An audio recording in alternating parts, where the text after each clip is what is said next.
Jacksonville Pool. All right, what is going on, everybody? Tim Jones here on behalf of Jacksonville APA, the home to the Voice of Jacksonville Pool, bringing you all the action of the 2025 Fall Triangles here. Well, the end of 2025. We're in 2026 now. Looks like Mr. Jeff Cruz is coming up here for dead ball walk-in, and he's going to be up against You can call him Ben. Vin. Vin. I'm going to cheat and call him Vin. Vinkata. Fives. Both fives. Thank you, sir. Appreciate you, Mr. Sonny.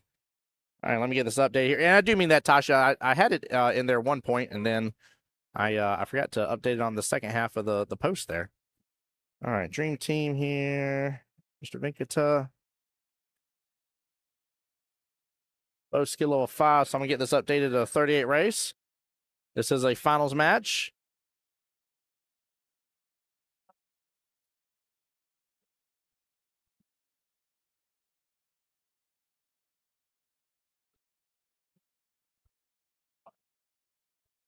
And then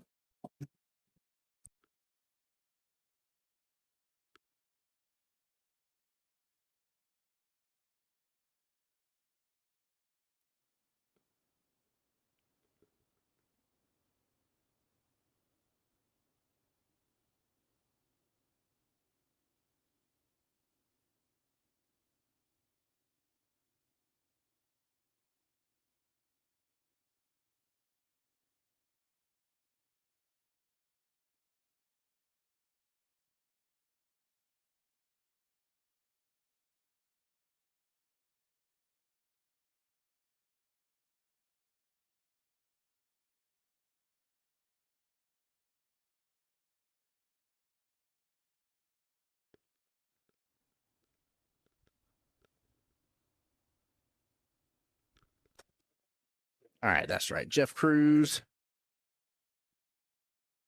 Let me get this up to date here. All right, Mr. Vin there. Good little explosive break right off the bat. Everything wound up on the right-hand side of the table, though, unfortunately.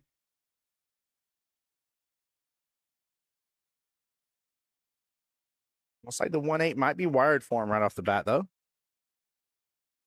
Hey, Autumn, what's up, good sir? Tasha, welcome in.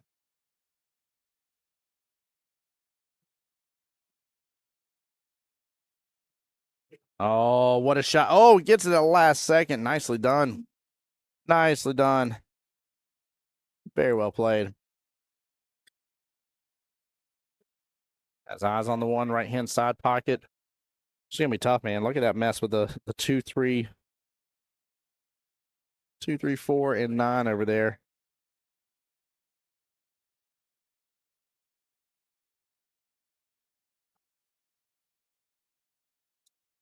Nice little back and forth between the rails. Set up good. Gosh darn. Might see an early 9 here. Might see an early 9 right here.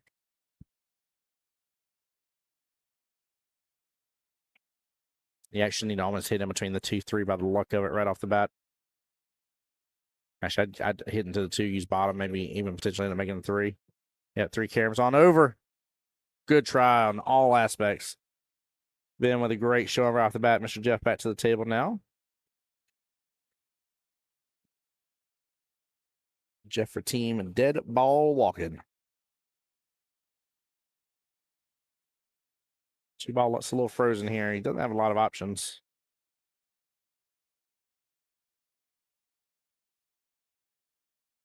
Ends up getting 2 right there. Take a look at that replay again. Snaps that really fast.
All right, good smooth stroke from Ben here.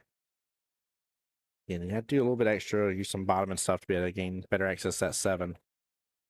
But risk the potential scratch. Yeah, chat, how's everybody doing today, guys? I thought we were gonna wait till 7, but you know what? The teams are ready to go. And I'm all down for teams getting their match in, get everything started early. So they said we're ready to hip hop and jump on in and get these matches rolling. I said, let's go. So I ain't waiting for nobody.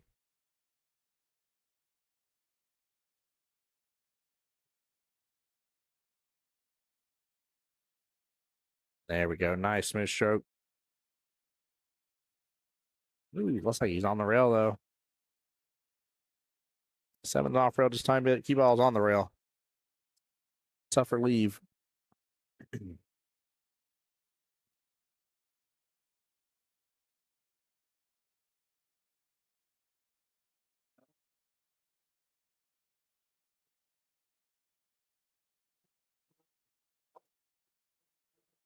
Oh, he still gets it. Nice little force follow too. Gets in good shape for the 9.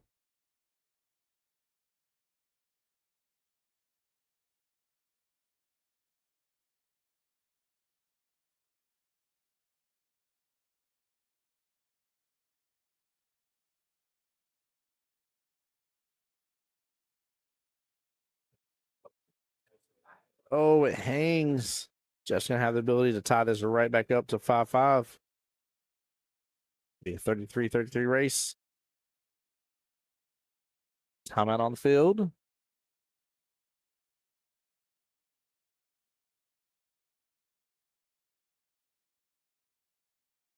No, he just either had to go rail first or hit, from our perspective, the right-hand side of that 9 ball just a little bit and come off the bottom short rail.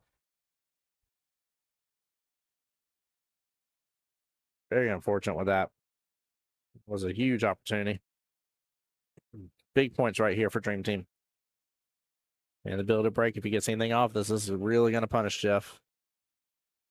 Which Ben already had a good break a moment ago, so there he goes.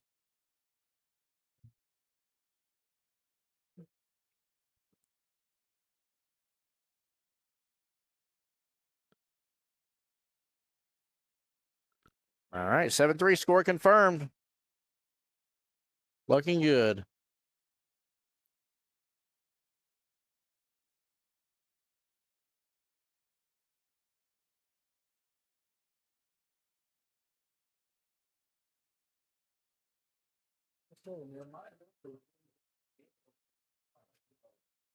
Here we go.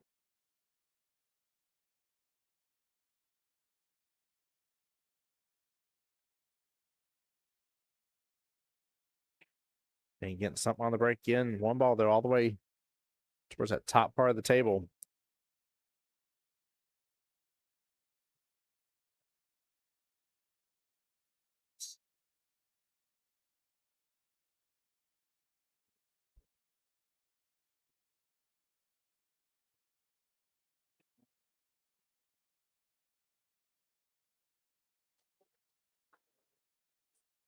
There we go. It's going to come in from the left-hand side of that 7 ball. Using a little bit of outside English here, maybe even a little top right. I like this. It's a good opportunity. A little bit more or a little bit less on the speed, and his English would have taken a little more.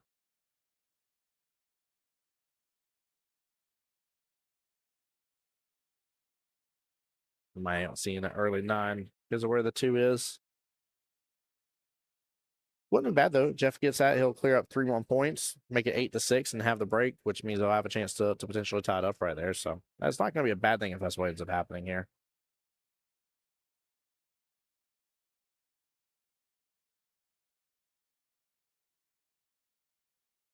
Unless he gets right behind the 3 ball. That's what he was setting up for, though, was that early 9. Jeff over there having conversations with the cue ball. What are you doing to me, cue ball?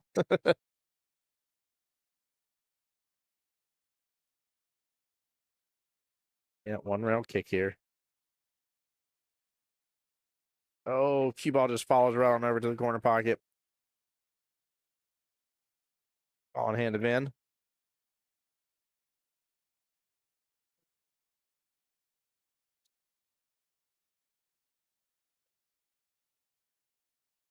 Miss Elizabeth over there in chat saying good luck to Tim Elliott. Miss Elizabeth, how you doing, my dear? Welcome to the stream.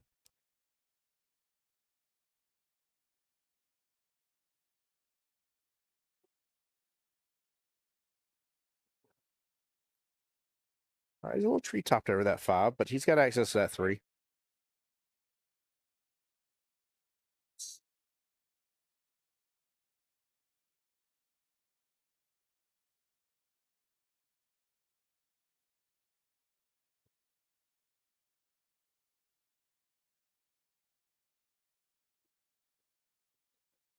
Oh, what a shot. Venkata there, draining it right on down.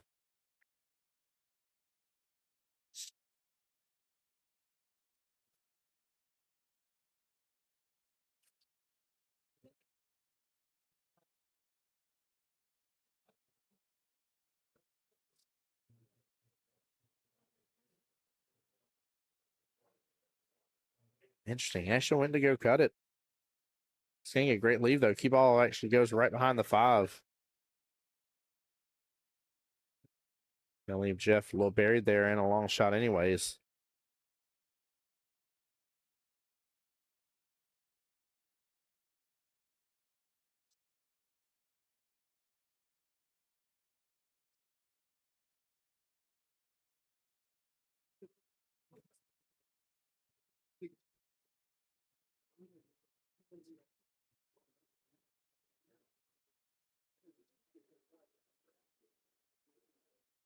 Oh, nice hit. Very well done by Jeff. It's going to be a fantastic leave, especially like QL drift serve anymore. It did not, but still not bad at all. Nice hit there, Jeff. Well played. Important right there. He doesn't want Vin here to get any further than what he already is. Well, that's how he's feeling very comfortable and running really well.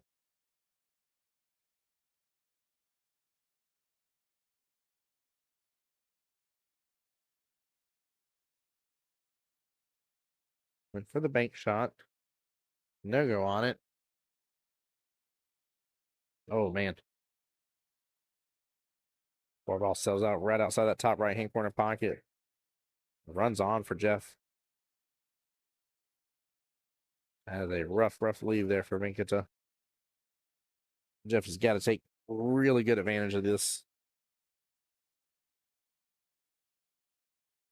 I mean, he has enough points left on the table. He can tie it right back up.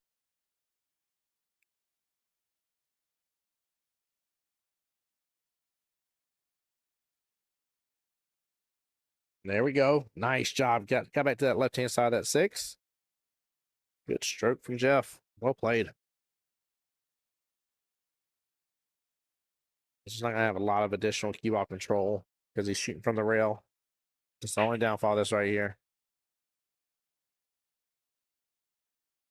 It's a good. Tougher shot here on the 7 just because of that. Still hit that 6 very nicely.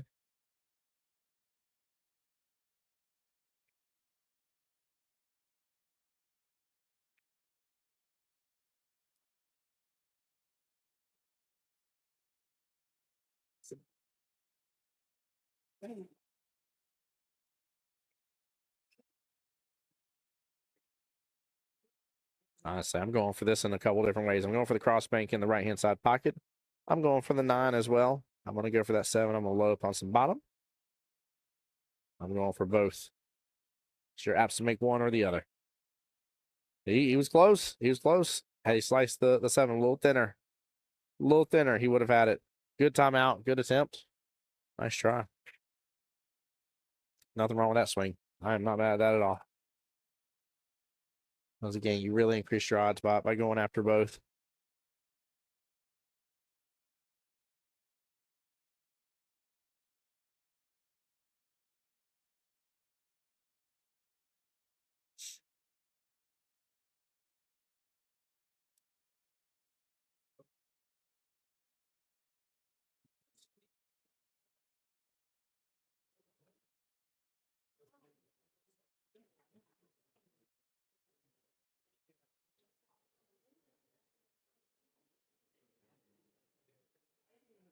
I just realized Terry came into the field here. Timeout.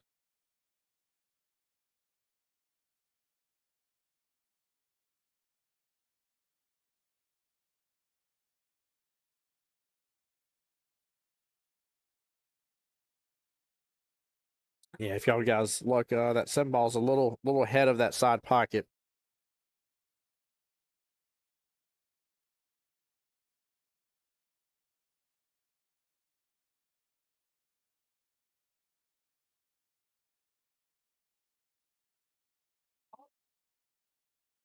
All right, let's open back up for Jeff. A little bit of opportunity here.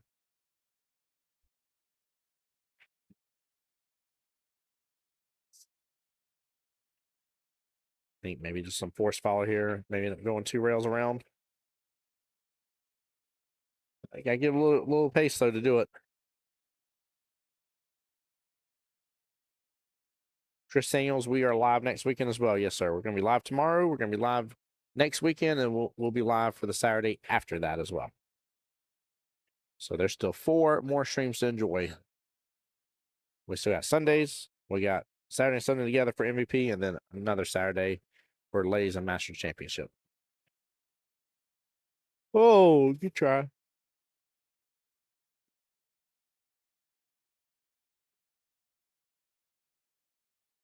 Pinkinson's gonna have a chance to get this 9-ball, make it 12-8. And be controlling the break. He does it too. Goodness gracious, him and Jeff both now. Kind of returned the favor, yeah. All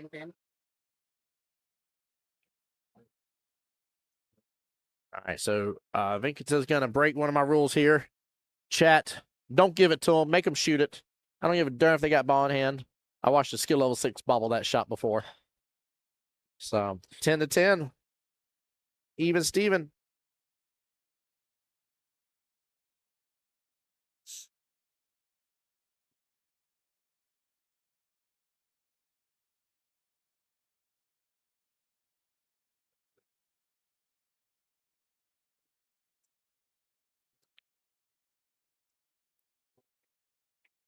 Oh, is he going to keep eyes on the 1?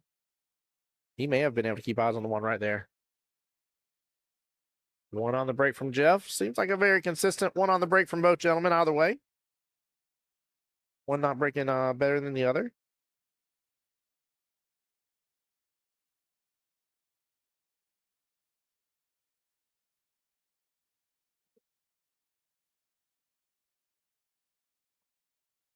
Oh, good try on the side pocket.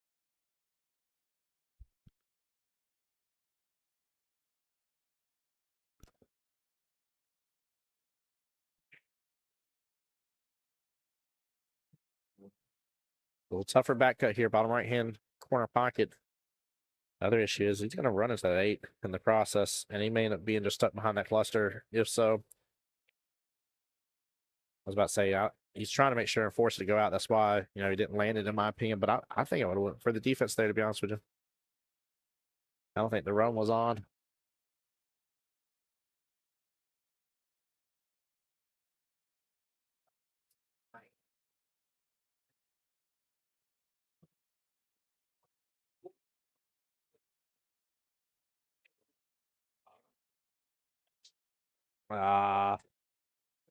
Unfortunate.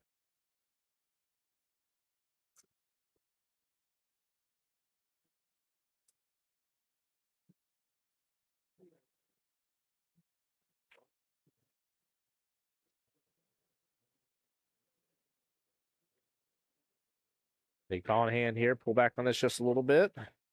Maybe just a tiny bit more than that, but still, you can work with that.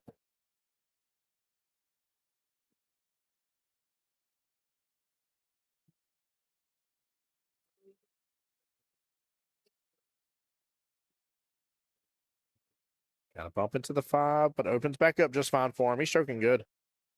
He's stroking really good.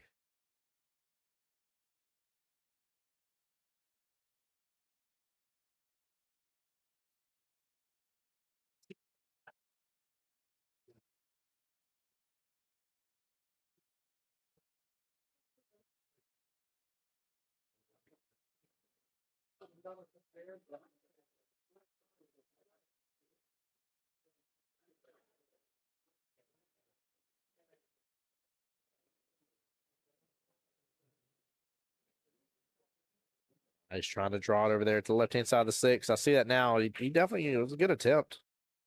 Just not enough. Stepped up on top of that 6 ball pretty badly.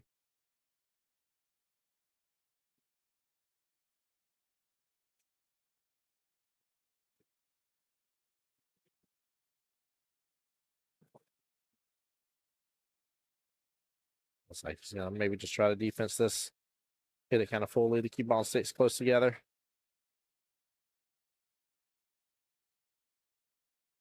No, he's giving him some separation. If that comes off that rail, yeah, that's going to open up for Jeff to go after.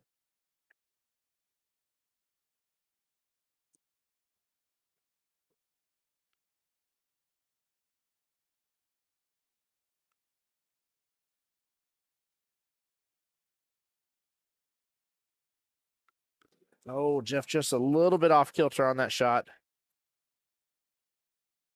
Good attempt, though.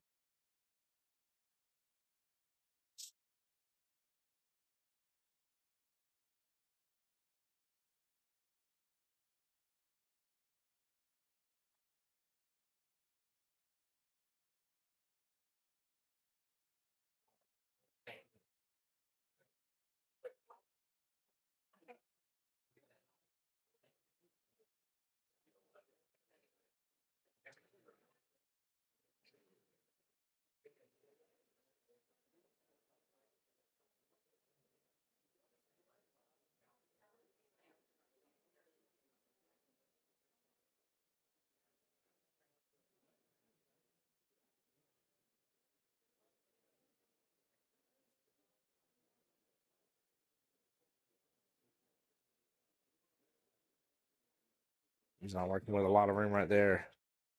Nice defense. Smart move. Very good play.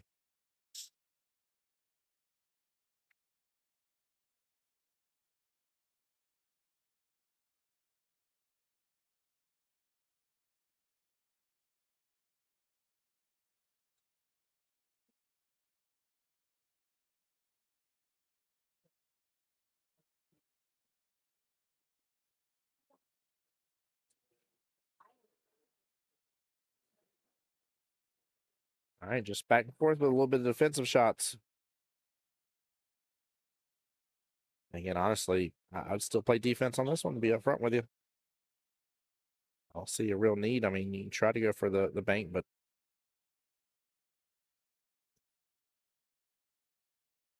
6 ball needs to roll a little further. That's a great place to leave it. Even if he has access, that's a very, very tough back cut for sure.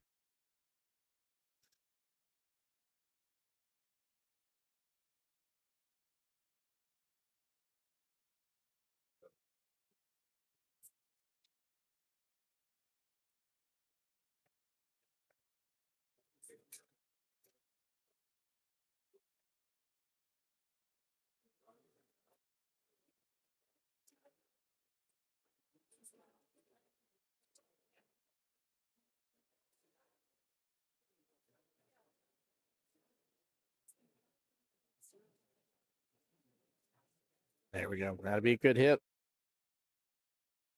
Yeah, nothing too crazy going on right now. For those just joining in, there's a lot more of you guys tuning into the stream, guys. Make sure and tell me hello. Hope you guys are having a blessed evening. Appreciate you guys for tuning into the live stream here. We're down to the last round of day 1 of triangles.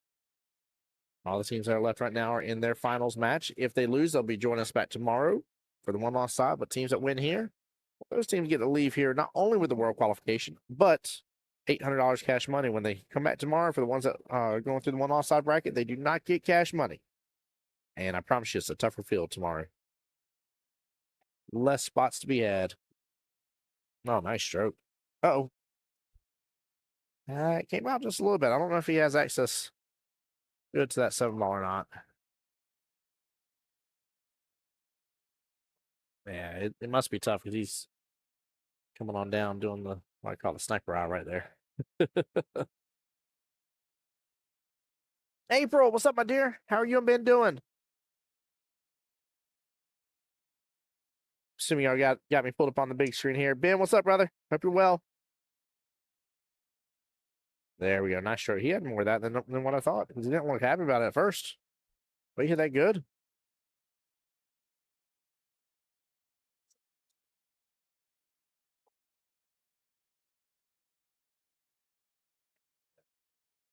Nice smooth stroke here. Take the 9 bottom right afterwards. There you go.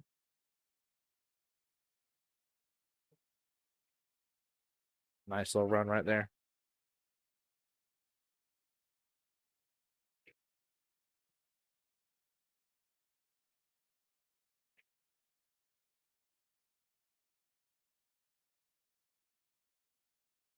Right. Nice out. We'll get a proper score update, just double check, but definitely looks like it should be 18-11. We're good playing. Nice, April. Hope y'all having a blessed time.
All right, first break between the two gentlemen that there has not been something dropped.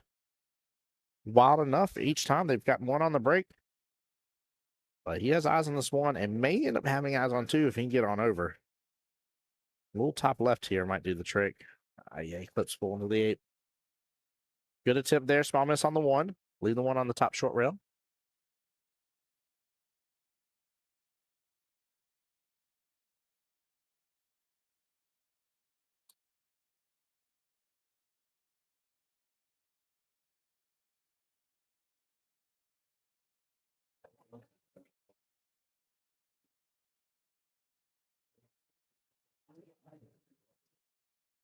Very tough bet if he's going for this. I was hitting it kind of full, but unfortunately ends up kissing back into the cue ball. One ball rejects off to the right a little bit. Cue ball goes left and let's open up that top right-hand corner pocket for Jeff here. I'd look at what sort of window you have between that 8-4 to gain access to that 2. That's what I'd be shooting for right now. I think he should be able to just come off that top short rail back down just a little bit. Oh no, he's going for the window in between the 6 and the rail again. Goodness gracious, what a nice stroke here by Jeff too on that one. Well played. Very, very well played. That was the window I was talking about getting into earlier.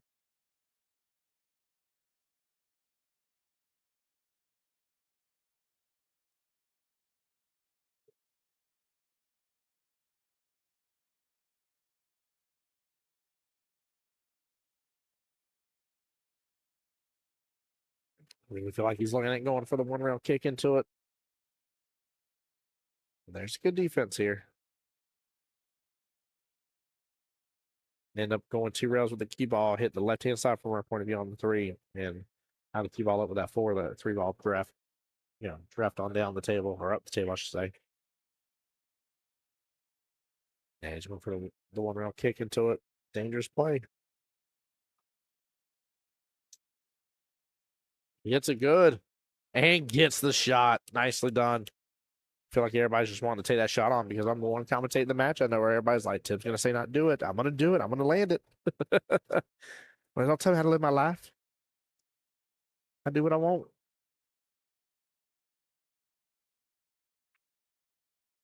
Oh, man, he was set up good, too.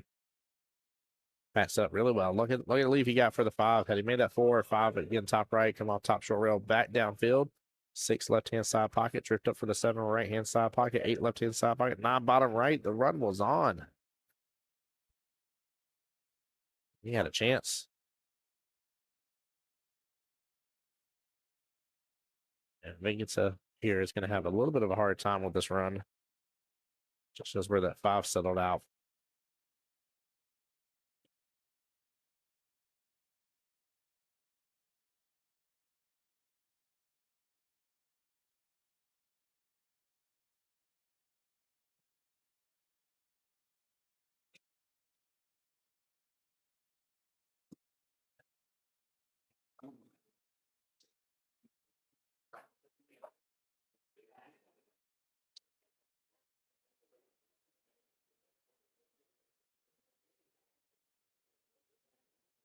Yeah, he's trying to train. Might get some love from the 9-ball's a freebie. And he does. Hey, sometimes it's better to be lucky than good. Sometimes when you're good and you're lucky, woo, force to be reckoned with. Should be 21-14. We'll get a quick score confirmation from Mr. Sonny.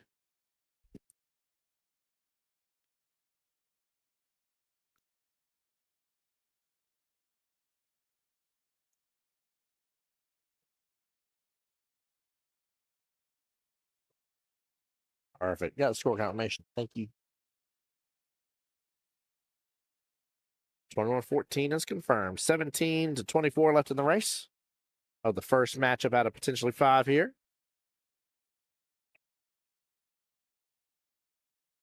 Guys, while I got some of you Jacksonville APA people, I just want to remind you that we sent out a post from the office here just yesterday afternoon here, talking about the wonderful doubles Vegas qualifiers that are coming up. 9-ball doubles Vegas qualifier Saturday, February 21st, and Jack and Jill Vegas qualifier Sunday, February 22nd. Both those will be opening up for you to be able to register as of Monday. That's this Monday, the 26th at noon. Keep that in mind. This Monday, the 26th at noon. We're not going to hold no spots for you guys. Get signed up. Get your partners. I'm going to tell you guys, I would be super shocked and in disbelief if we didn't fill those up. So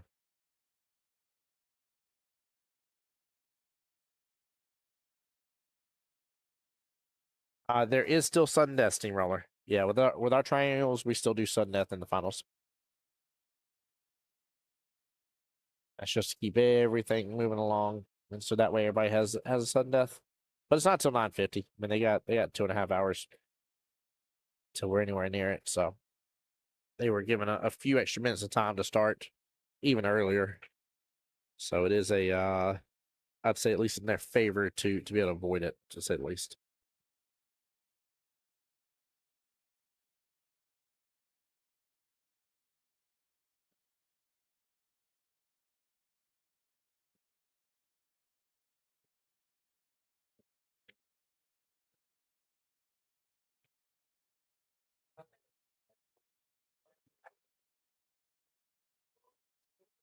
Assuming he doesn't have enough room to work around that 9, they're kicking on over. Time out on the field. Terry's coming on over. Let's take a look at it from a little bit of a different perspective. I don't think it's gonna, it's not gonna answer our question, but still give us a little different view here.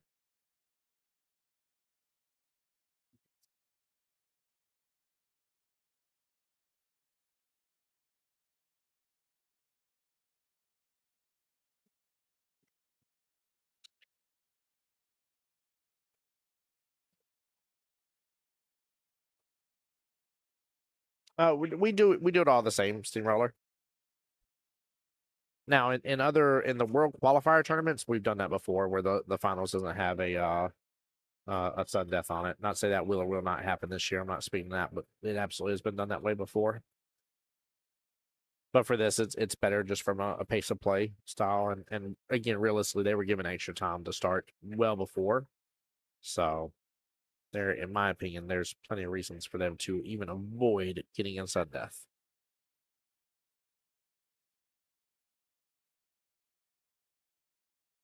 Jeff with a big ball in hand potential. Look at that, hitting in between the window. Oh, slow down, cue ball. And with fire. That was tough to watch right there. It was tracking straight over that corner or that side pocket.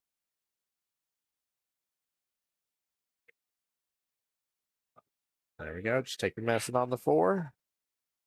Got a defensive option here. Got a potential early 9. You got some chances and some choices.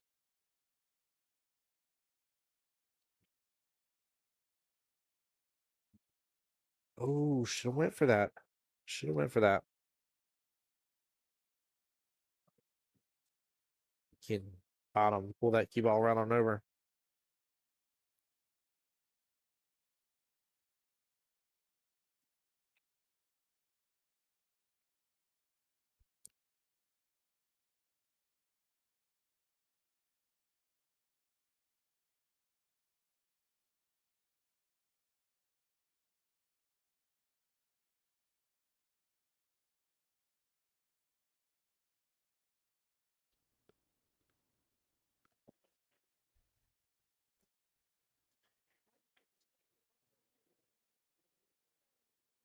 Might get the 6 ball in the process.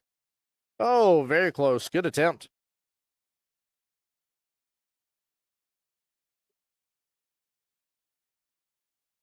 How many teams you have for the World Qualifier? It may be impossible. It shouldn't be. I know it sounds weird, but usually the finals comes down to where we don't have to have a sudden death. Like I said, usually, I don't want to misquote, but good try. Oh, good try. And he was set up with success for that 5, honestly. But no, I'm personally a huge fan of sudden death. I'm the guy that likes to get thrown during sudden death. I like the double points because you're either gonna feel the pressure because they're building up on you, or you're gonna be given the pressure. But it gets intense fast. It's a fun, fast matchup.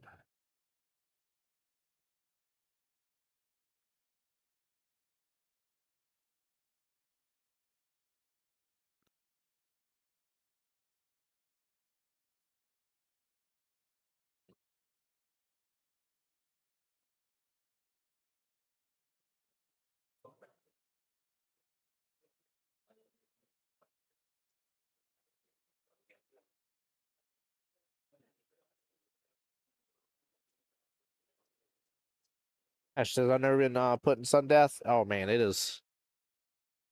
It's in my opinion, I enjoy it. Like I said, I really enjoy it. I like it going up by 2 for 9 ball. I just find it to be a lot of fun.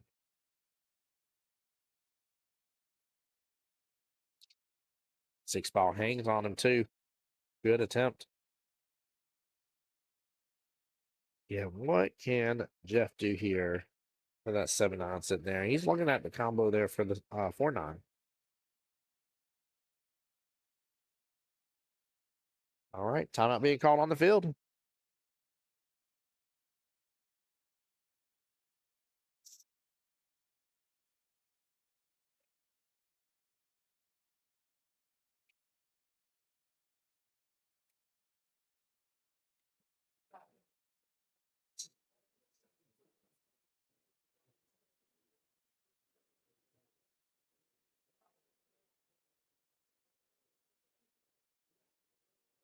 There he goes. Good attempt there. Not a shabby leave. Looks like there's still enough angle here again with some bottom that Vin here could pull over into that 6 ball. You know, it's like he's trying to like cross bank the forward to an extent, but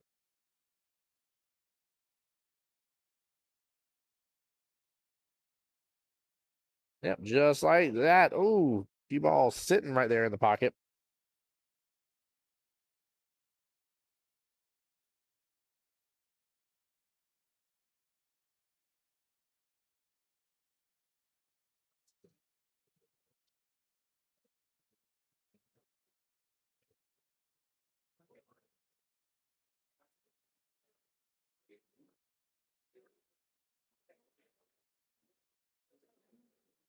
Oh man.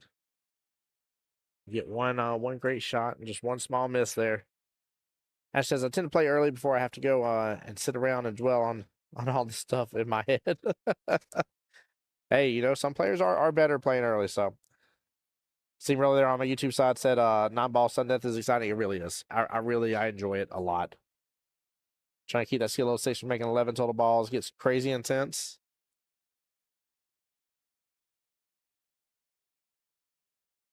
Yeah, it's definitely a fun time in my opinion.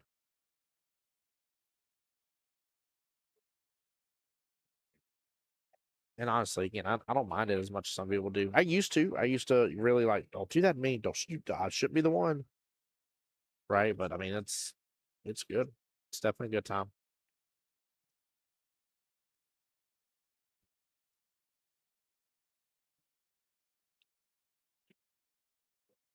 Just so we can get to show what you're made of.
Oh, what a great shot by Jeff. Nicely done. Very nicely done.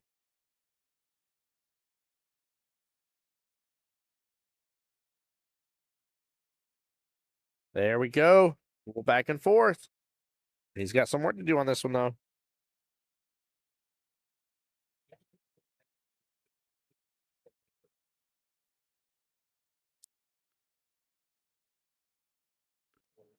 Oh, good try on the 9. Tough, though. I mean, realistically, he had everything against him on that one with the table. Almost max distance there. Rail. I mean, just every bit of it. So good attempt there by Jeff. Not much you could do different.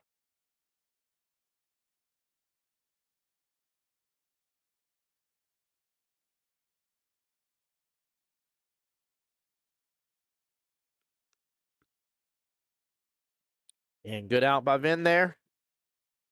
This is a good matchup. Pretty two fairly, I'd say, even gentlemen right here.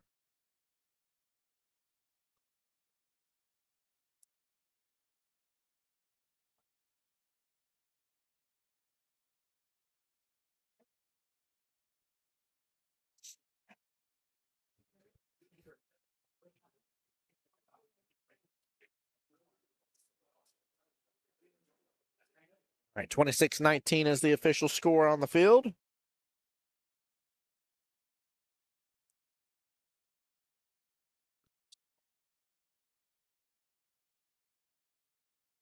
Here we go.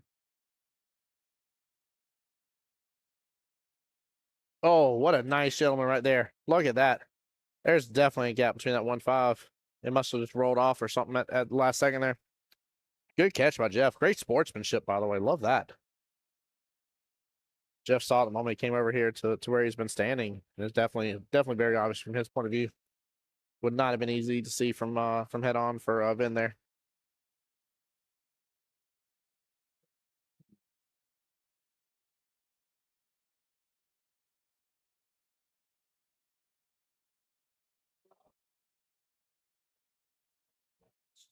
And nothing. Second dry break here, guys.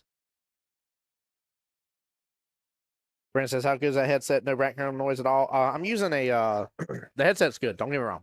This headset is good. I even dare like to make the joke Jeremy Jones approved because he's used them.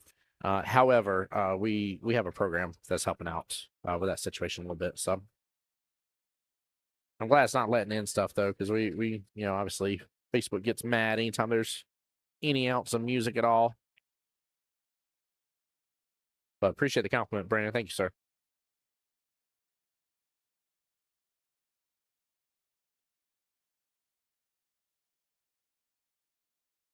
Tough cut here if he's going for it. He looks like he is. Lands it good. Gets a bump into the 2, unfortunately. That takes away a little bit of opportunity there for him.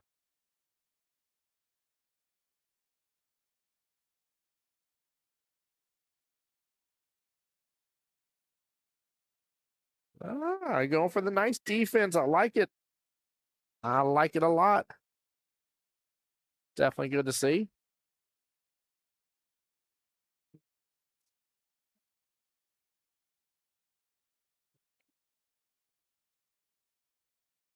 Yeah, that is true, steamrollers. That is too.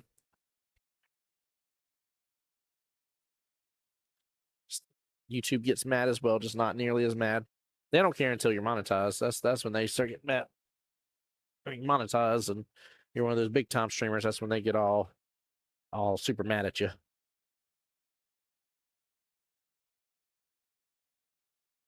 Like a Jeff using the shot there as a placement to where he needs to hit into the rail. It's a smart move. Oh, what a shot. What a shot. Let's go. Let's go, baby.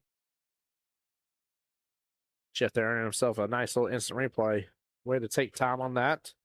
Definitely a difficult shot. Hit it really good. Fires, gets the bank. Gets back above the 4-ball. Just on fire, chat.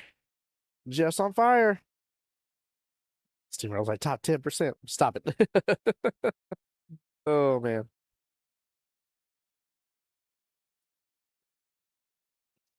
Slow down. Don't get on top of the 5.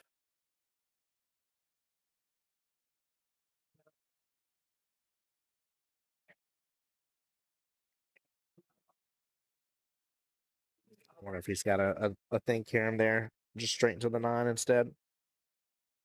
Timeout on the field. Pretty sure that's his best opportunity here. I mean, he may not even have to actually go that thing because it's probably naturally just bring the 5 down to the bottom right. So he might just need to be lining up to try and make it.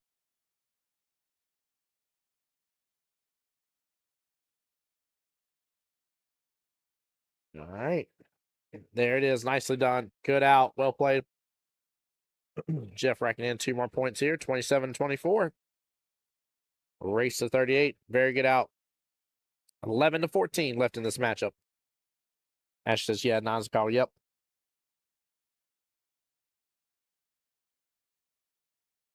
Steamroller, you definitely will, sir. You definitely will.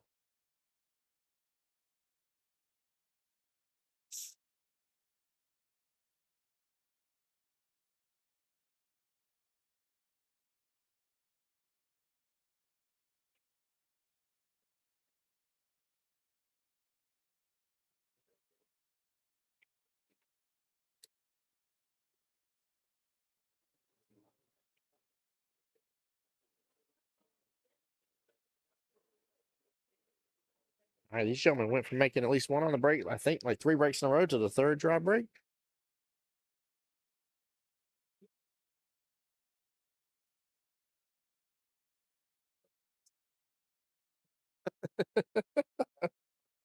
Yeah, you do. Hey, I do too. Don't worry.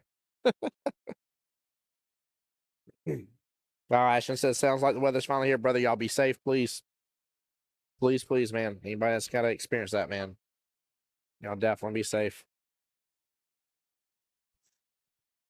Yeah, 3rd dry break. It was weird. They were consistently making one on the break 3 times, and now it's the 3rd dry break in a row. Wild situation. Just tables are kind of turning. So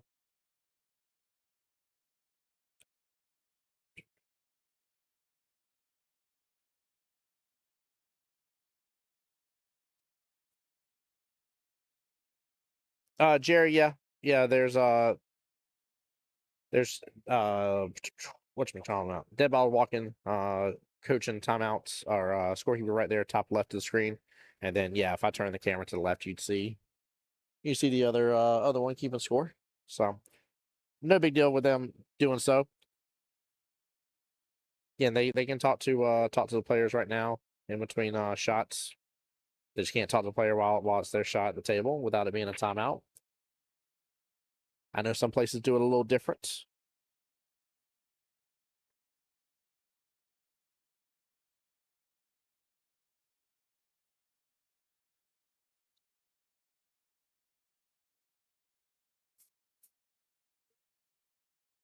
Oh man, that is an unfortunate miss right there. Grouped up on top of that 6-3-8.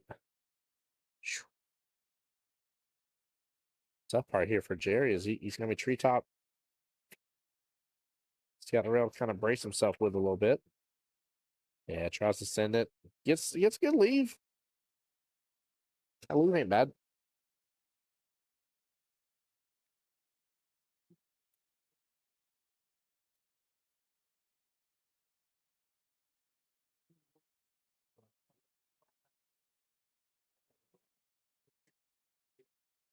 But yeah, we got a nice little Jerry for Legends here. This nice little arena set up. Two beautiful 7-foot rasins here in the arena table. So it has a nice little outer edge seating here. In fact, from this camera point of view, I'm just directly left as well. So couple of the team scorekeepers are in the arena with their teammates. Easier for timeout purposes from there. What's up, Tim? How you doing? And then the rest of the team is kind of just floating around the outside point of view. In fact, if you look here, and you do that right there, that kind of gives you a little better view here. Do this. Give me 2 seconds, guys. Go. Boop. Expand. Ta-da! Arena table. So, Jay says, thank you. You have a good channel. Watching from Texas, man. I'm glad you're here with us. Hope you are blessed over there in Texas. Hope you're doing very well.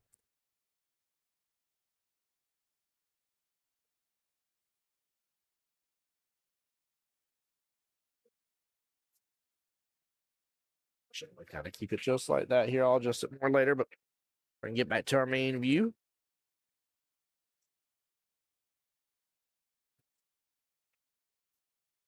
There we go. Oh, I thought that was the 2 real fast. That's the 4. I missed luck for just a split second. He is not in good pickings for that 2.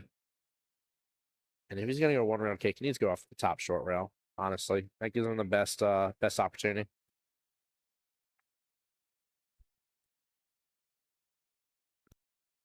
But yeah, Jared, we're very blessed with Legends being one of our host locations, man. They have 16 7-foot Razins, 16 9-foot Razins.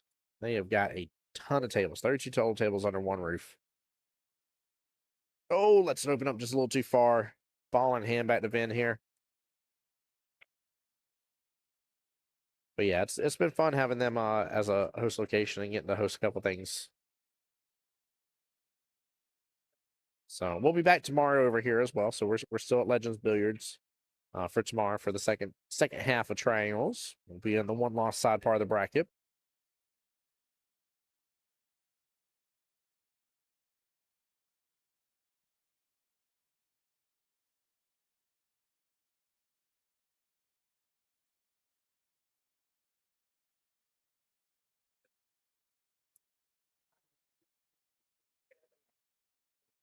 There we go. All right. I was about to say, he's going to clip in that 6 ball no matter what. Dude, right, Steamroller saying, how do you not hit a single ball on the way by? It's a special set of skills, Steamroller, okay? He can teach you that later on, all right? I can probably teach you that. Every once in a while, that happens to me, too. Oh, don't group up on top of the 8. I like the smooth strokes, but being treetop like that, man, just takes away so much accuracy. It's ridiculous.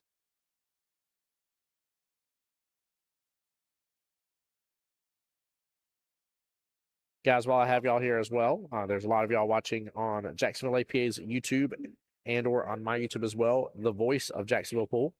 If y'all get a chance to, it takes just a moment. Guys, go hit that subscribe button. My channel was blessed recently to hit the 1,000 subscriber mark. I'd love to see the same thing happen to Jacksonville APA's YouTube as well.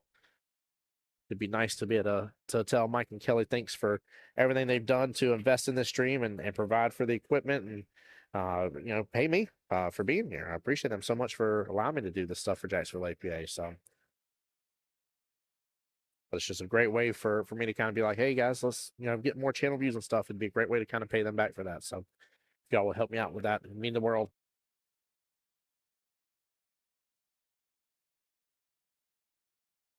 There we go. Smooth strokes from Jeff. That's the way he's been keeping it right in track. Anytime he's overdone some shots here, I feel like it's just gotten away from him a little bit. That also might be because I'm slightly biased at playing pocket speed. I'm a huge fan of playing pocket speed, so.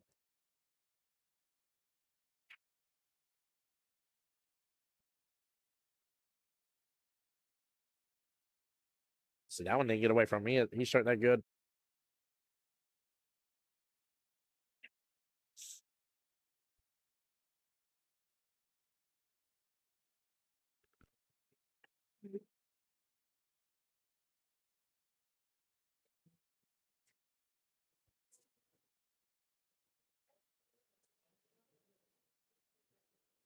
For the crossbank action, he's going to get punished in the side pocket. Oh, very unfortunate, especially with how close this match is to being over. Very, very unfortunate. Oh, don't you line up straight on that. Give yourself some angle, get back above that 8 ball. I'd have that key ball down just a little bit further towards the short rail. Mr. Wesley Mitchell in chat here. Let's see what wisdom he has. Says pocket speed is good. For 8 ball, sometimes it's best to be a little harder than pocket speed of 9 because you share the ball. That's true. You don't want to hang it in the pocket. You're not wrong. You're not wrong on that. Wesley, I hope you've had a wonderful day here in Triangles.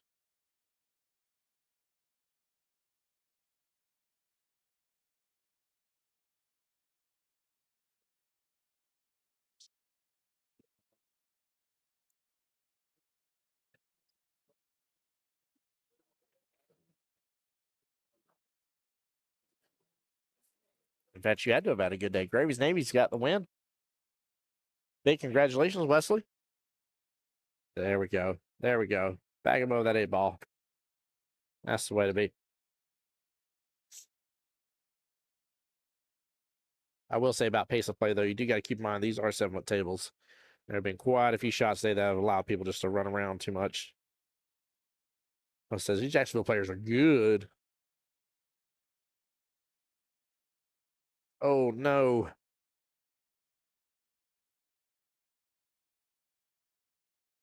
Missed that. Big opportunity for Jeff here. In fact, there's 3 points on the board. This could be tied if I have the score right, chap.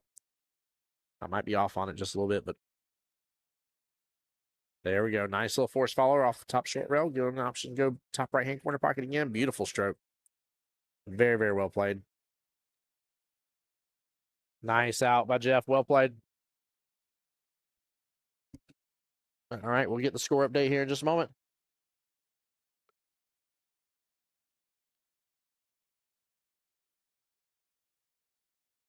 All right, 31-30 in favor of Jeff. Jeff with the lead here.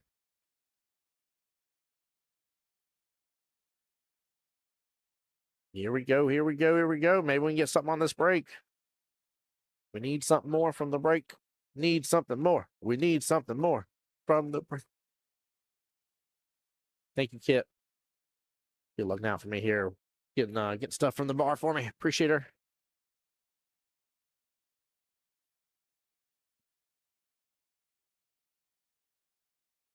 Goodness gracious, first match was ball, sudden death. Oh, man. Not on snap. No, so close. Oh, we got something, though, and the 1-ball sitting in the pocket.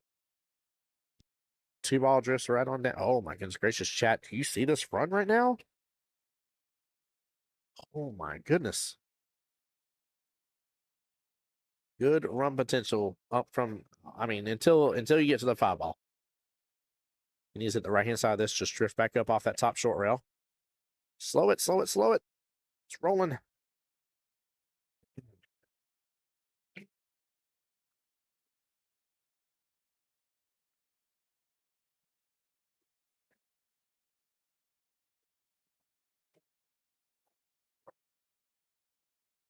Off the 9, getting the love. And he's going to be hooked behind the 6 for the 3. But he's also 4 balls away from the win.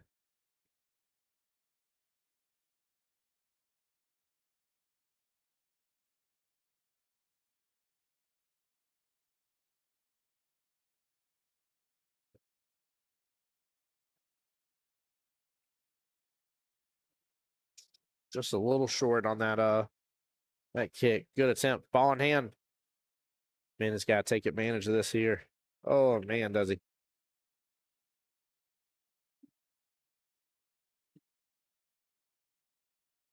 I honestly wish that he's going to set up to where he's going to take that 5 and drift on back down. Get in between the window of the 7-8. To be on that kind of bottom left-hand side.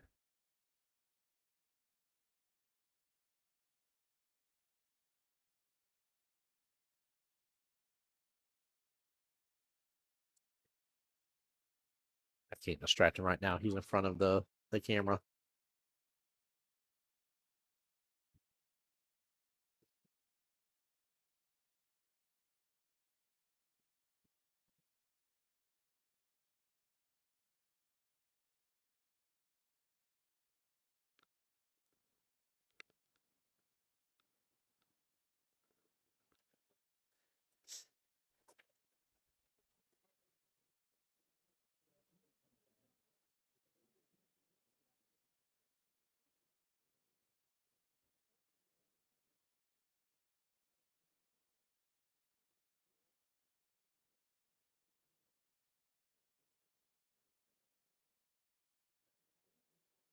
He stroked it good. He stroked it good. He's actually gonna be set up pretty good here.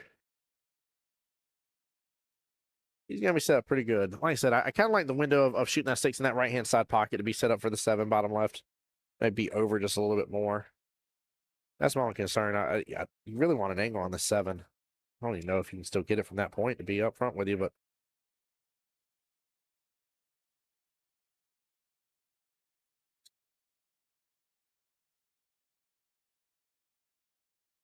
oh, you love the team name for Jeff's team, Dead Ball Walking? Yeah, it's pretty good, isn't it?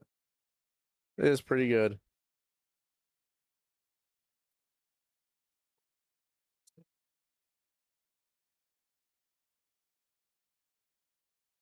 Chris, at some point in time, I don't know when they're playing though, sir.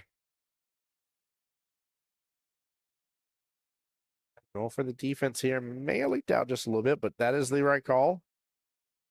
Maybe a little more and get back around that 7, but still, the call was the defense there for sure.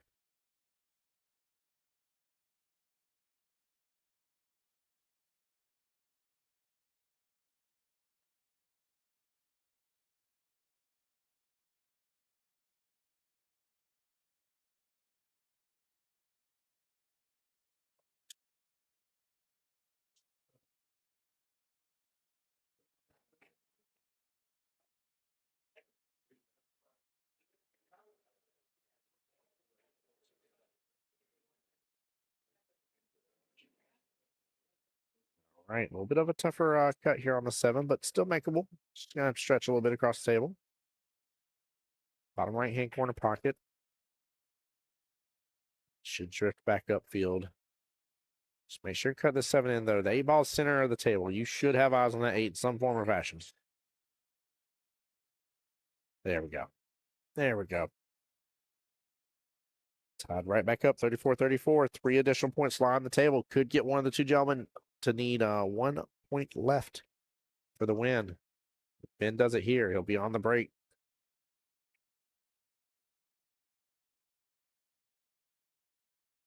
Smooth stroke here. You're going to be in that bottom right-hand quadrant. All luck of it. So focus on making your 8. At a half a diamond away.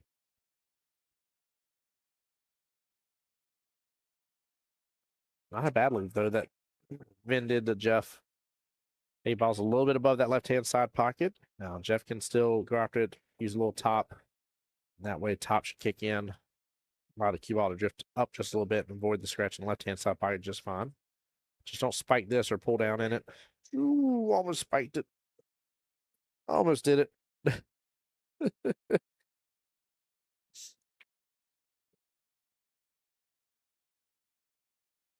Oh, it definitely is. Steamroller on my YouTube saying nerves. Yes. 1,000%.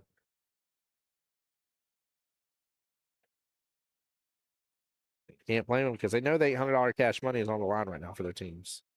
So I don't blame them at all. Oh, we force followed it on in. No, it hangs. But he's hooked. He's hooked on the pocket point. Oh my goodness. He's stuck. Terry already on the field giving the timeout too.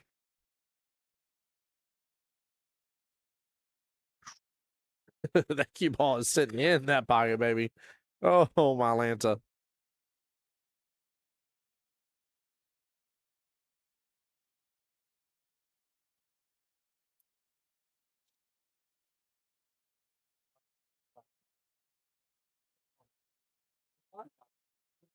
Yes. He's always interests me here. This is tough leave. Very, very tough leave.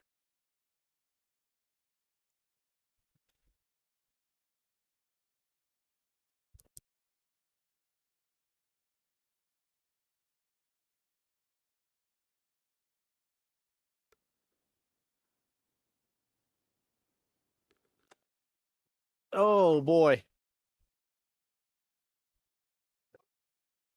There's a hair right underneath that ball that held it up. I guarantee you. You're probably not wrong, Steamroller.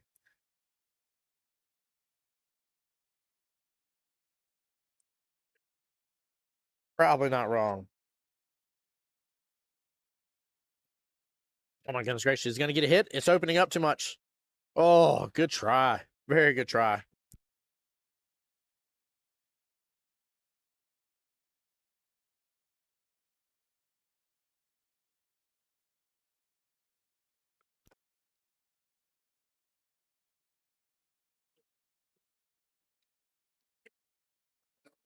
All right, should be 35-36. Nail biter.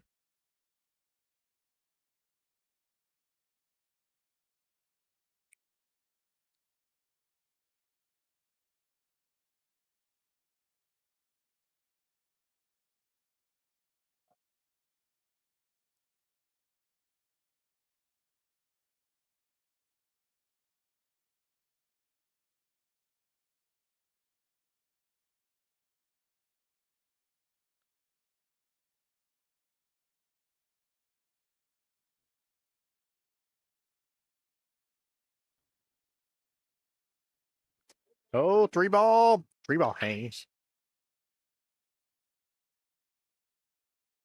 Man, nothing. Had three ball dropped yet. Eyes on the one top right. That could have been all she wrote right there.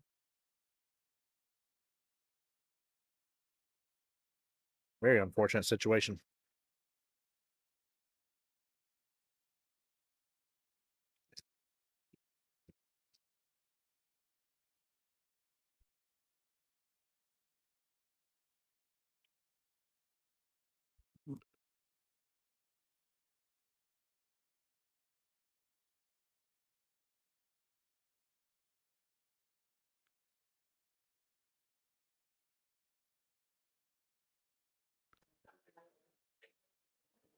Good stroke.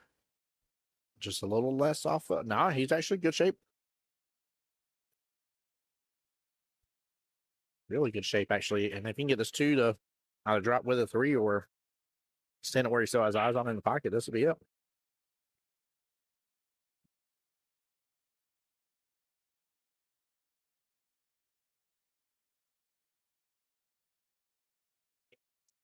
And he gets it.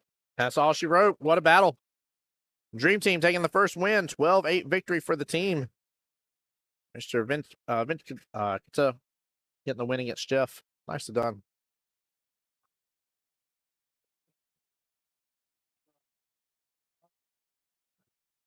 Yep, 12-8 out of the way. It was good. Good out, good runs. I mean, overall, just a great battle between two gentlemen. Very nicely done. All right, waiting for the second matchup here. See who's being thrown.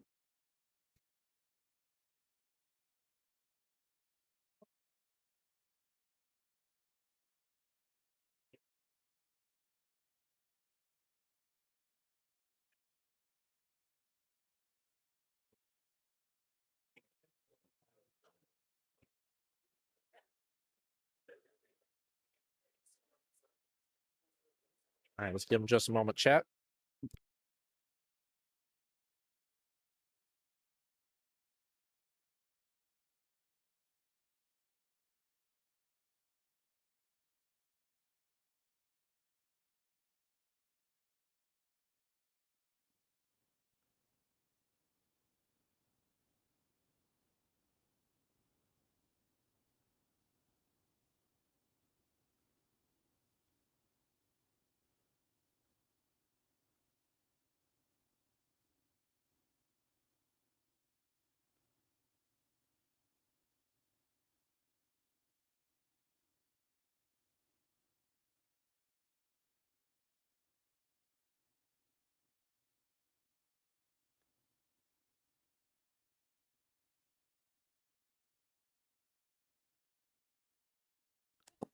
That's right. What a battle indeed.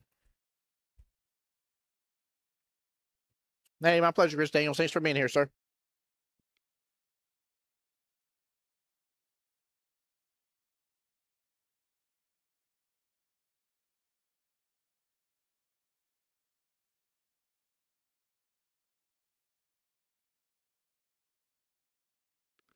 All right, we got Rich versus Jonathan. Both skill level 3s. I'm going to set up here.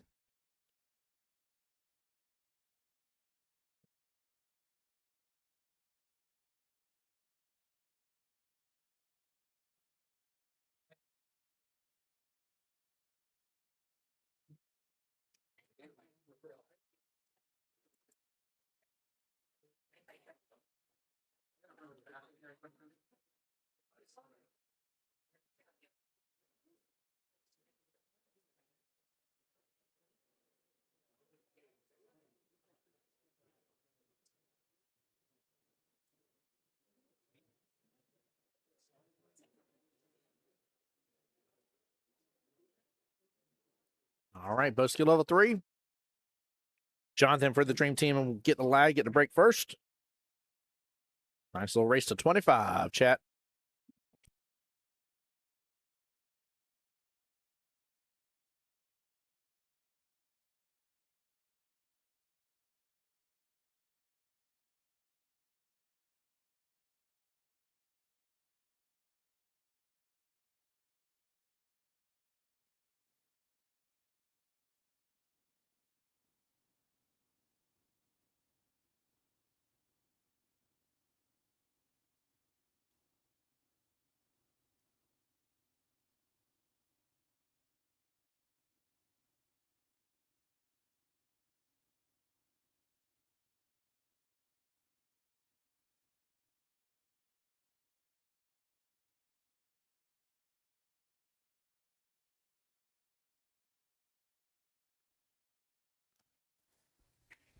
All right, nice little break from Jonathan here. Now I've eyes on the one right-hand side pocket.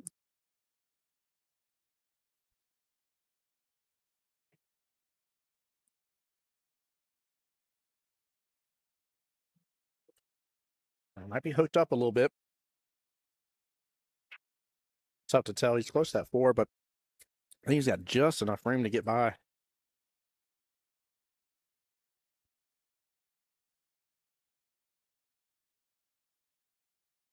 Good hit on the 2. Root up close to the 3. He's opening up 2-7 combo here for Rich, but again, bit of a leave. Tough. Very tough.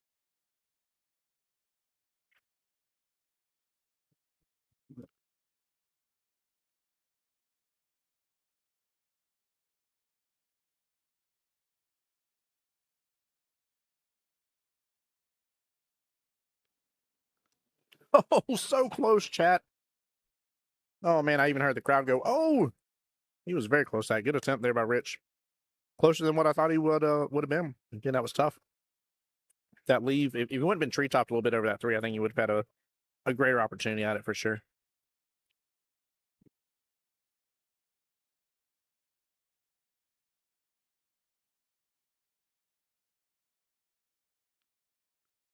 He was close to that 2, trying to carry him into that 7. He adjusted just at the last second, guys, if y'all looked at how he stroked through that. But I will say, for a skill level 3 to be looking for carom shots, very impressive. Smart coaching there from the other team.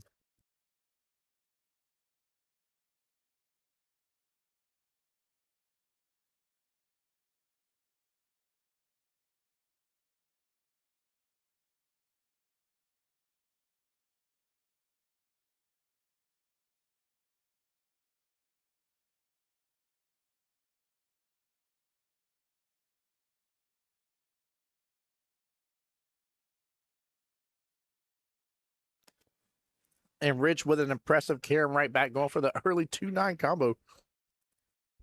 Both gentlemen trying to carom their way through this rack.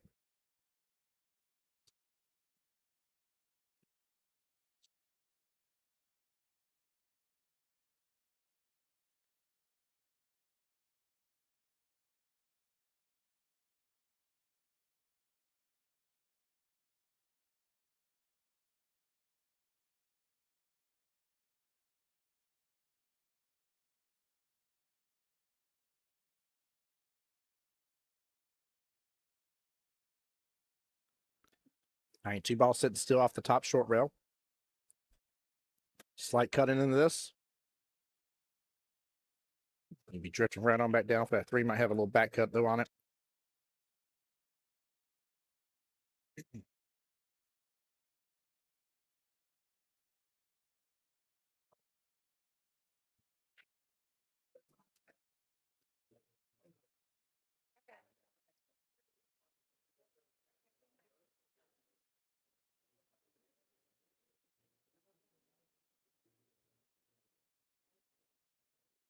A good opportunity for Rich here. 2 ball left-hand side pocket. Hit just a little fuller here. 3 ball bottom right. And there's a window between that 4-5 and the 4 is off rail just a tiny bit.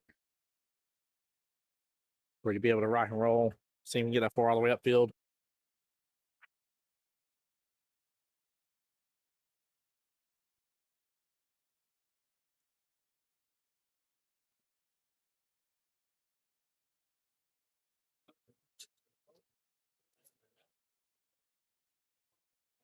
Go off that rail. Nicely done. He's in that best window realistically of opportunity there for that 4. And there's a chance too. I mean, he can get that right on by. It's gonna be tough though. It is a longer distance shot.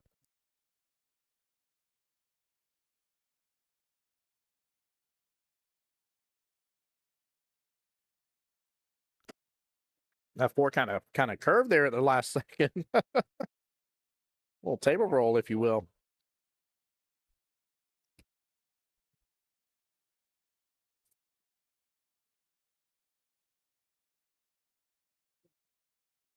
Yeah, 4 ball past side pocket is nice.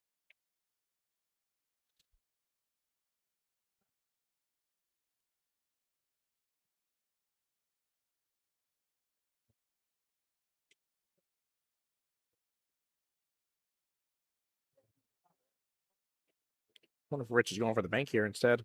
No, he's going for the slice. Trying to cut it on down.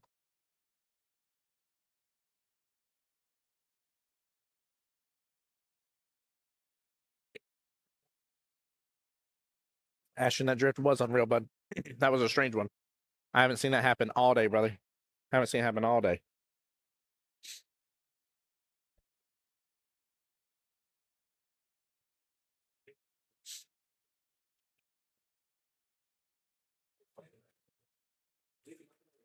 I'm about to say, like, you all drop this time. Oh, no. Unfortunate for Mr. Jonathan there for Dream Team. Huge possibility here for Rich to really score up some points. No need to go for the combo. No need to set up for that combo. There, if he hasn't had timeout, they need to take a timeout right here. And set up just fine for that 5 left-hand side pocket, right-hand side pocket. 7 still sitting there as a goose for you.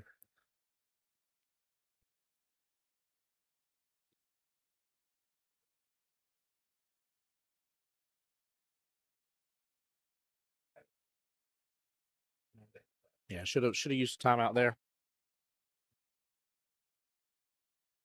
Chat, don't be going for no combos that aren't necessary.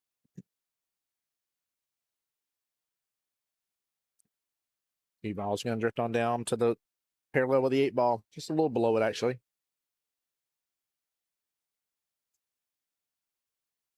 Can go for both. Go for the bank on the 8. Right hand side pocket, you gotta let it open up. Go for some bottom right here. Flipping that bottom right hand section from our point of view of that 8 ball.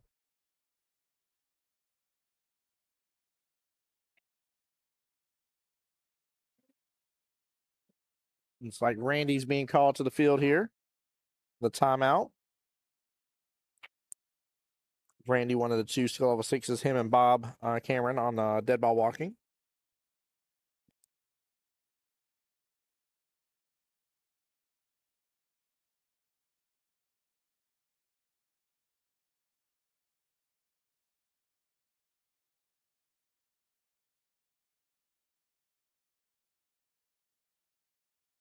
Steamrollers over there on YouTube tripping out. You said bottom. Oh no.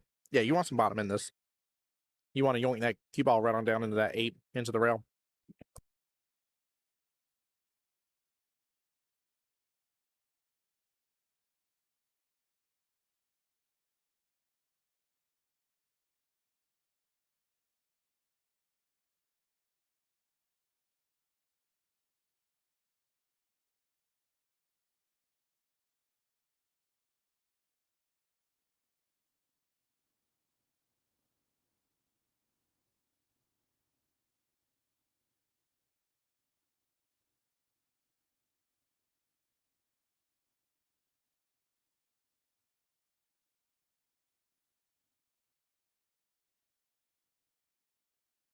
Oh, interesting. Went for the defense there instead. Not a bad defense. No shots never need bottom. Yeah. Yeah. Yep, I would definitely say it gets overused. But it looks cool, don't get me wrong.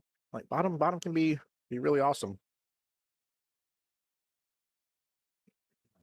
Oh no. I was gonna settle out of that right hand side pocket.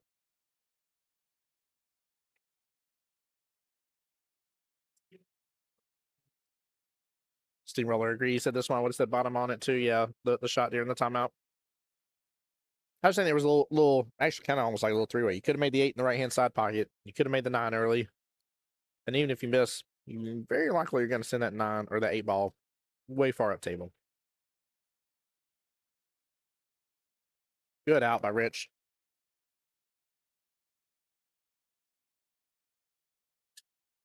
Should be 2-8 in favor of Mr. Rich. 8-2 score confirmed. Rich with a nice little lead here. Third of the way there. Very well played. Very well played.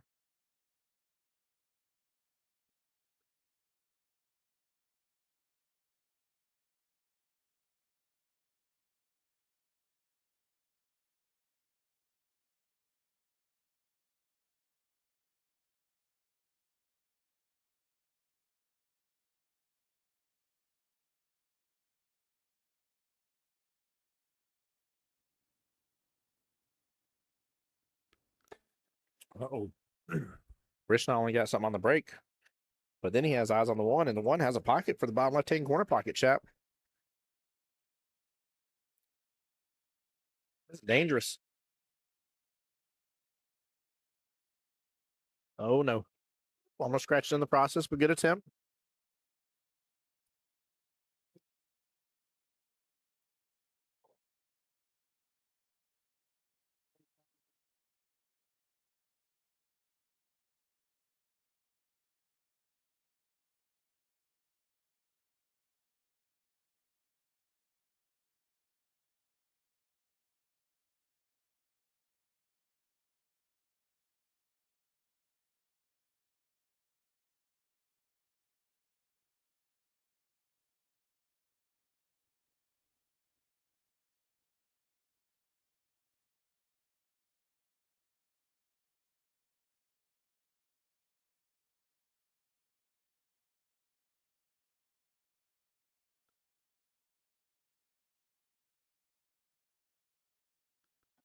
Oh, very unfortunate, tough leave right there with where he was at.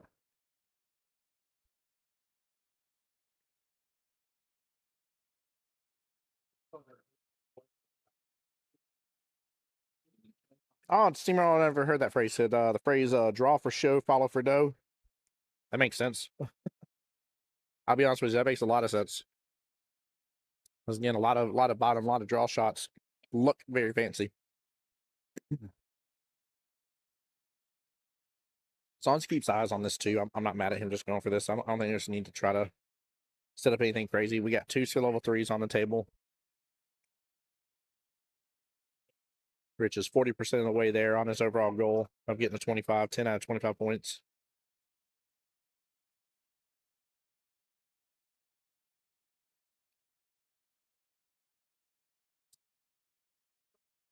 As long as Jonathan can bounce back emotionally, I think he'll be fine. I see some frustration on his face, and rightfully so. Don't get me wrong. Definitely rightfully so.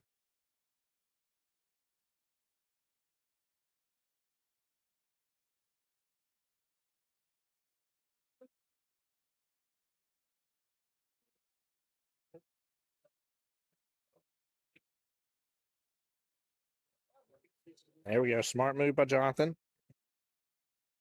Well played.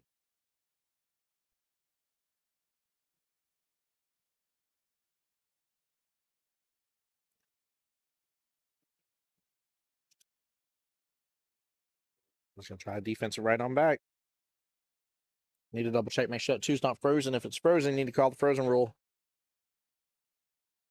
I ain't talking about a whole bunch of on and L, so letting it go.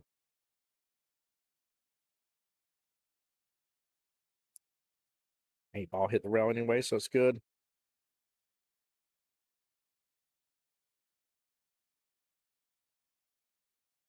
Has nice little defensive battle back and forth by 2 skill level 3s here. This is very impressive.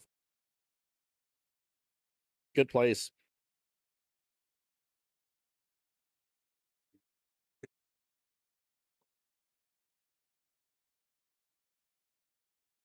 It's frozen. They need to call it. Looks like they did. They agreed that it was frozen. There we go. He's good. He is good. That's what I'm saying, Steamroller. It looked frozen as can be there that time for sure.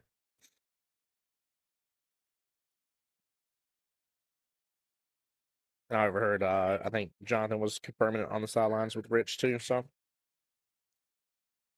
oh, what a shot! All right. Let's see. We'll bounce back here, Jonathan. You can definitely do this. This is an opportunity here for you. That was a great shot too, Von.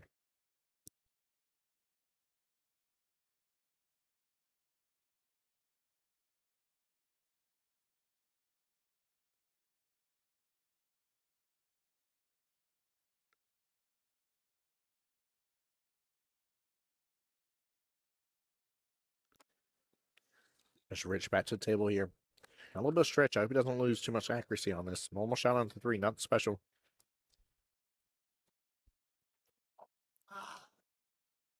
Oh man. Yep. He was already leaning back as he was stroking. It happens.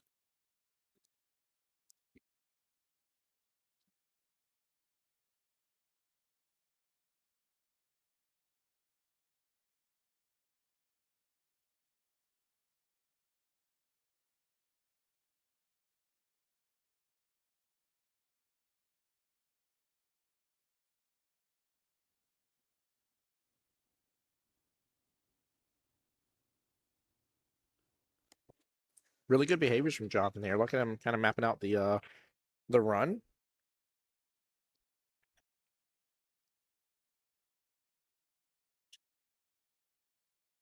I'm pretty sure with well, the way he was stroking that right there, he kind of lifted up a little bit as he went back and lifted up in the process of stroking that shot. And maybe was causing him not to hit where he's trying to hit on the cue ball. Steamroller, I like that. He said, "Go gadget bridge." That's funny. Go gadget bridge. That is amazing. I like that. I love to make all sorts of different references. That's a good one. I'm gonna definitely use. That's funny.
Steamroller, I gotta admit, every time I see you type extendo bridge or extendo bridge, I think of Ejectocito Cuz from Fast and Furious 2. I can't help but to chuckle a little bit.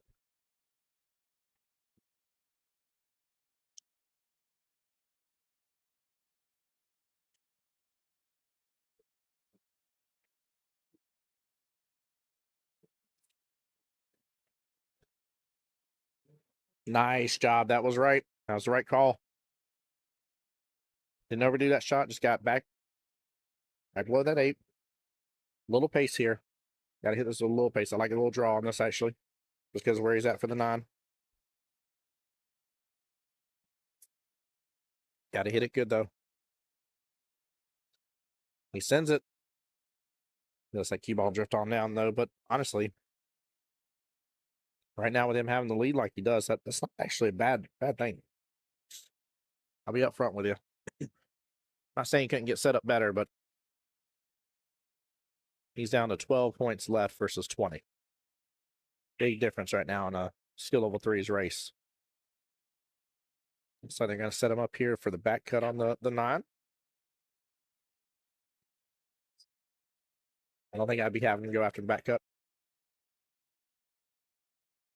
Not a fan of going for the bank, but I'm a fan of it for the sense that if he can leave the cue ball down here, send that 9 ball up towards the top left, and attempt it, they may leave it super long and difficult in case he misses it. The problem is I've seen plenty of skill 3s go for this option right here, go for the back cut, and they drive right past and spawn him. So yeah, that was a clean looking shot on 8, right? There wasn't an extra extra table drift on that one.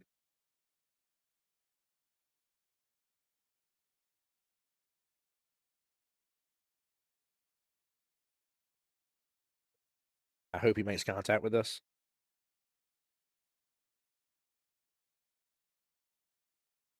Okay, good. He made contact.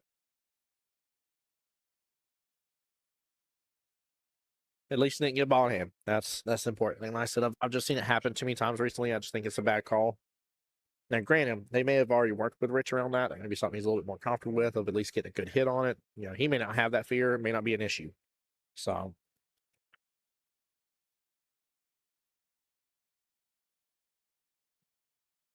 Steamroll, I agree. I love how that 8 ball looks when you just got to slide it right past the side pocket. Fortunate for Jonathan. Ball gets spotted.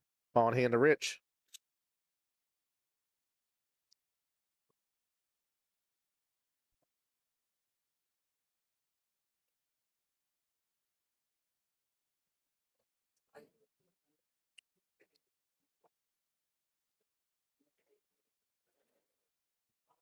Nice out.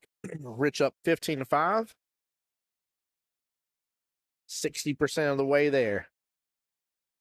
It is a 20-10 race left in the battle. Right now, Dead Ball Walking is looking to not only recoup some points, but then some right this moment. Jonathan's got to start getting some points on the board. Problem is he knows this, and he's going to feel stressed about it. But every little bit makes a difference. I'd be looking at to see what the next split is. If he needs 2 balls next split, I'd be talking about that if I was his coach and captain. Focus on 2 points. You owe me 2 points right now. That's what I need from you. If I'm down such, I'm not worried about what you're down such. I need 2 points from you. Right?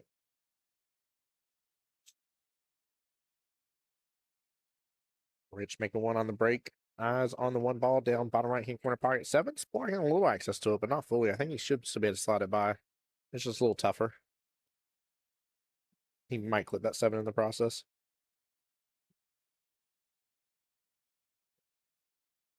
Good speed. Oh, what a shot. What a shot. Nicely done. Great eyes there on the 2.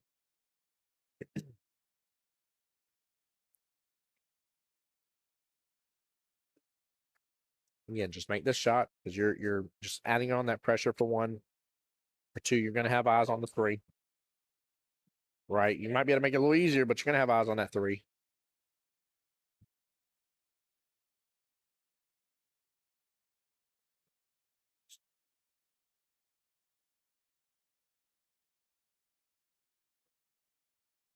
A little worried about the potential scratch here for him.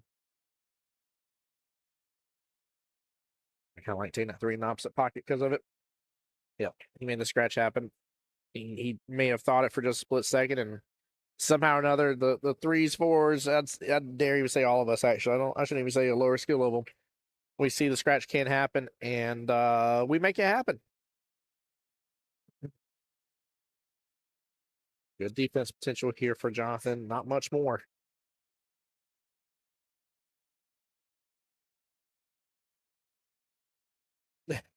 Right, Steamroller?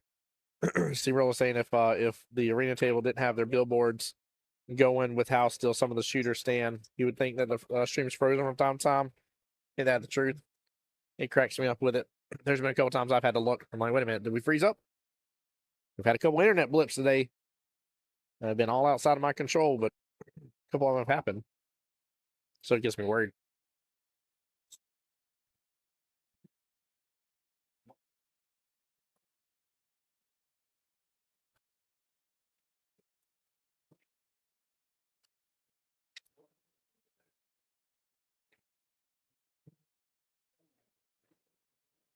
Oh, great hit. Very, very good hit. Oh, no, you do not. No, ma'am. But it's been so long. It has been. I had to mess with you for a moment because you've left me over here. You haven't come and said hi to me or nothing. Like you've been running a tournament all day and had your kids with candy and been really busy and all that kind of stuff. Hey, Kelly. Hi. How's it going today? I'm good. I'm good. I was just coming to say hello. I'm moving around. Good. How are the other finals going? Seems to be going well. Wait, there's 3, right? These 2. Oh, just kidding. And then the 1. Yeah. I forgot there was the second one in the arena table. Yep. I'm like, wait a minute, where'd the other one go? 3 finals going on right now.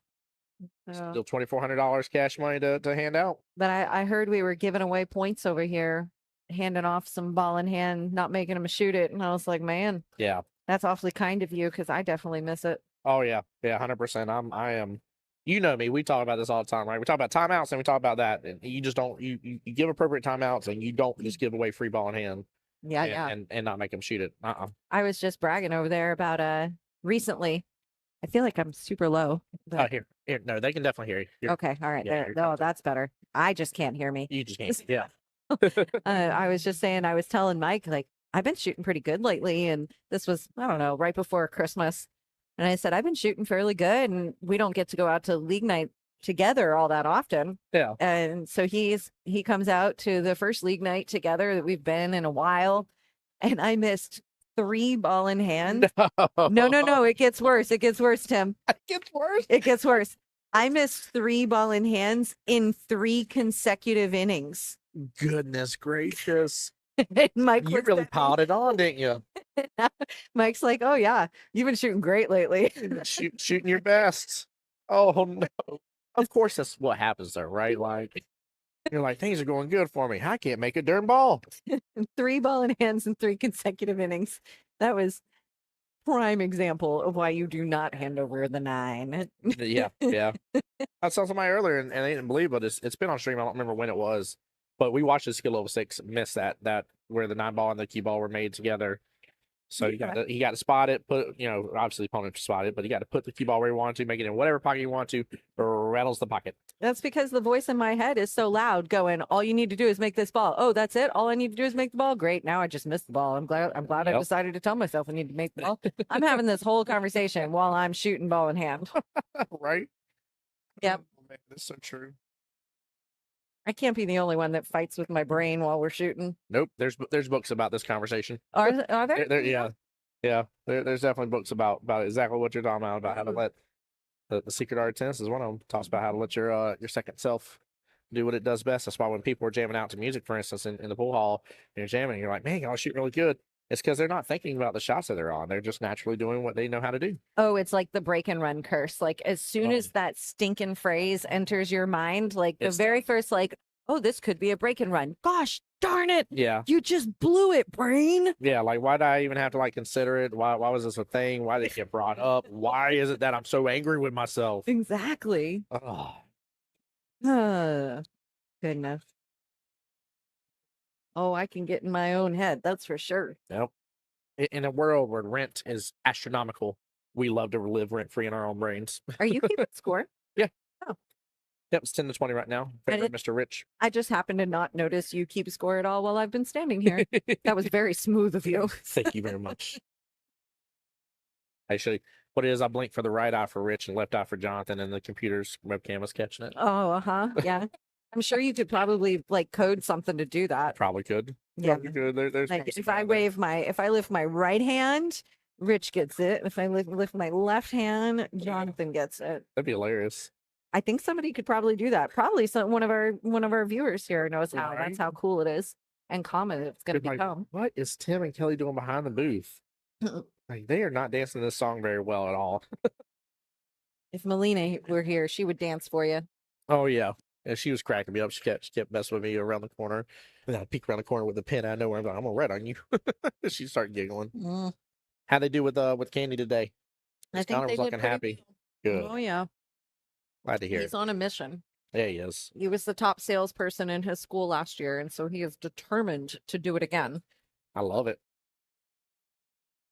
Didn't he get a limo ride last year? Wasn't that part of that? That was the deal. I forget what the grand prize is this year. It's not a limo ride. I forget what it is. Oh, it's coming back. Oh, I've never seen this. It's actually pretty cool. Ooh. It's like a game trailer. Like yes. A trailer like equipped like an arcade. Yep. And it's gonna pull up at the school and like certain kids get to go on there and play in the arcade. That is right up his alley. I love that. Let's see if I caught it in time here. By the way, extremely, extremely smart. And this is absolutely a defense. Rich decided he didn't have access to that one. Very nice. You're going to get ball in hand. He just messed up where the 2 ball was and didn't line up a beautiful combo with the 2-9 either. Like, that was really smart. Look at this breakout. Oh, man. But he hit it. Yeah. Flipped it back behind there. But I would come off the top rail right at it. That 9, it's not going to fly all the way down, but the 3 might help it in somewhere. Did you follow all that thought? All right.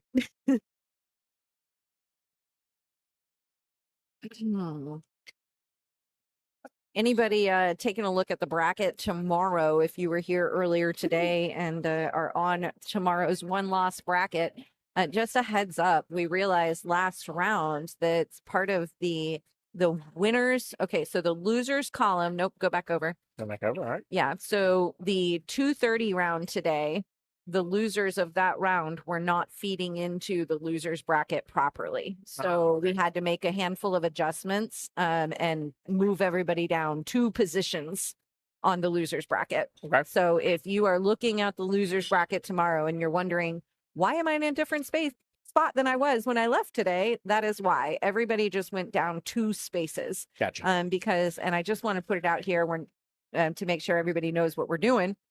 The reason for that, and it should have been set up that way from the beginning, but the reason that it needed to be that way is to prevent, go all the way to the top. I know they can't see, but to prevent teams from potentially duplicating a match they played today. Gotcha. So originally in that top match there for 46, Press 1 for English was in there and had felt so good, won the 10 a.m. match, they would have duplicated their match. That makes sense. We don't want So yeah, no, it was a genuine error in how the winner side was feeding the loser side. It has been corrected. Anybody who had a time change as a result was already notified. Oh, so perfect. if you didn't get a text from us, nothing changed for you except your spot on the bracket, but your time is the same. Yeah. So that works. oh, sorry for that long-winded explanation. No, I'm glad you did because I definitely would have realized a couple of the matchups changed. I'd be like, is somebody messing with this in one here? Like, Yeah, it just wasn't feeding the bracket properly. So, and that is Kelly Austin. Hey, how you doing? I feel like I haven't been on here in a long time. it has been a hot moment, I feel like. Of course, I say that and somebody's gonna be like, it actually was last week. And I'm like, nah. I mean, I maybe jumped on for all of 5 minutes a month ago, like, Yeah. but that's it. These Yeah, but tournaments have gotten too big. Yep. I don't sit on the live stream as much. You weren't kidding. And you know, I dare say it's one of your favorite things to say. You'd be like, I get to tell you again, this is the largest triangles to date that we've ran. And I love And that it's we do true. 8-ball first and 9-ball second because we have more 9-ball teams than we do 8-ball teams. Yes. And just barely, but we do. And because of that, 9-ball is always the larger than 8-ball. And so it's true. Every 8-ball is the largest yet. And then 9-ball comes along and it's the largest again. Yep. And Yep. 44 teams this weekend. That's phenomenal. It's wild to think of. 44. So between both weekends, correct me if I'm wrong, I think it was like right under $17,000 total. I think it was like 8,000 for 8-ball, and I think it was 8,800 for this one, if I remember correctly. That would be correct. So 16.8 would be your total for the 2 triannuals. It's weird we can't say it for the weekend anymore. Yes. But Yeah, for can't say for the weekend. triannual, Yep. just under $17,000 in payouts. Yeah, I was telling wifey about that earlier. I was like, man, that's just, it's crazy to think of how much gets given back. It's really awesome. We were just There we working go. on our taxes. So I promise you, it's a lot I because I'm very aware of those Worried numbers right now. don't have a delete button. She said the T word, chat. Ugh. I hate Taxes. taxes. I'd rather scratch 3 times in a row while my wife walked in and saw me shooting after I said I shot good. It's funny. You pay people to do your taxes and then you still have to do all this work so they can do your taxes. Right? Like, why are we paying the people to do our taxes? I love the speed he just had on that. Rich is doing so good. I'm remembering my job is to not talk about the pool. Yes. Yeah, no. You're no. Well, we've had a lot to talk about. I've been bringing it up quite a bit, and we've had a little bit of conversations about it. I'm trying to just remind people that we do have our wonderful back-to-back weekend of Vegas qualifiers, 9-ball doubles on Saturday, February 21st, Jack and Jill, which is 8-ball, on Sunday, February 22nd. Please remember, everybody always asks, what's the skill level cap? It's always set the same. National hasn't changed it. 10. That is a national setting because guess what it is in Vegas? It's 10. 10. So Well, there's room though. If you go up, you have to qualify as a 10. Yep. There's room for both players to advance 1 skill level after qualification to go up to 12 out in Vegas. But yeah, you need to register for the tournament, start that day as a max 10. absolutely. Hey, but don't miss that window. The registration window opens this Monday, This 2 Monday. days, 36-ish hours or so, maybe 40-ish hours from now, right? Yeah. Somewhere in there. Somewhere in there. Monday at noon. And there are 48 spots to give for 9-ball doubles and 48 spots to give for Jack and Jill. And I can guarantee you they're going to fill. So It does every time. if you want Every to time. play, the reason that we advertise an open window now is to give you time to find your partner before those spots fill. So don't waste the time. Start texting your friends, find your partner, because those spots are going to fill pretty quick. Yes, they are. And Austin, glad to hear that you're having a great vacation. That man's traveling a lot. Ooh, fun. Oh, yeah. I will need to get a score update because unless there was a dead ball, I'm off by 1. Find out here in just a moment. Trying to think about what else I need to talk about. MVP's next weekend. Oh yeah, MVP's next weekend. registration by Wednesday. Oh yes, I forgot about the deadline. Oh, I'm glad you said that. I forgot to be talking about that. And there's like going to be 0 exceptions, guys. Those exceptions for MVP in particular are creating monsters for us day of. So there's 0. If you don't register, you're not going to be on that bracket. You got to get registered. Yeah. Yes, Steamroller. We're talking about our APA area for those tournaments. But do ask your league operator, because if they got them, they may be running them or already have them set to run very soon. So you don't want to miss out. Steamroller is not our invisible friend. That's No. comments on YouTube, in case you were wondering. Oh yeah. Not our. We used to have an invisible friend. What's up, chat? That's the one you're talking about right there. Yeah. Tim used to call the chat, only in my novice live stream years. I thought he was saying Chad. And I just thought he had this really fun friend named Chad that came in and commented on our live streams all the time. And yeah, he doesn't. You're the Chad. You're the chat. No hanging Chads. Is that what they were called? Hanging Chads? I think so. I don't know. That's remembering elections before I could vote. I just gave away my age. Anybody else around for hanging Chads in elections?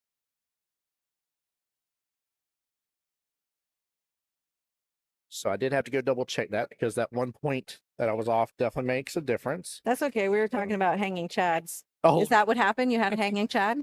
hanging Chad. Well, that's a 15-5 hanging Chad. I don't know. Do you know what a hanging Chad is? I have no clue. No? You Nope. remember the voting scandals with hanging Chads? Uh-uh. Watch somebody be like, Kelly, it was not called a Chad. It was I was really too young to be actually talking about this. So somebody with trivia knowledge should chime in with knowledge.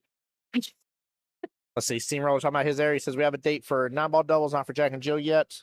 We have Legends Masters World Qualifier coming this weekend. There you go. Got a field weekend. Ours is the weekend after. So we got MVP in a week. And then we have the Legends Masters, which I'm very excited about. Yeah.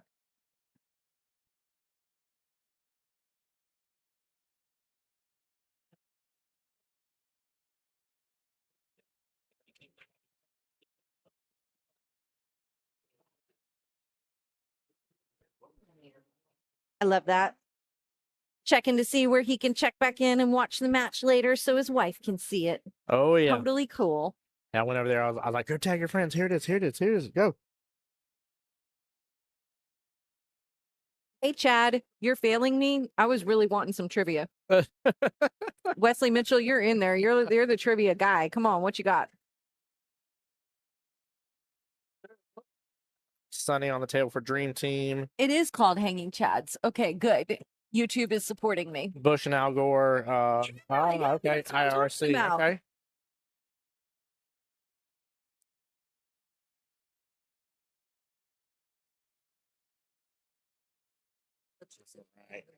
Bush level 5s makes it easy. That entire table goes towards the room. It's really bad. I don't know if you've noticed about it.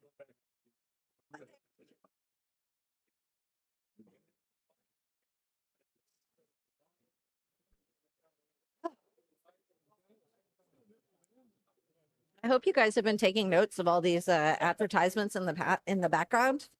Right. And when you go to their businesses, tell them you saw it on the APA stream. There you go. It gets you nothing. It just helps me. But I would like for them to know the value of the APA stream. That'd be pretty cool, that'd be right? pretty cool, actually. Yeah, like see, Go Cloud. That was Jacksonville Electrical Contractors were on right before then. So Yep. call them and tell them you saw it on the APA stream, and that would be really cool. That's Tim Karst, one of the owners. See, I wasn't going to tell them all that I was double dipping for Legends there. Jacksonville Electrical Contractors is also owned by Tim Karst. Yep. You'll see the AC one come up over here, which is Butch Croft. The Croft was just on there. Oh, was it? The Croft. It ain't the Lord Croft. It's the Croft. That made me think of like Tomb Raider. Yeah. Yeah, that was Oh, the quote. Laura Yep, Laura Croft. Yep, you got it. Oh, You had I mean, when you talk about Tomb Raider, you think about Tomb Raider? This is weird. Exactly. Plant it right there. Look, I want to watch some Tomb Raider now. Al Gore. That was, Yeah, I was way too that's young wild. for that. I think I might have been in elementary school. No way. What year was that? 90? Yeah, 96? yeah. We were probably elementary, probably before middle. I lived in Florida. I know that. I know. So no, it was way later than I that. lived in Georgia. Oh, was it? Yep. I didn't move to Florida till 97. Oh, okay. So 97 is way later than 96. Well, I started with 90. You did, but then you switched to 96 from over there. I'm like, that's 1 year, Kelly. Oh man. Not the point.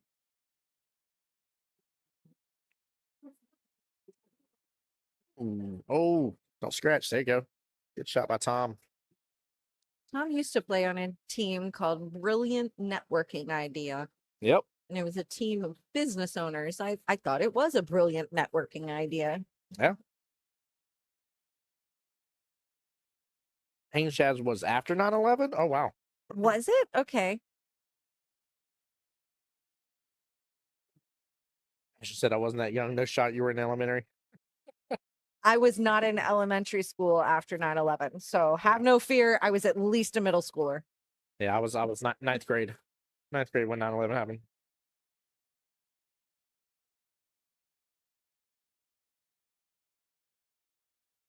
Steamroller said correction just before. It was year 2000. Okay. That makes slightly more sense. There we go. Oh, yeah, so I was eighth grade then. We found our time frame.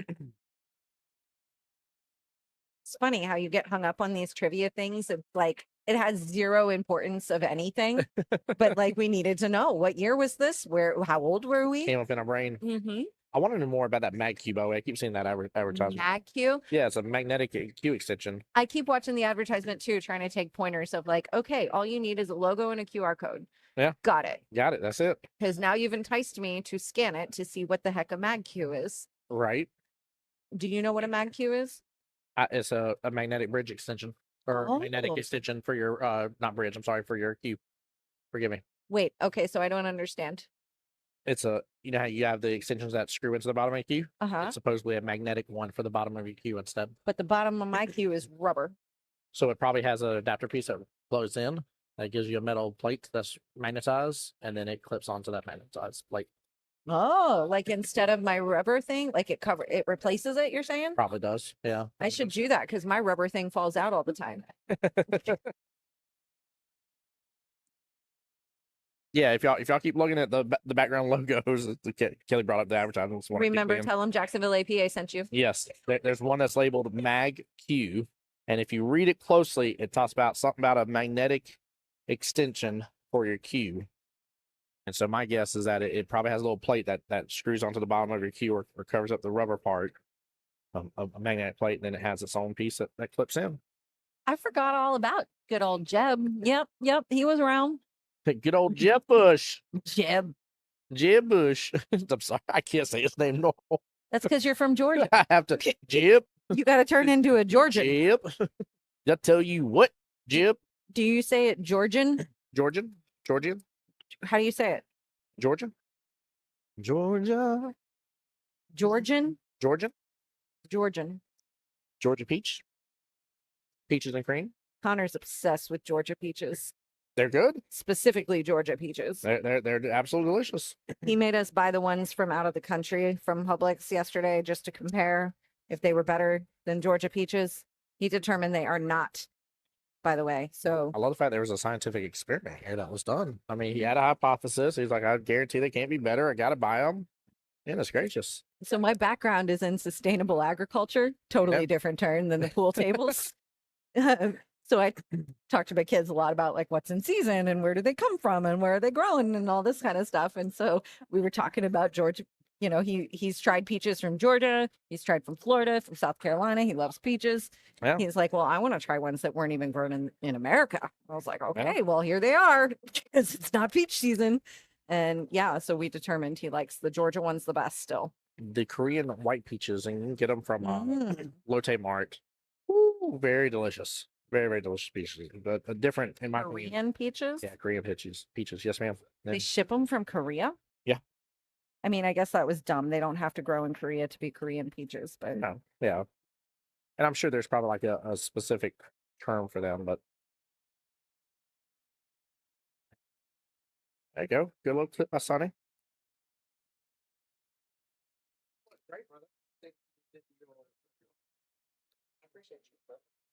what's the Terminator? Is that the one where he wears the sunglasses around? Yep. I should like put Terminator on the back of his ref vest. Oh, that'd be phenomenal. The shot Terminator. I didn't see the Tiger Vision. Terminator on the back of your vest because the Terminator always wears his sunglasses. Yeah. Oh, Steamroller, you're good, brother. I'm a Georgia boy. Derek and Shante know I'm a Georgia boy. It's all good. I promise you. I can talk all about Georgia. I was born in Tifton, lived most of my life in Kingsland, and went to college in Valdosta. Promise you, I got it. Don't you worry. Derek and Shante ain't gonna be mad at me. I swear. Ultimate referee. I love it. Jack is really like, I got to give him props, man. He has embodied being a referee on a very consistent basis to the point that I adore, because you beat me to the punch, by the way, when Perry was over here and you're sitting there talking about Jack for a moment and you were like, well, unless you're going to volunteer, like you need to cut it out. And like the same thing, like I was about to be like, oh, so you signed up for it, Perry, huh? Like I was about to say it too. Jack can see, he just doesn't like how bright stuff is. Exactly. So he wears the sunglasses, and somebody was giving him a hard time about watching hits with the sunglasses on. And it's actually better for him. I guess it was Perry, because I couldn't remember who, but I was like, listen, yeah, you complain about your shot watcher, you become the shot watcher. Yeah, we will take volunteers. Every single time we always make a post. We always request volunteers. Aaron like that shot Terminator. Ashton said on YouTube, he said, my rubber piece falls out a lot too. Yeah. Might be worth looking at that extension. I don't know that I should play with an extension. I use the bridge all the time, but I'm so good at a bridge now because I use it all the time.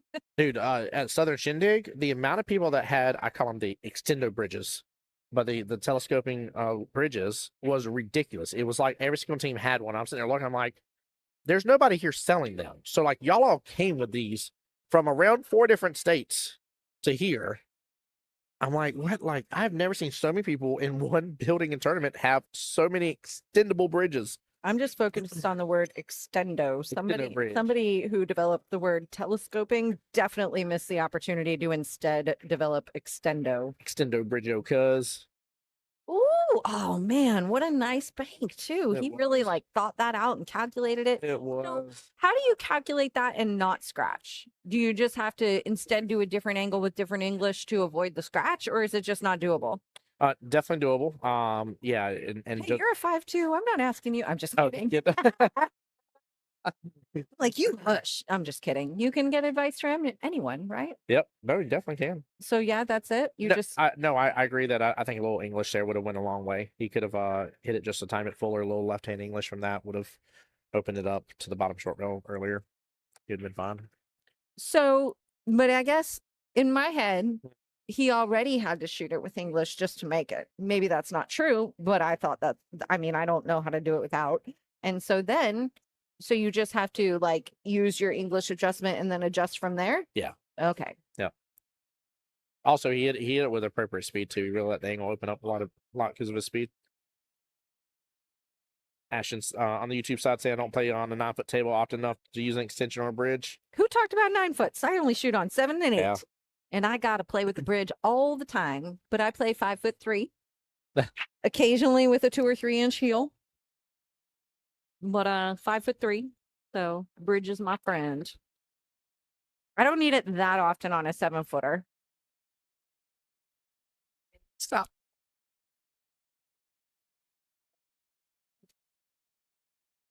I think if there's inappropriate jokes happening. It was very much so, and that's why I cut it out. I stopped. I don't need to be filled in on the inappropriate jokes.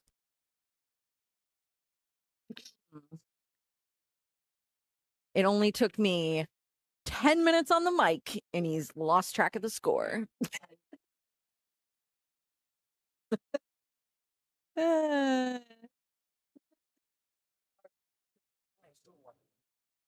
We can't find the score. We're getting it.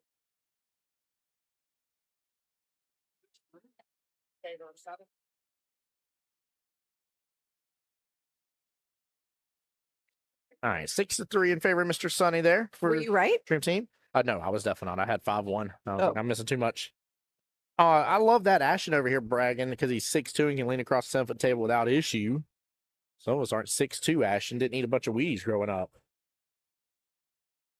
Oh, down on the break. Down on the break. I'm over here running my mouth. I'm like, what did he just hold up? He got a 9 on the break. 9 on... Look at that. Right hand side pocket right there. Oh, wrong points.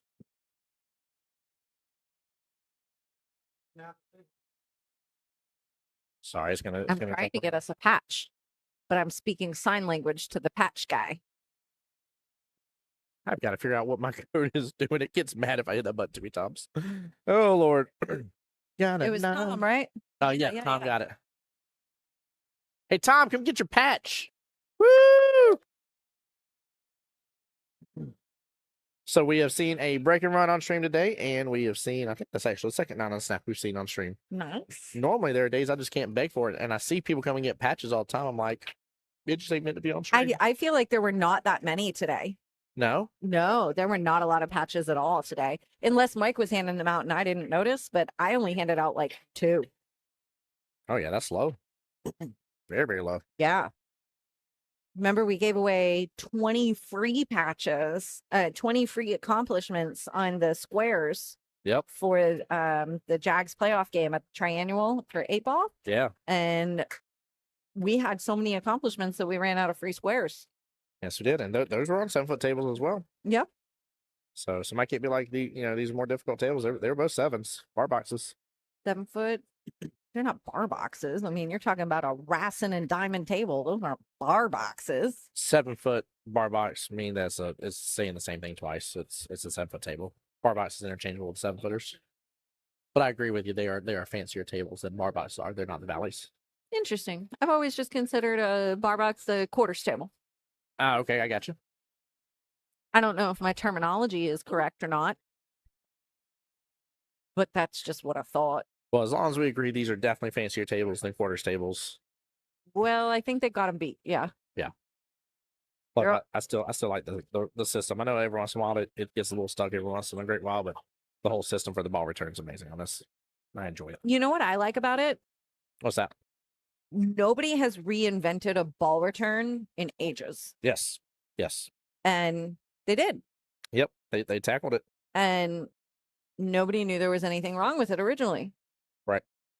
And so I like that they put a fresh spin on an old thing. Yeah. Because you don't see that too often anymore, especially when something is working fine enough the way it was.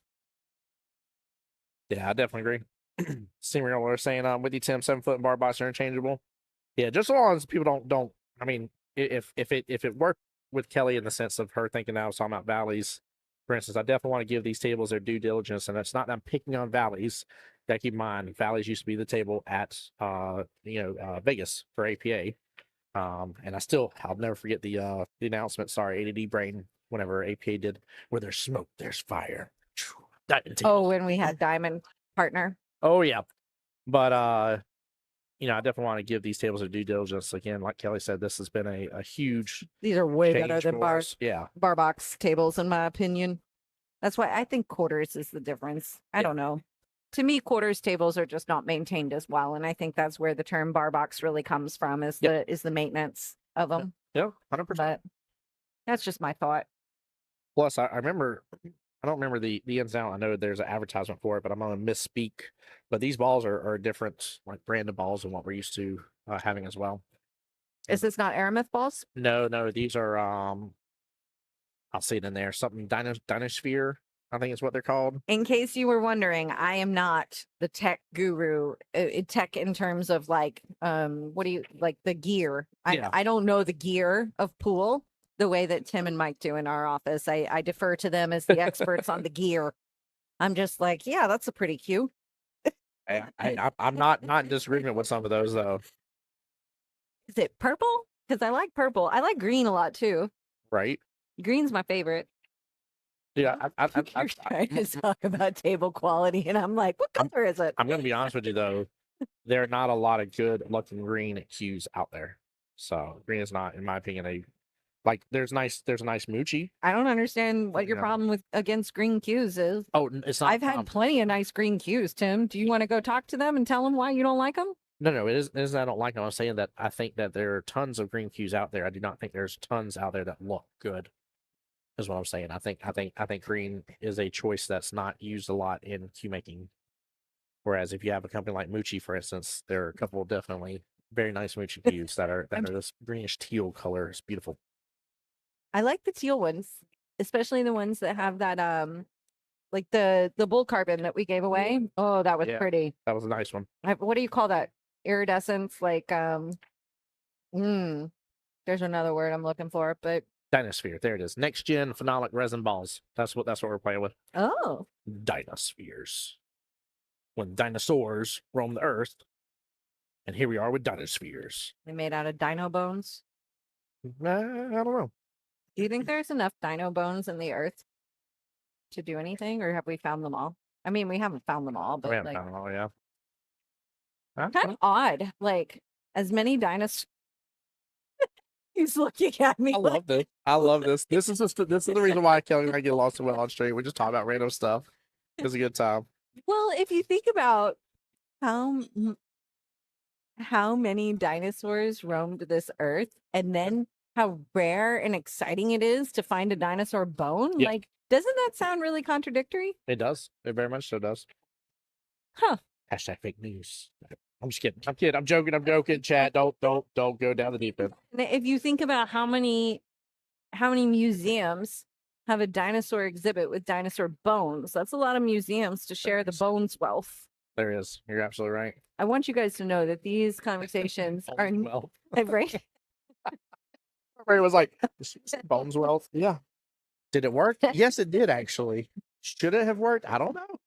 These I don't know. conversations are not limited to on stream. They are also this odd in our office. Just wanted you That to is know. true. Steamroller got a little insight for us. He says they are not the big dog dinospheres, but one level below their pro level. Nice. So they're So like they're the great quality ones? Raptosaurus Rex. Tyrannosaurus spheres instead of Tyrannosaurus Rex spheres. Oh man. Wait, what? Huh?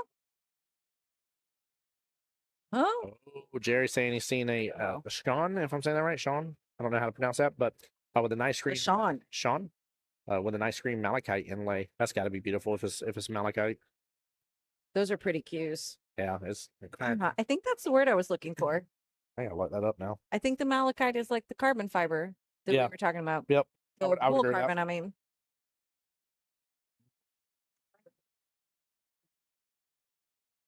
So we have the same bull carbon, Yeah. but instead of teal, it's like this deep purple royal blue color. Oh, it's pretty. Do we have it in office? Yeah, I it's in don't the think we do. office. Yep. Haven't decided what that one's going to give away or raffle away. Don't quote me. Oh my goodness gracious! Yeah, I just pulled one up. This is a very interesting. We're looking at that. Wow, very. That very is the interesting same. green. Yeah, it's that Yeah. thing.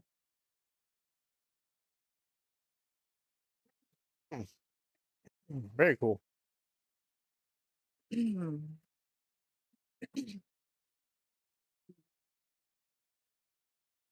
I wonder if he's gonna try to thin after this 6 into the 9. So tomorrow we play the double tables. Double tables, yes, we do. We've got no team has to play more than 3 rounds, That's but we have a total of 4 rounds that we will be here tomorrow playing. Yep. 10, 1, 4, and 7. Yep. We will not have any tables available to offer singles boards until late in the day. However, you might be able to convince us to do some singles boards tomorrow, late in the day, winding down. As that 4 o'clock round winds down, some tables will come available, but the 4 o'clock round is going to use the majority of them. So we will not be able to start them until they come available. But if you're itching to go ahead and get qualified this session, maybe come on up tomorrow and twist our leg. I like that. Dude, ESQ said Cabernet fueled insights tonight.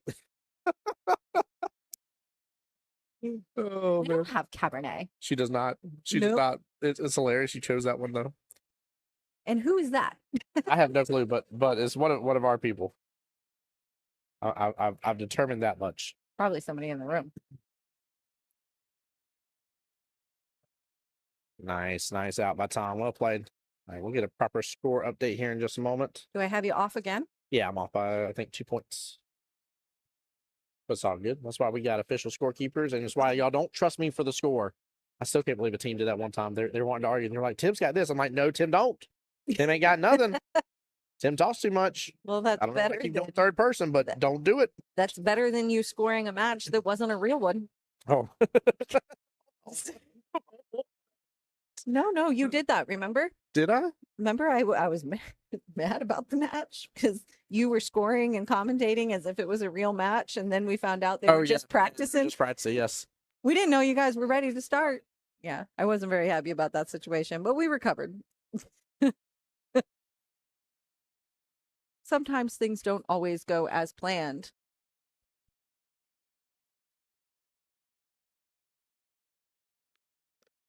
All right, 11-11. There we go.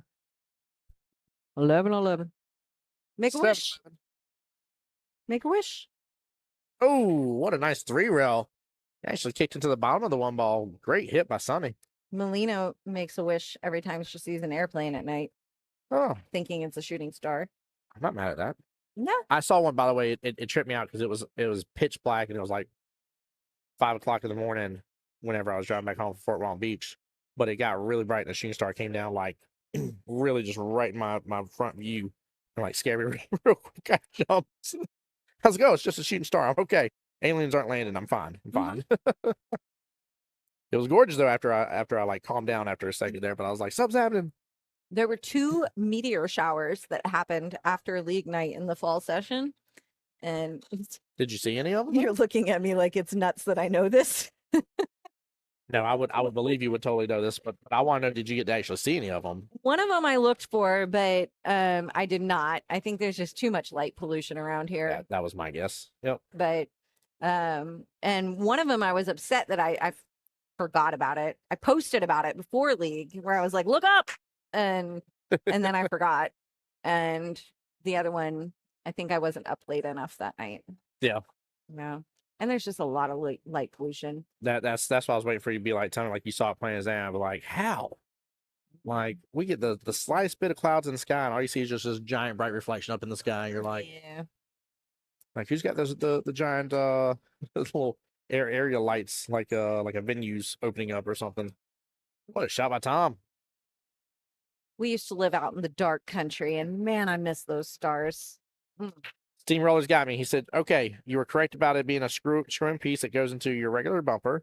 Then Oh, magnets this is in the both. magnet thing? Yep, magnets Okay. in both the extension and the other piece to hold it in place. I think it's a great idea. Wow, what a hit, Tom. Good job. Good job. Wow. Yeah, I definitely want to try that magnetic extension. I think that seems pretty cool. Easier to take on and off, faster. Just a matter of how strong is that magnet and how long does that magnet last with its strength. Slow down. Don't scratch from this. Woo.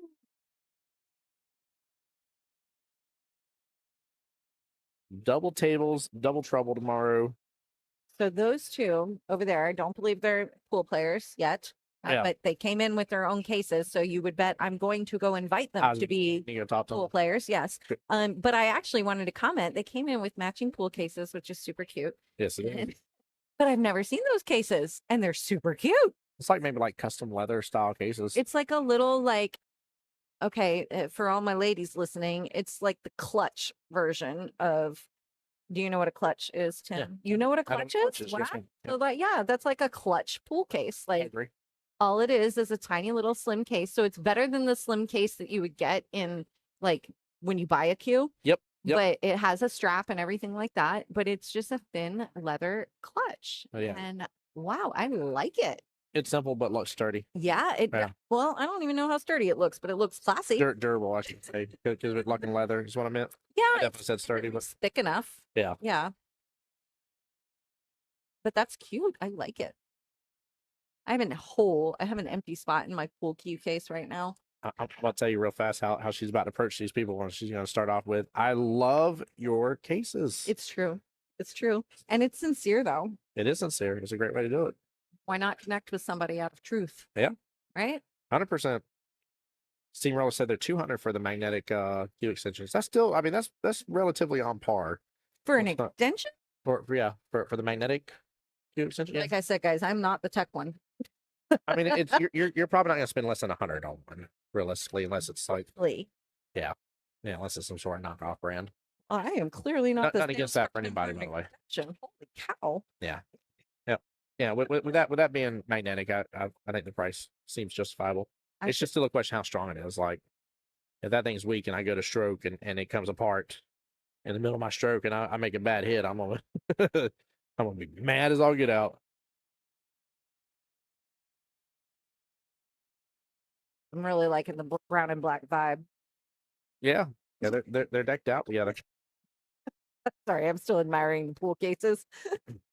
I like that. Brand says y'all should do a talk radio show or podcast. I love You'd get it. tired of us by then, Brandon. Yeah, as long as it's got the quality there, Ash and I agree. It does sound reasonable. Who knows? I'll tell you what I'm going to do is I'm going to contact them and be like, we saw it. We Right, need to know the stream. details. We need to know details because then we started talking about it on stream. And we knew nothing. Yeah. And So we made a lot of uneducated guesses. so if you want to like send one our way, maybe. What do they call those people that are the people that get the stuff? Influencers. Yeah. Yeah, clearly I'm with it on on social media. I don't know how to use Instagram. At this point, years ago, like 2-3 years ago, maybe I would have said like I should learn how to use Instagram. And now I'm kind of like, I feel like by the time I learn it, it's going to be out. So I'm going to wait and see what's going to replace it. And I'll learn that one. It's staying way longer than what I thought. TikTok, I think, is where I need to turn. I just need to skip over Instagram and look at TikTok. Yeah, TikTok definitely a huge growing platform. It's funny you're talking about Instagram. There's this meme with one of these kids at school, and he's like, instead of Instagramming, maybe you better learn your Instagrammer. And everybody's like, ooh, and I was like, yeah, you tell him. I think that's what I wouldn't be a very good Instagrammer. Instagrammer. Oh, two I for wouldn't have very good Instagrammer grammar. wouldn't have very good Instagrammer grammar. It's accurate. Don't question it hard. It works. I'm like, saying anything about you without having proper grammar does not make any sense to me. Oh, that's what I mean. Yeah. So it would.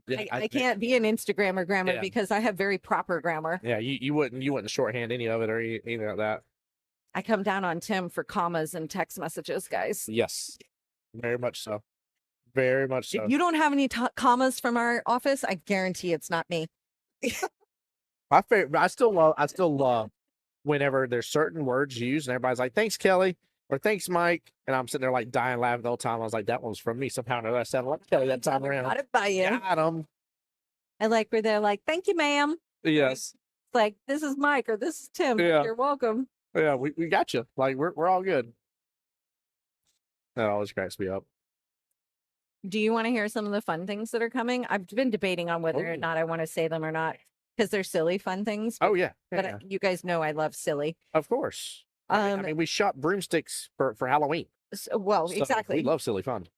So you guys know that Stephanie Medina has been helping with some of the doing some of the crafty, decorating, fun Pretty. stuff, right? And Love yeah. Pretty. So we have some spring holidays ahead. I'm going to phrase it this way. We have some spring holidays ahead that we don't take off for league play, but they are holidays.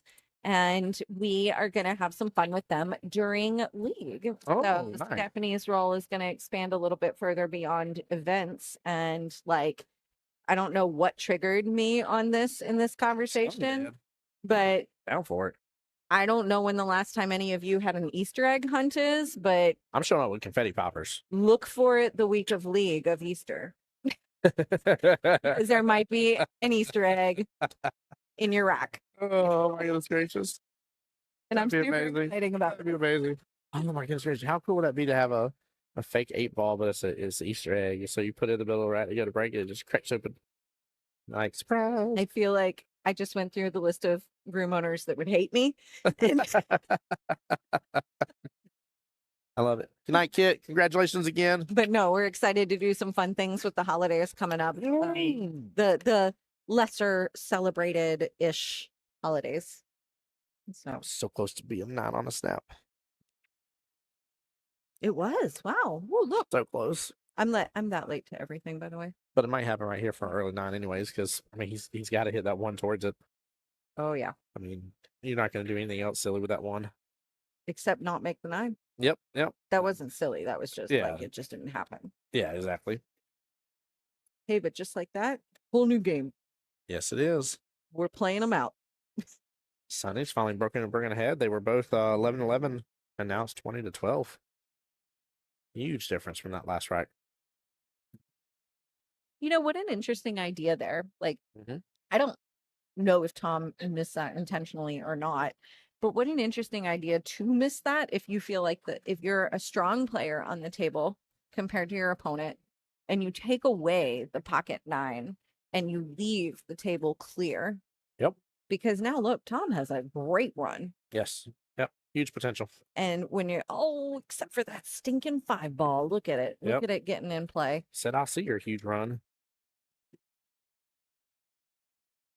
But no, I definitely agree. I could see a higher level player doing that on purpose Right? to have the points, because you talk to them all the time, and if they don't have to, they're not taking an early 9. No, because in league it just doesn't benefit you the way that it would in a standard 9-ball match where you pocket the 9 to win. That's not the way league is built, you know? So, you know, I was actually to totally brain jump over to this podcast thing because I was reading it.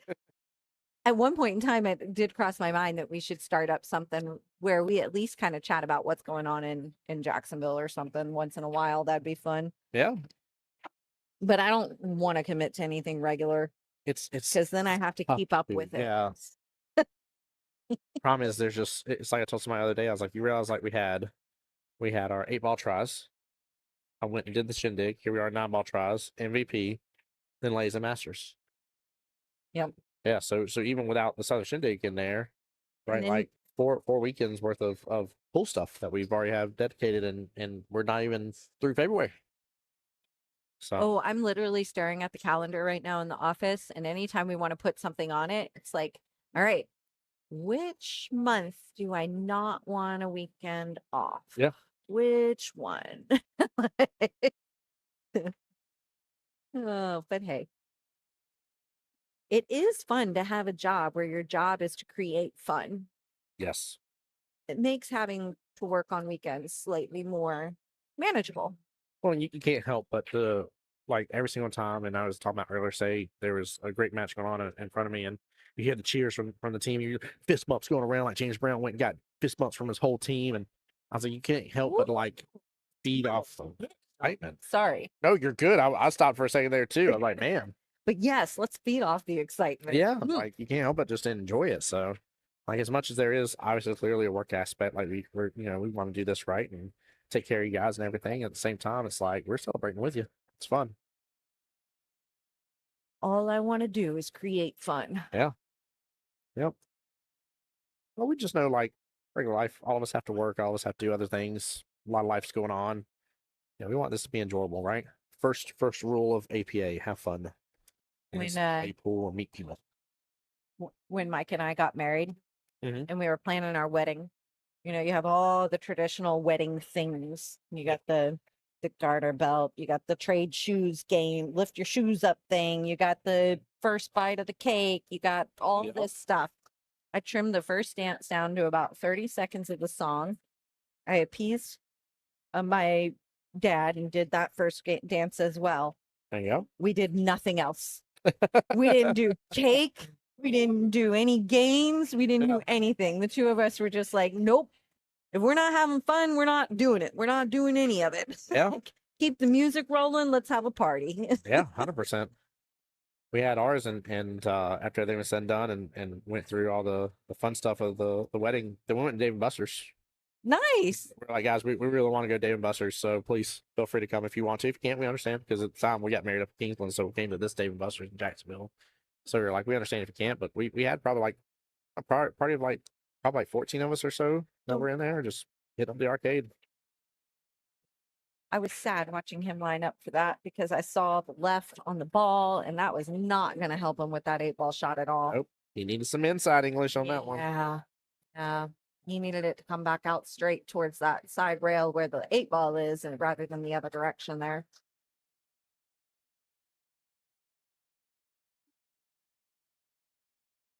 That's right, Ashton. He said, even as a 4, I only take an early 9 if there's no option. Yeah, it does not.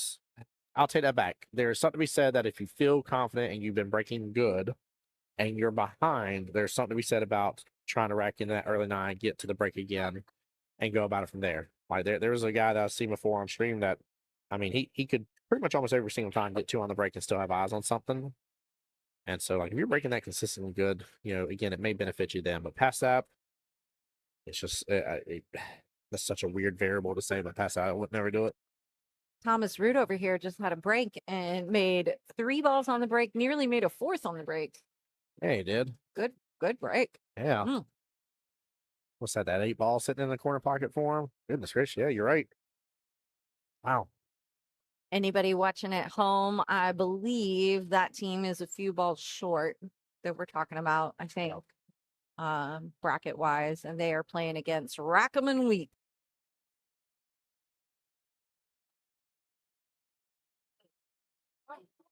Oh, tell me you got this. He did. What a shot. What a rack for Tom. He Beautiful. is really shooting well, and he needed it, that rack, to get caught up to Sonny a little bit, try and close that gap. Let's see if we can get Randy to give us a score confirmation once he is confirmed with the other scorekeeper. Make sure we got a proper update. A little closer match, though. Good shot by Tom.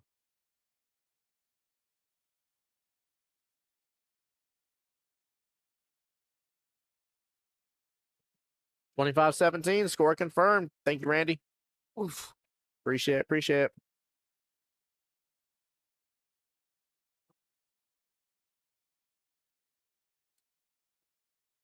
I was wondering, Thomas is on the verge of a break and run. All he's got to do is make that 9-ball. That's how quick he made all those. Dude, by the way, that wasn't that long. Yeah, no, like literally Lord have him just mercy. set up the fact that he had that 8-ball and sitting in the corner pocket, and he's shooting on the 9 now. He had made 3 on the break. Yeah. He's shot 5, and he's struggling on the 9 because it's not a great shot. No, and only the 8 was the goose, which means he still had to run 3 other balls. And Look. he was weird with how he was with the 1 ball a second ago. By the way, I know we're on a different table for a second, but that 1 ball did not look like a great opportunity for him to get the break and run. There we go, Tom. Nicely done. Check him out. He did it. Good job, Thomas. I know it's a different table, guys, but that's pretty good. Thomas, I think, is a 5 and just had a break and run. Way to go.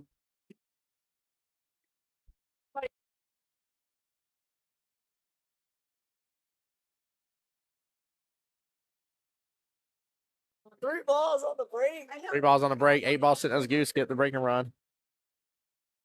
That's funny. They just came over. Anybody got patches? You just had a break and run. We know. We've been commentating, watching it. Nicely done. Yeah, that's huge. Oh, That ain't no easy task. Speaking of nicely done, what a Yeah, bank there nice. by Sonny. and I think you can see that 2-ball. It's tough, though. See. So Ashton asked what they're using when they're racking. So this is part of the table, actually, Ashton. So there is I'm going to call it a plate. It's not the right word, but it's best writing. Thank you. Tray. There's a tray. There we go. The rack sits on the tray, and where that all sits, the balls funnel to the rack. And so you just pick up the whole tray together, put it on the table, push the rack off, put the tray back. And then when you're done racking, you put the rack back on top of it, and the balls all funnel back to it again. It's So you actually really good system. tighten the rack, and the balls sit in that triangle like normal. Yep. You're just sliding it off the tray. Yep. Oh, which is all you're seeing. It's awesome though. The Raz tail, in fact, let's see here if I think I'm all the way down on that. Yeah, I am. I can't go any lower for you guys. I'm at the lowest angle here, but Remind me. I'll show it to you later though on stream, so that way you can see kind of the intricacies of the resin rack or table. I mean,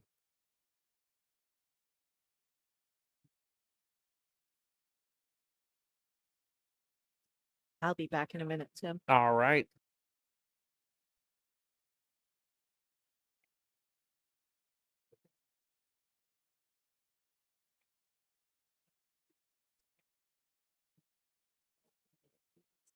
Oh no, Sonny's getting face get punished on that. Oh, it hits spike point. Ooh, saved by the bell. It's all right because he's saved by the pocket point. But yeah, it's a really cool system, like I said, and what Kelly said is she was talking about how the Razins were redesigned. It's really cool.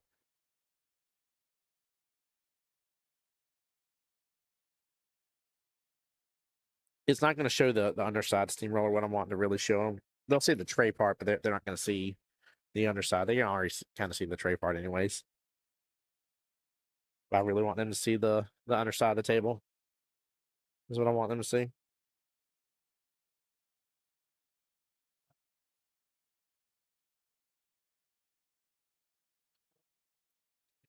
You gotta love it too, man. This whole dead ball walking team, y'all can kind of see a little bit of it, a glimpse of it, top left of your screen. They are all in the corner over there, rooting on Tom. Such team camaraderie. Dead ball walking the very similar. There's on the opposite side where the pylon is of the table. It was really, really cool. They're all looking around, cheering, talking about the shots.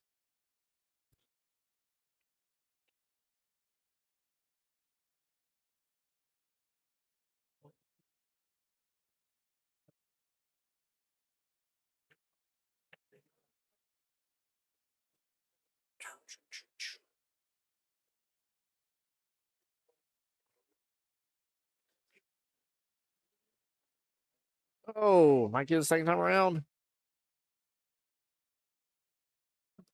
Oh, it still drops, chat.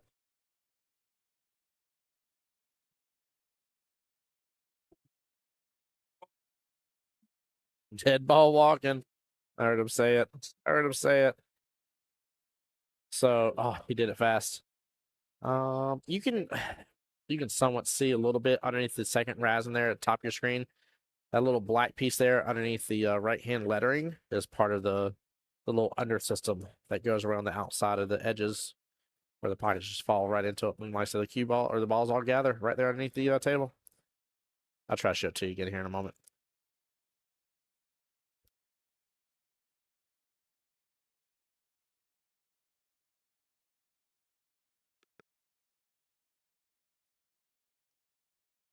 All right, 27-25. Good close matchup there. Tom got something here in the bottom right-hand corner. Has eyes on the one. Hi, wifey. What's up, my dear? Seymour says is reminds him of the TV tables that Snooker uses. Yeah. Everybody in on the Facebook side, say hi to my wife. Shoot, even if you're on the YouTube side, say hi to my wife, guys. Give it up to Denise Jones right there. That's my wife. Unfortunate scratch there by Tom.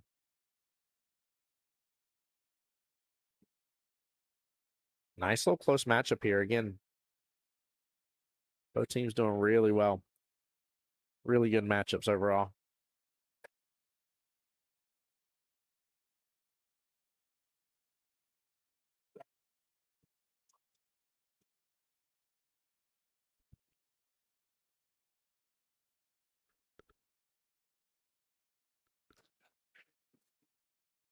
Oh, my Lancer. Me too. Wifey says hello, everyone. Ashton on YouTube says hi to wifey.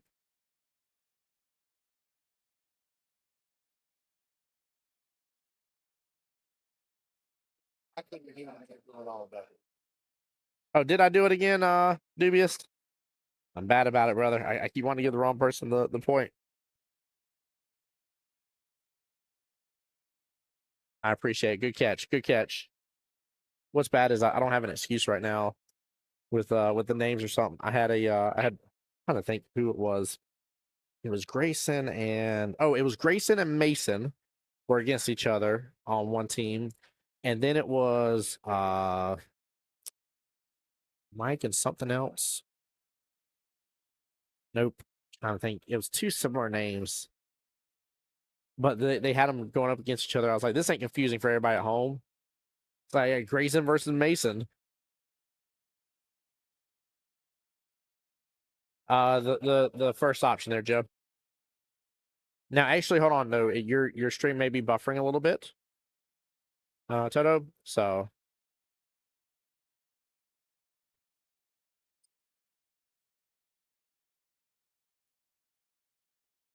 Steamroller there on the YouTube side says, "Hi, Mrs. Voice." I love it. But yeah, Toto, your stream may be buffering a little bit. It'll go down in camera quality. Well, not camera quality, it goes down in stream quality is what it's doing, and give me a lower stream. So camera may look fuzzy because of that. So Grayson Flop Gang. Steamroller remembers who he was. That's right, Grayson and Mason. Grayson was part of the Flip Flop Gang. Julia said that would be confusing. I'm trying to think of what the other two names were. What's bad is they were both matchups in the same team captain's matchup. Is the problem. That was the whole issue right there. Is they were both at the same. Golly, what was it? Was it like Mike and Matt? I don't know. I know for sure it was Grayson and Mason, without any doubt in my mind. It was hilarious.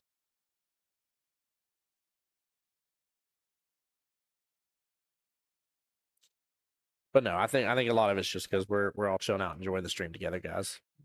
I hope the teams are enjoying themselves too, which I think they really are. I think they're taking it very serious.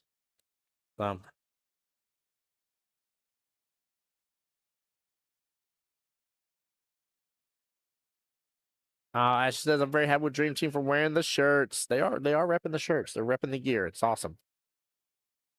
Oh, was one name Sean and Sean? Was that it? Or what? Oh, actually, no. I think it was like Sean and Steve. Something along those lines. Anywho, it doesn't matter. Y'all get the point. It was difficult. Marie and Mary. Oh yeah, that would be a difficult one. Steamroller. I would definitely get them mixed up all the time. Comes that early 9. Hits off. Oh, hits off too far. 5-ball drives right past the 9. No go.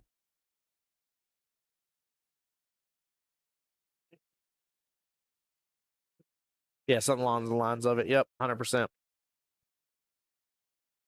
I've had a few difficult ones though throughout my time in streaming. Nice job for that crossbank action there, trying to get that 9-ball, Tom. I ain't mad at it, sir. I see you. I see you.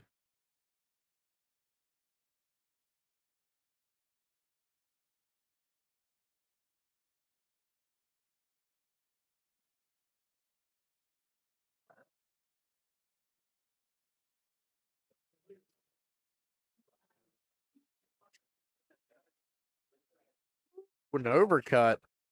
Good attempt by Sonny on that one. Cannot believe he actually overcut it. That was tough.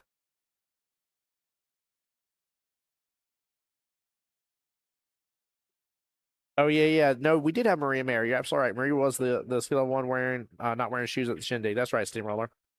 That's right. No, we did have that one too. In a bar, as he loves to remind us. He's like, I would never.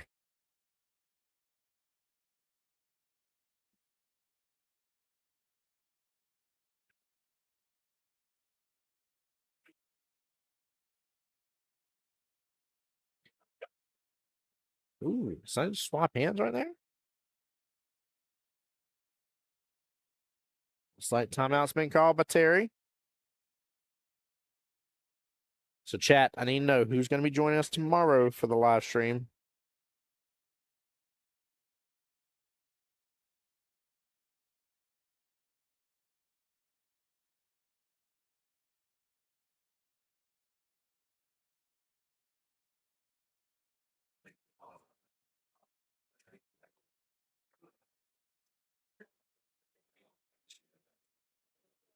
There we go.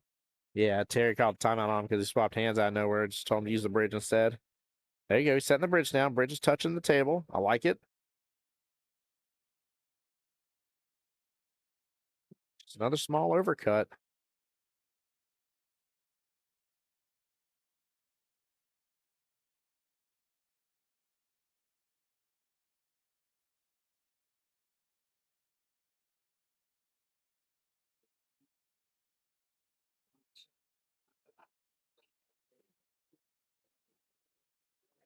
Good shot by Tom. Nicely done. Getting back out from behind the 8.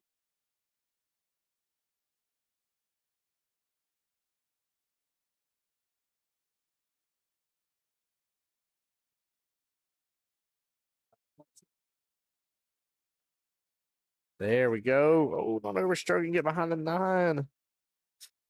Ouch. Ouch, ouch, ouch.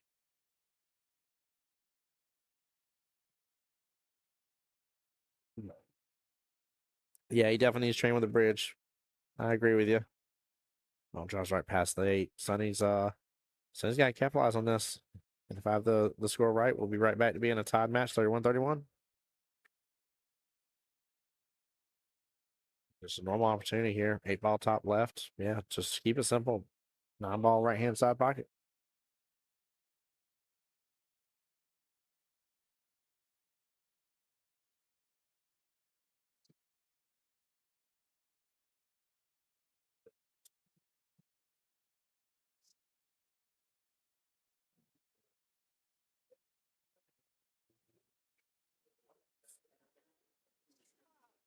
Man, he's kicking himself for that one.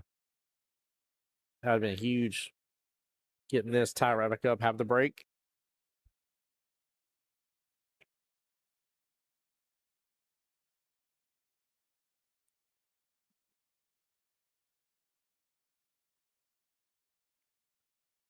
All right. So he's got a chance here. I like the cross bank in the left hand side pocket. Very doable on this shot. Very, very doable on the shot.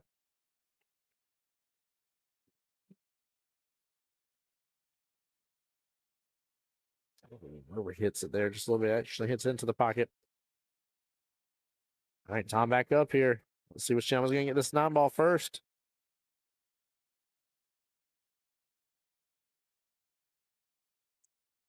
There's an opportunity for that 9 in that side pocket. It's a very thin cut. There's definitely an opportunity here.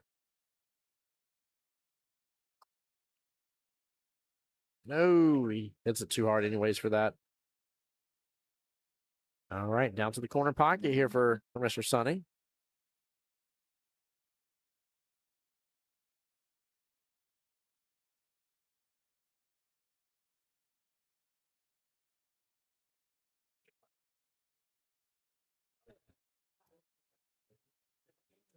All right, we'll get the score. We'll get the score confirmed, but watch this. Watch the tray that he pulls out. See the tray? And he pushes the rack right on off.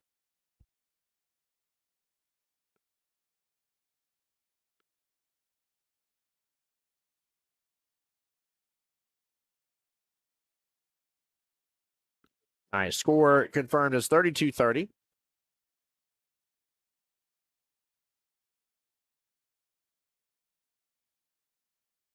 But yeah, pretty cool little system on these Rasm tables. This was the first pool hall in, if I understand correctly, in America.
nothing there. Sonny on the one ball.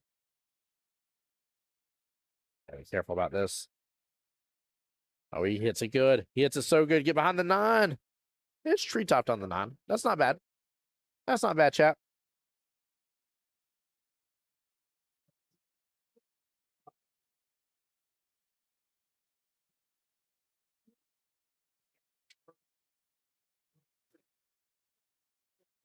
Tom sends it so good. And somehow another comes around everything. Just barely hitting into the 3. I don't know how it just drifts off past all that stuff, but oh man, good shot there on the one ball. Bull sends it. 2 balls sitting off the bottom short rail here for Tom. So he's looking at the 1 rail kick, which is fine. 3 balls right there above the 2, so 1 rail kick should not be a bad thing.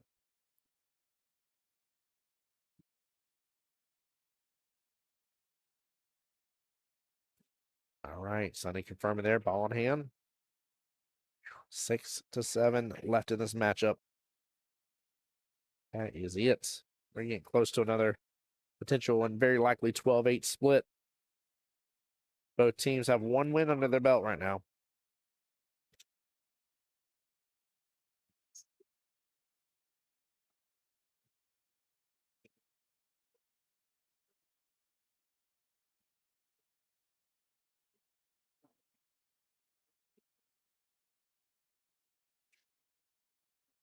Ooh. So close on that right-hand side pocket.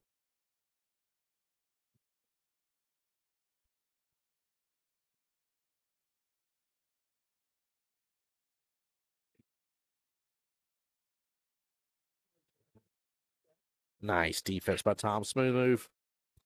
I was about to say there's no reason to try for that crazy cut or anything. Play the smart move, and he did. Very nicely done.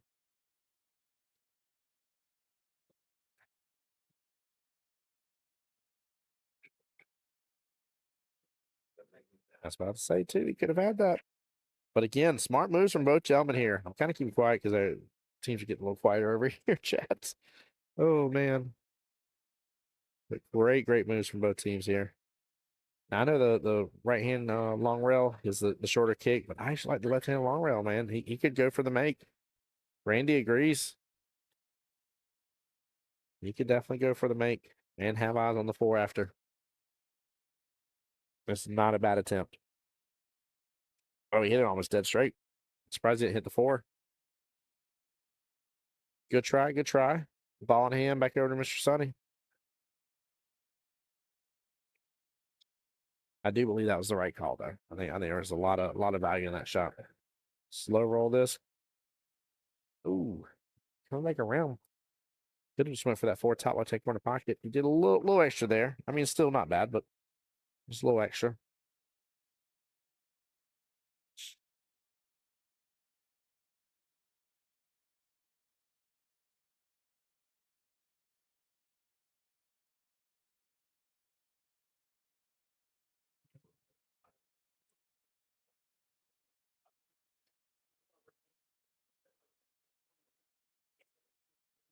A little bit of pressure's building on these guys.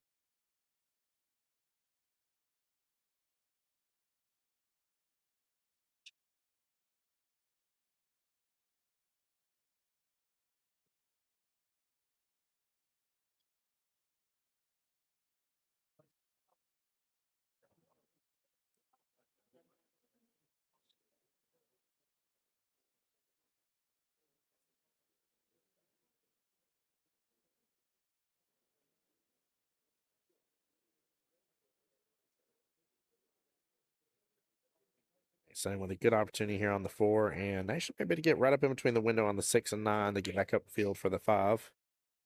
Oh, no. He did not have the angle I thought he had for that. He hit it good, though. Hit it with nice little pace. Got back over on the right-hand side. That's perfect. I like a little bit outside on this. Just a little bit. Or this just a tiny bit. Oh, he hit it almost as if he was lined up with a full tip of outside English. Full tip of left with where he hit it, he probably was still throwing it into the pocket.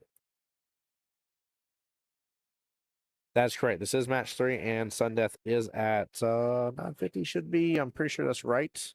Let me refresh my screen. Correct. 950. So yes, we could have matchup 4 and 5 into Sundeath if they go much longer.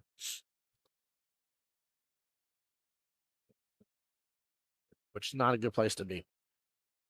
You don't want both. One's understandable. You can prep for one. One's just fine. Getting both, that's tough pickings.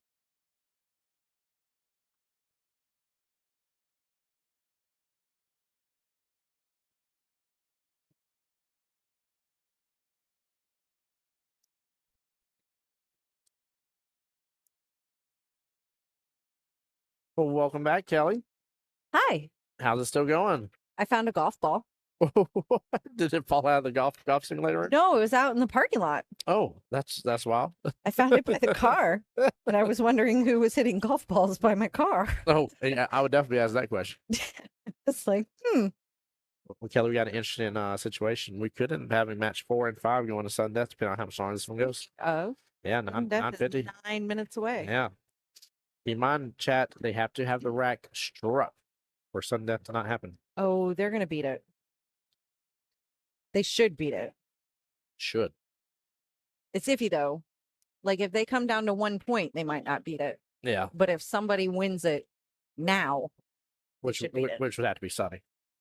So wait a second. You mean that it's unknown as to whether or not they beat it? Yep. Yep. That's what we mean. Yep. Yeah, Steamroller agrees. 1 sun death, cool if needed, but 2, heck no, yeah. Yeah, you don't want 2 in the sun death. Yeah, so I mean that's just you want to about throwing probably the biggest wild card you ever could into your whole lineup and what to expect. So They've both played a great match. yeah, definitely a good defensive battle. Like this one's had several defensive battles. The threes before you came over here, there was 4, 5 defenses in a row if I remember correctly. In match 1. Match 2. Match 2. They Wasn't I here for part of that? oh Yeah. I think you were. Yes. I was busy talking about advertisements. Yeah, right. Nice. Do you have a favorite sound? So like just an individual Thinking of noise weird things to talk about. because there's 2 sounds that I like. One of them being Mario. Well, okay, so a favorite Do, do, anything is do, hard do, for me, do, but like, do. do you have favorites? Yeah. Sounds, plural. Yeah. The vibra slap. You know what a vibra slap is? No. It goes like that. Oh, Yeah, okay. vibra All slap. right. Yeah. That's a favorite sound. That's a favorite sound. I mean, And the it's what- Mario. and the Mario. Do do do. It was why it's when you can always tell when I'm knocking at the office to get in. That's why I was in the Mario. Do do do do do do. Consistent with I found my golf ball by the car in the parking lot. There's a train. Yeah. And a train is one of my favorite sounds. Oh, that train back here sounds really good. I just like any train. I Yeah. just like a train.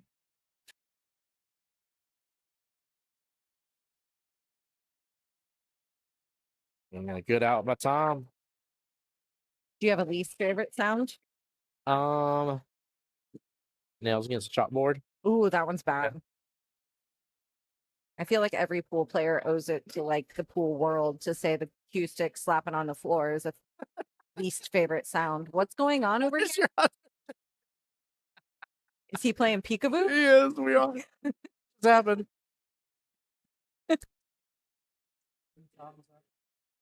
Ready? Oh my goodness. Oh my goodness. Oh my goodness. Oh my darling. Did you have to learn that song in elementary school? Yeah. Oh, I dropped my golf ball. Bye, golf ball. Into the golf simulator room you go. Go home, golf ball. Do they hit real golf balls? Yes. Really? Yeah, so that's a camera tracking system that does it. I haven't swung a golf club in years. You should go swing one in there. It's pretty cool. I was just thinking that I probably should not do that at all. I would probably not come out of that well. He's got it. That's the game. Yeah. That's it. We got some exciting dead ball walking over here. Perfect. Yeah, still 12-8 split, but in favor of the dead balls. That's huge too, because they were already up just a little bit. Wouldn't that have been cool? Not on the break, but no cigar. 25-35. Dead ball walking now has their second win under their belt. Dream team with 1. You are totally right. They should have their lineup ready. Let's see what happens because they should have been ready to go. But gosh, guys, make note of this. It's 9:45. We should be breaking by 9:47. Yep. Should. We should. So let's Even see. 948 at the worst. All right, I see Randy jumping up out of nowhere, and I feel like You're right. Like we should be lagging by 9:47. Yeah. Yeah. I see Mr. Terry. It is possible, guys. It is possible to do. Look, they all know. See what happens when sudden death's around? If you guys would just pretend like every match was sudden death at league night, you'd be home by 11. That's very true. Facts, people. Very true. Facts.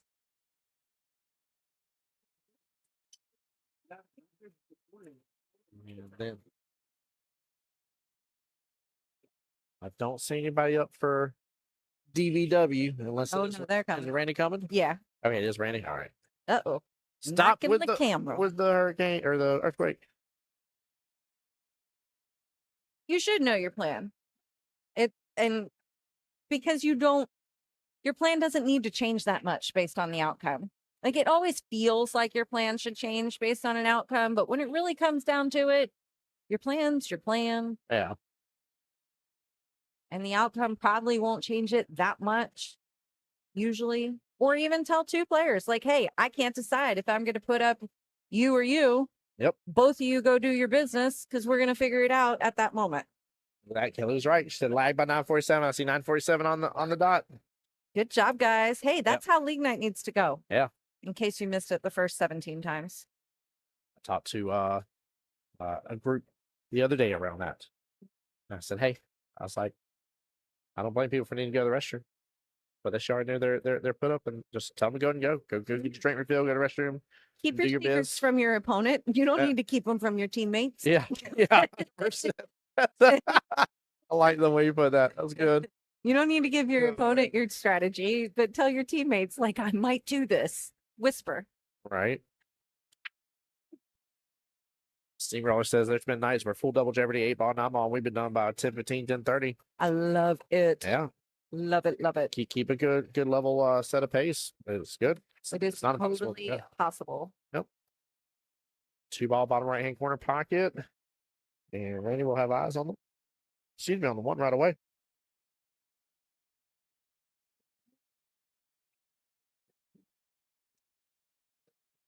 Well, I still see Dakota there. I don't know how far along they are on the second table. Dakota Grady's over there shooting right now.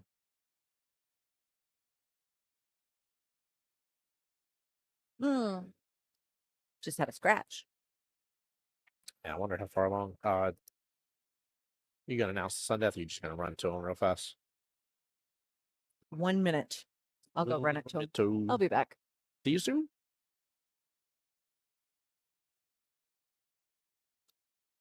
Randy on a nice run already, chat. Very nice run. That's right. I love what Mark said. Have your cues put together when you get there. Yeah. No reason not to, man. Good attempt there. Very good attempt by Mr. Randy on the bank.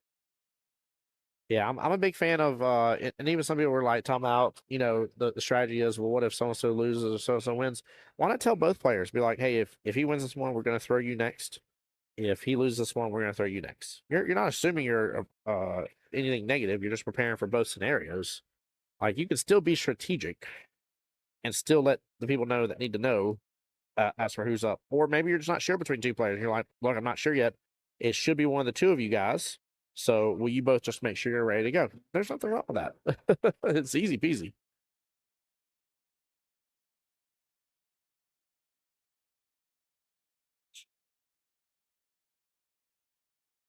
All right, Sun Death has officially started. Now this matchup will not be in Sun Death. They did get everything going, so we're not doubling up or anything. It's one of my favorite rules about APA. Sun Death, if you beat the timer, beat the buzzer, your match doesn't magically turn into Sun Death. That would be very weird and confusing. So, yeah, drives me nuts too not having a cues put together. I agree, Steamroller. I agree. I agree.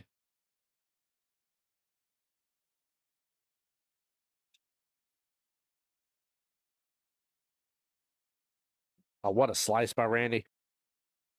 Very nicely done. Opportunity here on that 7th side pocket. Roll up with it. All right. No sudden death over there. They beat it.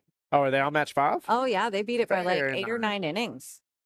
Good job, guys. Played. For the record, that would make their league night almost over. Yeah. 3 hours in. Yes. Yeah. Good job.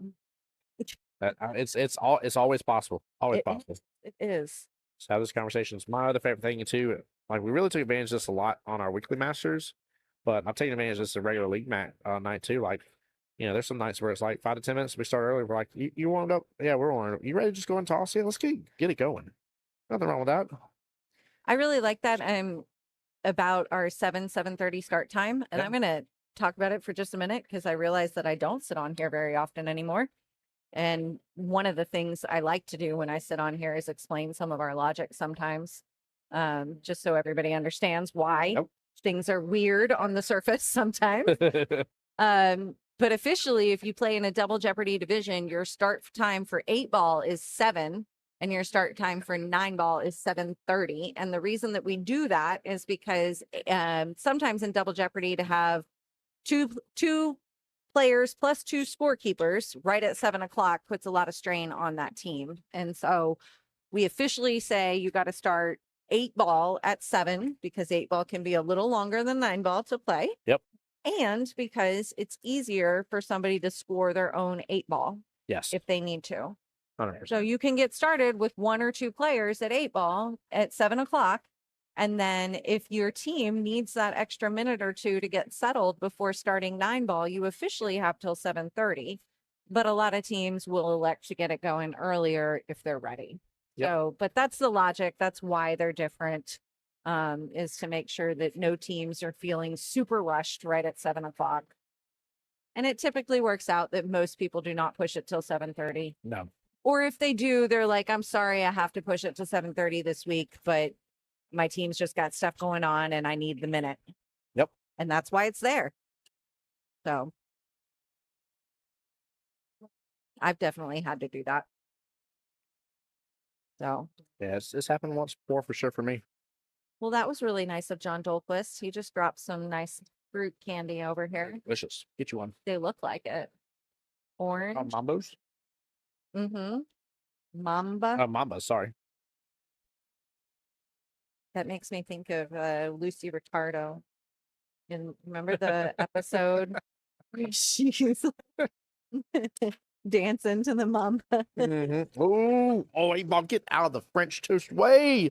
Oh, was that in that side pocket? Man.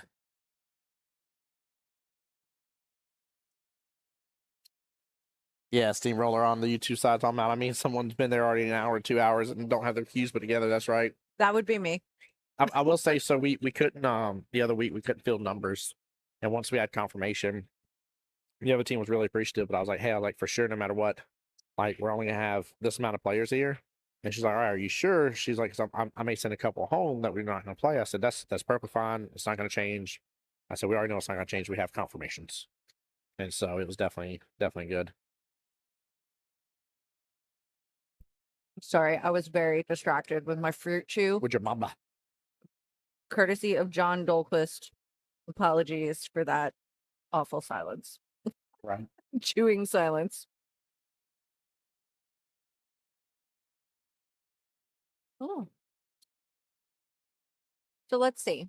How many got qualified today? 11. 11 are going to leave today. We started today with 44 teams. So we got 33 coming back tomorrow to play. And we are qualifying 6 tomorrow because there's 17 all weekend. Yep. Yes.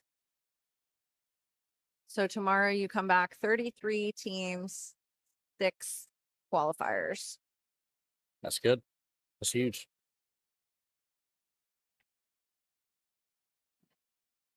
That's pretty good odds. Yes. Yep. I like them. And at least, bare minimum, at least tomorrow you get to wrap up your weekend and get that qualification, which is huge. And again, for the first time ever, Jacksonville APA is going to have 4 8-ball teams and 4 9-ball teams, Woo! which is massive. It is. It's like, This year's odds at the World Qualifier are nuts. yeah. Well, it's like I told somebody the other day, too, because they were talking about, they were like, well, what if my teams come together? I said, I'm not saying it can't happen. What I am saying, though, is that both your teams have to be on the same bracket. I said because there's 4 winners, there's 4 Yeah. brackets. It's very tough for that to come to fruition. Not only that, but more often than not, on the rare cases that it happens too, because it's a modified single elimination bracket, it Yep. usually doesn't have elimination consequences for a team. Yep. So, that I wouldn't consider that like a terrible No, concern. no, it would be astronomical. Yeah. No. Uh, But you have better odds of going to Vegas. So 48 team max on these brackets. 8-ball probably won't even quite, or no. I'm trying to remember where the numbers sketch out, but your odds are good. 1 in 12 is going to be the worst that you got. yeah, 100%. Terry getting a little love from the table there. No harm there. The table gives and takes away, and usually it's fairly instantaneous in its karma. At least I see it.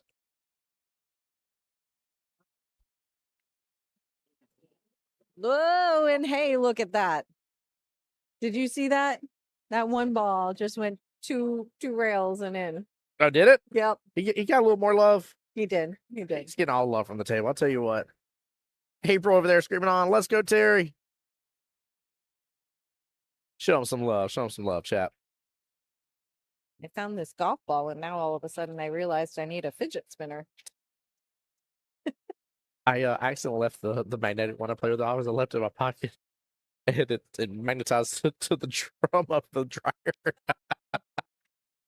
My wife's like, Tim, Nice what is shot. this? Oh, man, it was funny. Melina today wanted to have a blanket in here, and not, mind you, she had a jacket. She could have just worn her jacket, but she wanted to be cozy. So whatever, had the blanket. But anyways, she's sitting there with it, and I'm like, what is that? And I get to looking, and it is slime, or no, putty. Like Oh, the no. putty has melted into this woven wool blanket. Yeah, it's not coming out. No. It ain't coming out. It is glittery and slimy in the blanket.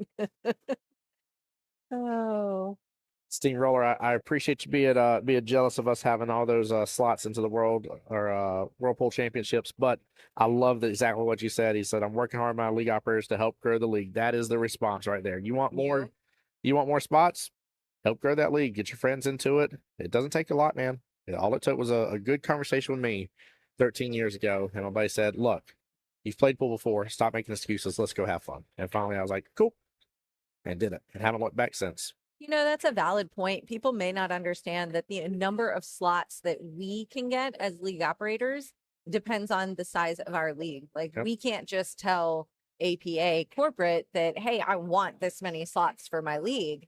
We have to earn those slots Yep. based on the size of our league. So it's truly a milestone for league areas to get another slot based on the size of their league. It's not just a decision to have one.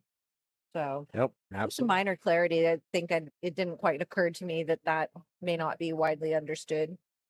It was good. It was a good thing to talk about. It does make a difference. And trust me, with all the adjustments that National has done too, with moving the tournaments around and how, the August time frame, right, World Pool Championships, that is 8-ball teams, 9-ball teams, team captains, right? They've done that. That's opened more slots. I have zero doubt they would love to have more people there. So we just got to have more people in the league to get them there. Hey, let's take advantage of that super bright construction vest in the background. Jack And Carter. right there behind that nice, pretty APA logo at the top Oh. center. That is Jack Carter wearing that vest. And that man has been in that vest since 10 a.m. this morning. So he has been in that vest a solid 12 hours today, watching hits all day long. If you see him, thank him, because no one else has volunteered to put that vest on today. Correct. Not one. And he has done a phenomenal job of being available the entire tournament. So we appreciate that so much. And it goes a long way to show up and volunteer for a round or two. And Jack is pretty much guaranteed to be here wearing a vest.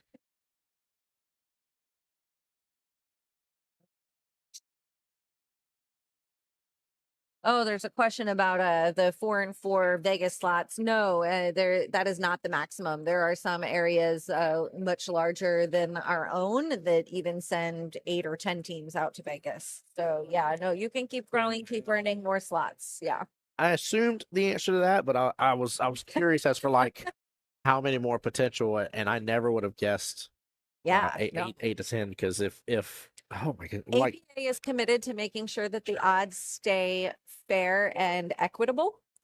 So as the league grows, they're not going to punish the players of the league area by making their odds worse, because you're capped. So yeah, that makes complete sense. you're gonna be able to earn slots proportionally as you grow. I just still love the fact of how there's just so many different ways to be able to get there. I mean, that's the part that blows my mind now. When I really just sit down for a second, I sit there and start drawing it all out. I'm like, yep, one membership, and oh yeah, about a dozen ways to get to Vegas.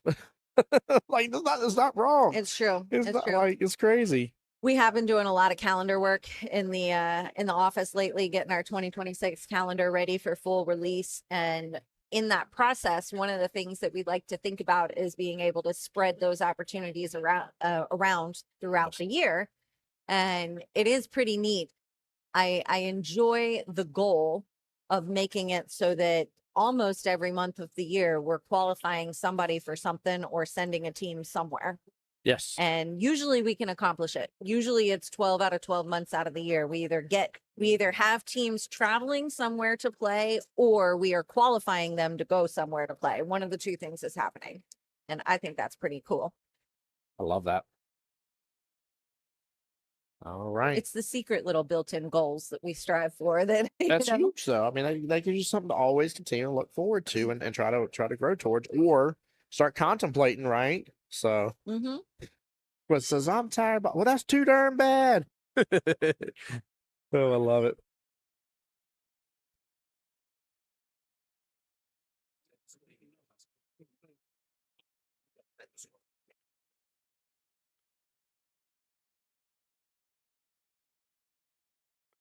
Perfect. I thought I had it. I didn't think I was off, but I want to make sure.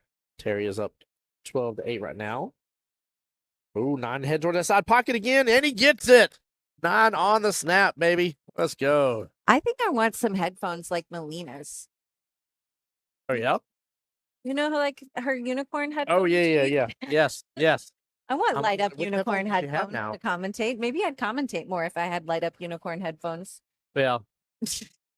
I love it. I love it. John Hummel says, who? Tim Jones. What's up, John Hummel? Welcome in, buddy.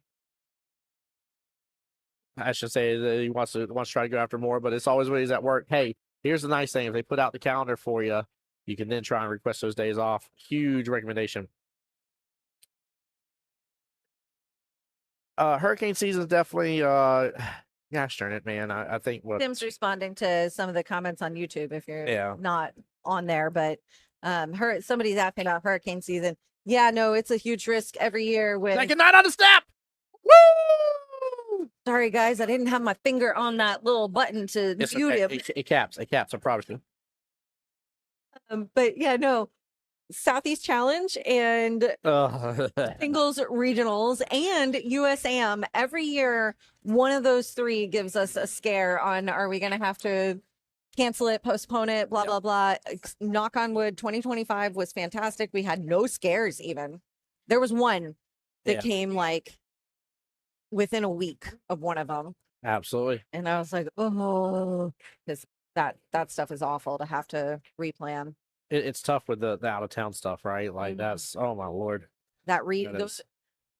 Given that all those regional events happen in this area that time of year, that is so nerve-wracking. Yes. It is. Oh my gosh, not a third time. He did it a third time on stream chat. Let's go. Wow. Guys, he just threw a pen in excitement.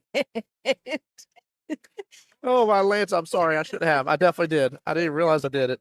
I'm so sorry. He just threw a. Oh my goodness gracious! The third 9 on the snap in the top right hand corner pocket. He hasn't even gone for the patches. Oh yeah. I'm just gonna start making it Oh, rain yeah. patches over here. Watch it. He'll start throwing patches at you too. Let me just save these. Do I need to get a fourth out, Terry? Have you given any of them yet? No, I haven't given any yet. How are you going to be that excited and hold back on the patches? I mean, because they rack so fast and go back at it again. Oh, he's at it again. Oh Lord. Here we go. Can we see number 4? it. I can't believe this. Have you been doing any replays? Yes, I've done a replay of each of them. Oh, I don't want to be good. He did get 2. 2 on the break still. Hey, Terry, there's your 3 patches. 1, That's the most on stream so far. 3. Yeah, the crazy part is I almost did the same thing in 8-ball on Wednesday night, and mine wasn't even high level tournament, but I made 2 8 on the breaks, and I almost made a third. That's wild. This dude just actually did what I was like, I hope I do it. 3 different pockets, too. That is crazy. This is going to be a long game. It was 2 points per rack. Yep. Aaron says, oh, 3 9 on the snaps. That's right. He's superhuman, Jerry says on YouTube. Oh, No.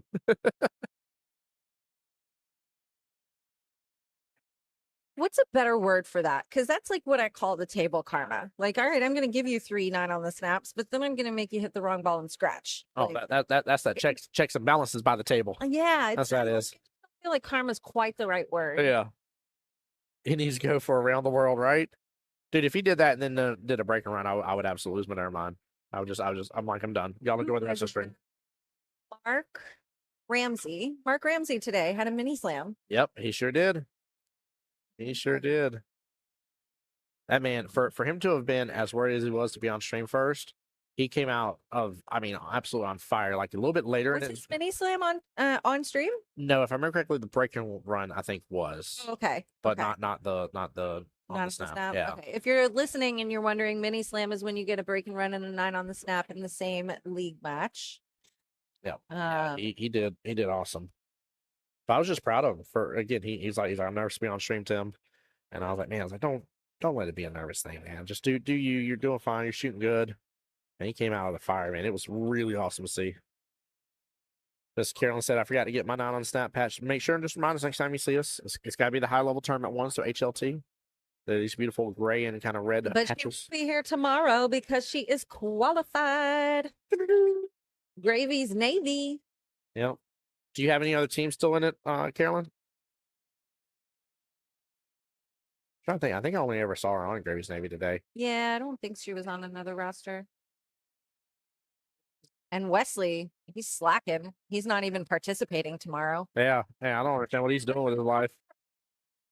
I mean, he's actually going to get to be home away from pool for a day. I'm like, are you sure you're going to be okay? He missed the boat somehow. I don't know how. Oh, man.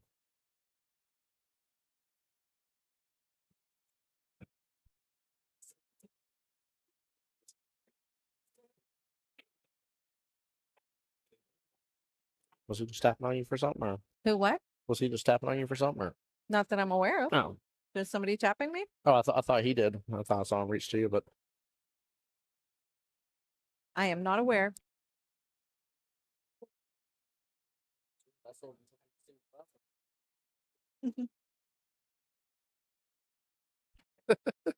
trying to get us more viewers. Oh, hangs it in the pocket. Carolyn said no, she's not on another. There you go. Trying to get more viewers. Tell these guys to hit share. I've been begging for it today. I've been asking, begging. Get those subscribes in there for Have to YouTube. beg. There are Please. friends. Help us. There are friends. Help me, Tom Cruise. Help me, Oprah.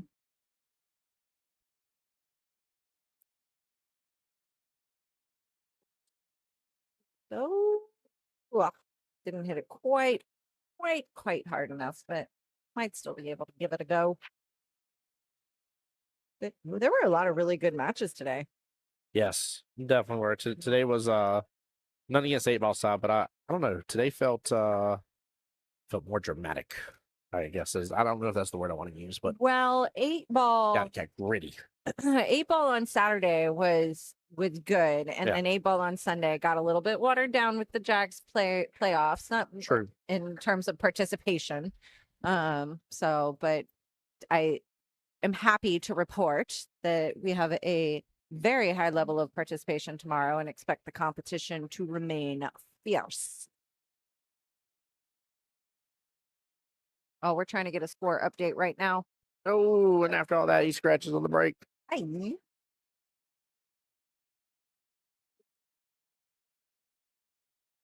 They have an 11-29 score. There we go, in favor of Terry.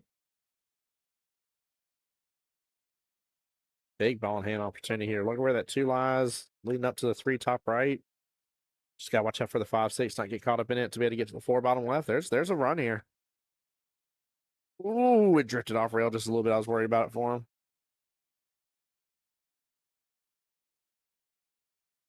I love it. Everybody's having a good time over here. I was going to say, in case anybody couldn't hear, Yeah. Elliot's in the building. Yes, he is.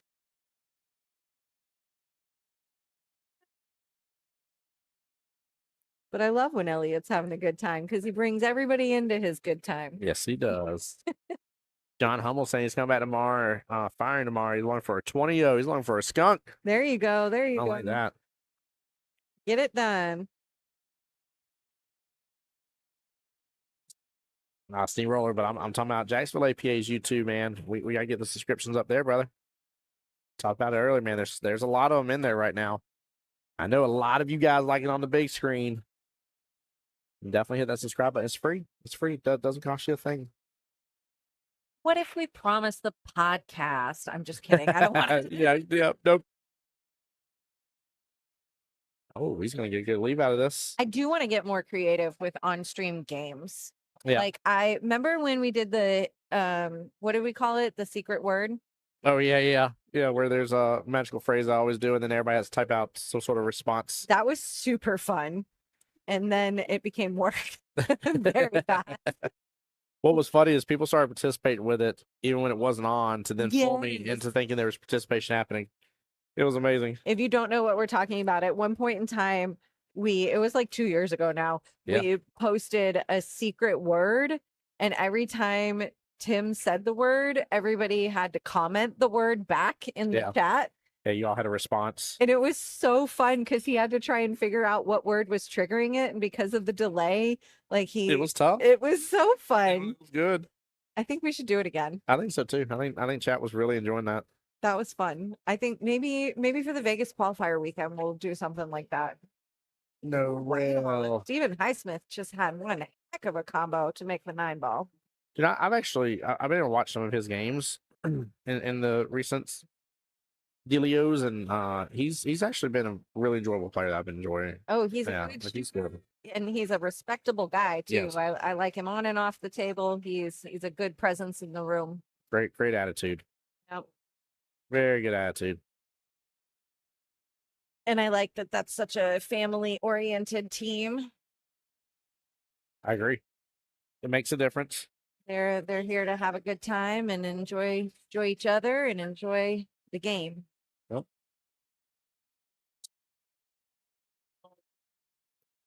Hmm.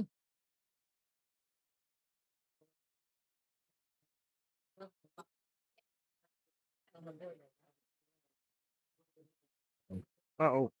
Okay. I was about to say that you also just hop right up on top of that 6. Give him no space to breathe. I definitely need a fidget spinner. I want one of the ones though that like does this. Oh, the little spinning ones. Yeah. They're fun.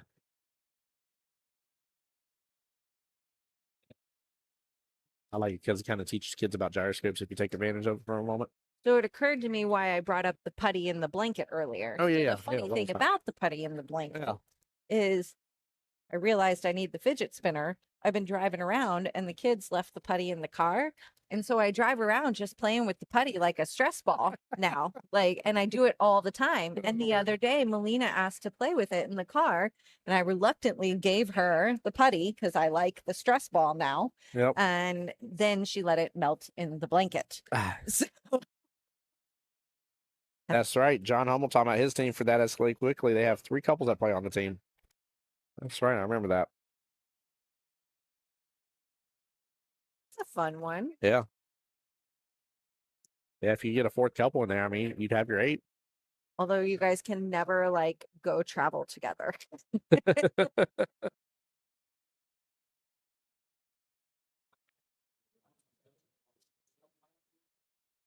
My entire team is going to go on a cruise next week. Right. In fact, I'm pretty sure I've seen that scenario from them before. Better get them pre-matches in. And they did. And that's why I remember it, because they wanted their score sheets released. What's 100% approved? Pre-matches. Yeah. Are you working on it trying to fix up the 4th couple or trying to find the 4th couple? I mean, it is about to be Valentine's Day. Join our team. Oh, what? Right. Cupid's chokehold over here. Come on now. Goodness, I'm watching Steven just kill it over here. He's having a good time. He's in his zone. Not only that, but he knows he has to step up. He's playing Mel. Oh, is he? Mm-hmm. Oh, yeah.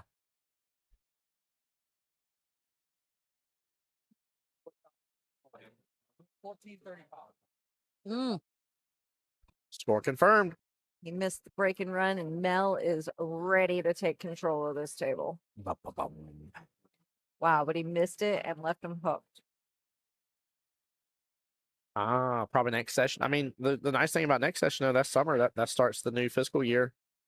So that'll be session 1 of 3 to work into 2027. Yes, it's January 24th, and now Kelly has already typed out about 2027. I've talked about 2027 on stream. It's a thing. It's a thing.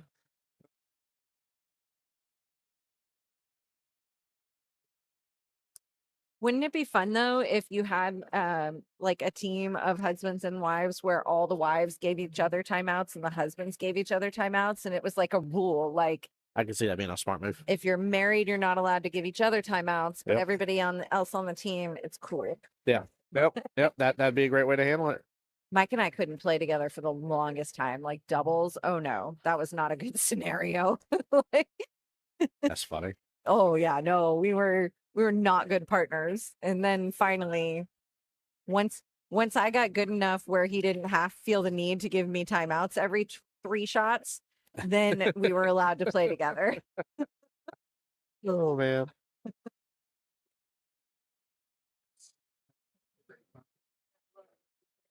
I'm missing something. Okay, Terry's just examining the table for a moment. I was like, is somebody in his way or something I'm not seeing? Wise man, John, don't do it.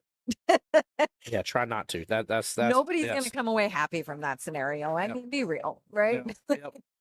Either you're gonna tell me what to do and I'm not gonna like it, or you're gonna tell me what to do and I'm gonna do it and it's gonna go wrong and it'll be your fault. Exactly. You don't win in that scenario. There is no winning. Or you're going to tell me what to do and I'm going to execute it how I think you told me, and you're going to be irritated that I didn't do it the way you told me to do, right? There's like so many different ways to spin that. Ashton, it's funny you mentioned that you haven't, because there was a couples tournament I did a while ago, and for the people that I knew, which did extremely well, were husband and wife combos, and it was really, really cool to see how like just successful they were in the tournament.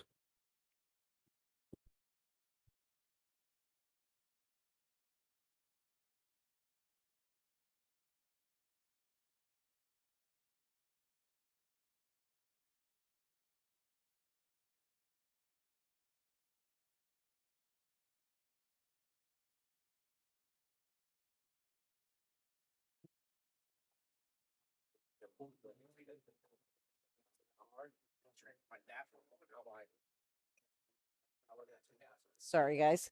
Answering some questions not on the stream.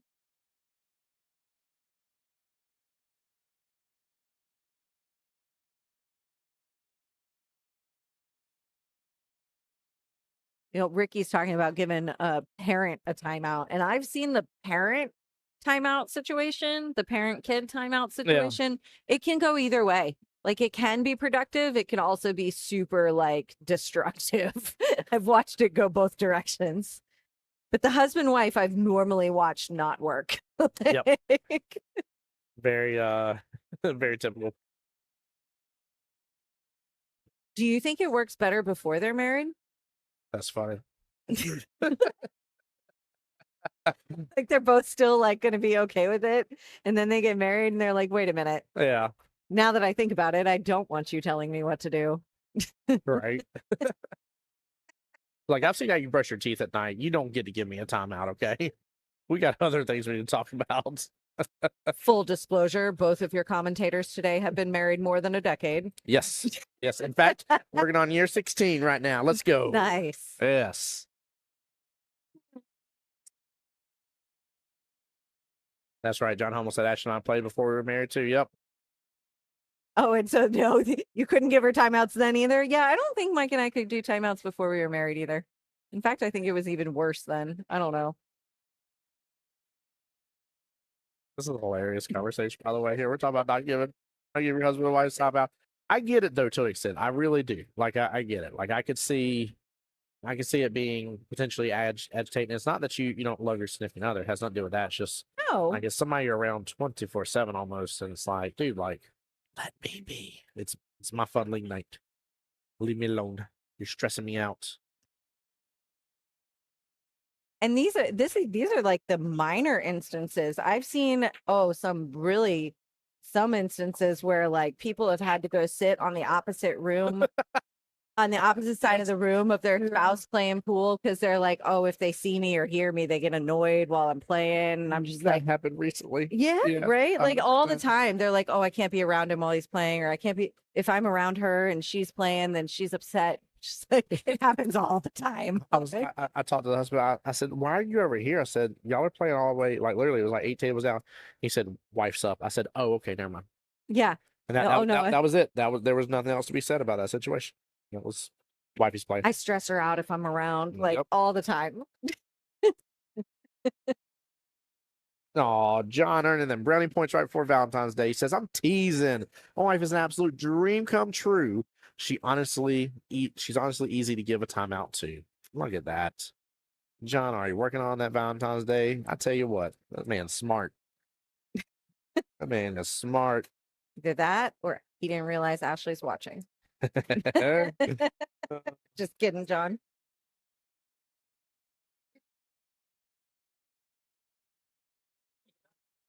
This is all funny. This is so good. This is so good. Richard there talking about 21 years of marriage. Way to go, guys. Good Lord, 2 decades? Is Richard the longest one in here right now? So we got Mike and I are coming up on 11. Yep. You're at 16 Yep, coming up on 16. and 21 in the chat. Yeah, Who else we got? Anybody longer than 21? I do wonder. John Hummel said, "Now my mother-in-law, she's joking again." I love it. The whole family must be in the chat. Right. They're all here. Oh, man. You never know who's listening. That is true. That is true. Somebody's always listening. And if not, then the FBI is clipping it anyways and sending it to them for you on your behalf. I mean, at minimum, Google knows. Man. Mother-in-law's like, Googling, like, what did my son-in-law say about me last night? It just Tomorrow pulls up a clip. You're like, darn it. we're going to see ads for surveillance, like equipment. Yes, we are. Do you think you're being surveilled by the FBI? Listen in on a conversation. Here's a surveillance tool for you. Amazon ad is definitely going to be pulled up now with some sort of subscription in it. Ooh, who's 25 years? Submerged USA coming up on 50. Hold on. Yep, Sonny is. Is Submerged USA, is that David Rifkin? 50. 50 this year. That would be a good guess, David Rifkin. Yeah. Mr. Submarine. Yep. Mr. Wears a shirt says my other ride is a submarine. I love that. Oh man. I She gotta know who still that is. hated the timeouts. Oh, I love it. Oh. Wow, 50 years is 50 years, winning yeah. right now. Holy cow. Rich said him and his wife been together 27, 21 married, but 27 years old together. It is David Rifkin. Congratulations, David. That's awesome. David, I don't know if you were here, but please tell me you just watched Terry make 3-9 on the breaks on stream. Please tell me you saw that, by the way. Because that was wild. God, like 50 years, man. 5 decades. Woo. That's awesome. 24. My goodness, we have some marriages in the chat. Yes, we do. Johnny, how you doing, by the way, sir? Hope you're well and blessed. 24 years and giving timeouts. There you go. But do you want to test your marriage? Give timeouts or go and redo your bathroom. One or the other. Not like a remodel. Oh, we lived through a remodel, man. Oof, oof. David, I love you, brother. I love that. He said, yes, I did see the 3 9 on the brakes. Reminded me of something recent. Oh, man. Austin, you missed it. Austin, you went and had awesome donuts from this crazy place called like Hurt Donut or whatever. And you sent a photo and made me jealous. I don't care if you didn't see it, sir. You made me jealous of the donuts. Austin might be one of the only people that could match your level of excitement about those 3 9 on the snap. You would have sent the cannon off. Man, Austin, Tim threw things. He was so excited. I could not. I didn't realize I'd done it. Like that's about what you're like. You threw a pin. I'm like, I didn't. Oh, I did throw a pin. It's out of my hand. All right, we'll get a proper score update. But what a good out. Versus 50 years. 50 years is amazing. That's awesome. Yeah, 50 years is really. Something really fun to celebrate, David. Wow. By the way, shout out to David too, one of our wonderful veterans in the community as well. Yeah. Here, somebody that takes advantage of our wonderful Veterans Day singles boards. As far as I know, every single time that I've seen it ran. So, Yes. man, it's huge in the community. Just working on putting that on the calendar for this year. Trying to decide. This 2025 was the first time we offered Veterans Day boards both on Veterans Day and on a weekend afternoon. We honored it as well. Yes, that Um, was fun. and so we were just staring. Oh, Randy just did it. Randy did it now. He said, I'll see your 9 on the snap and raise you another 9 on the snap. Was it just the 9? Are you going to hand the man to Patch? I will. Well, I'm going to hand it to you. All right, I'll do it. Hey, yeah. Oh, we're almost out of them. It's for you, sir. We're going to run out of 9 on the snap patches because of you guys. We got 3 9 on the snaps left. Those 9 on the snap patches are the special kind. Oh, man, HLTs. HLT is on the patch. It stands for higher level tournament. Boop, boop, boop. Johnny said, if I was doing it better, I'd be you, sir. Oh, come on, Johnny. Glad you're here, brother. Glad you're here, man. Rich said, Tim hurt my ears. I did not at clips. Good try. Good try. You heard mine. I'm just kidding. David saying, love your support of veterans. Thank you. Oh, yes. We were, I was debating. I think Veterans Day this year falls on a Wednesday. And so I was debating on putting it the weekend before or the weekend after for the, Oh, yeah, we gotta the take a look. extra celebration. I think we're going to do the weekend before. So FYI, if you're planning your 2026 calendar, Yeah. Veterans Day boards will be offered on Veterans Day and most likely the Sunday right before as well. That's fun. I like that. I like that a lot. I think that was a lot of fun this I year. hope that you can attend. If you're a veteran in this league, you're entitled to 1 free board, and we appreciate you. Yes, we do.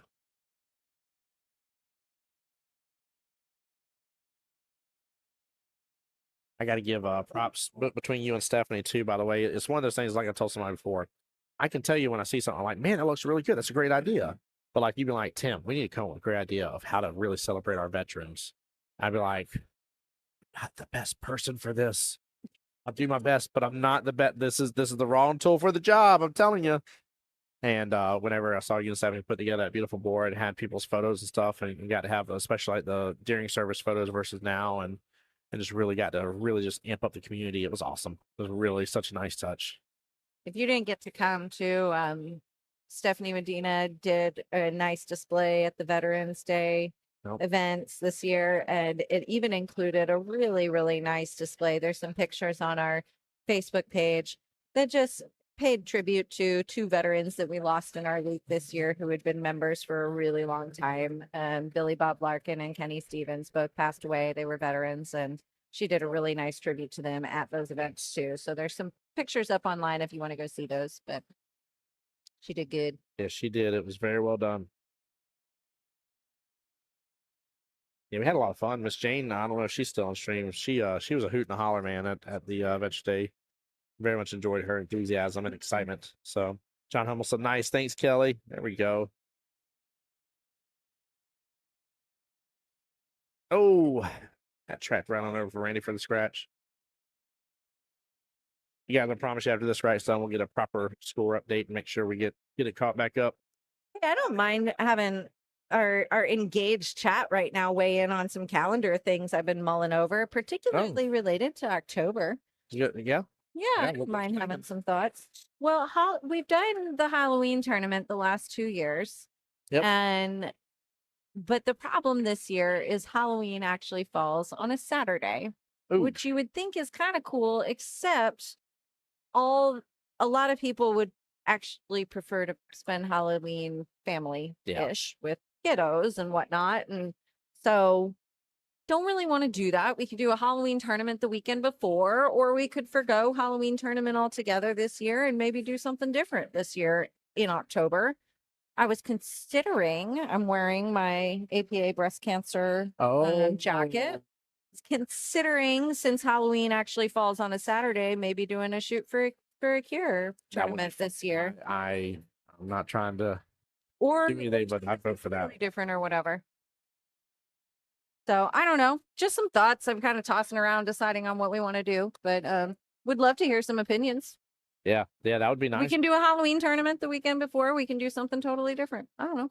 Give me your ideas. Yeah. And I got to step away and pay out some winners. I'll be back. Give them that cash money. Yeah, guys, definitely. When Kelly says she's open to recommendations, definitely give her the recommendations for sure. Show her the love and support. But I like that. I'd love to dress up in all pink, do a breast cancer tournament. What a shot by Terry, or by Randy, I mean, sorry. Well played. Beautiful little bank. Tougher shot here on the 9.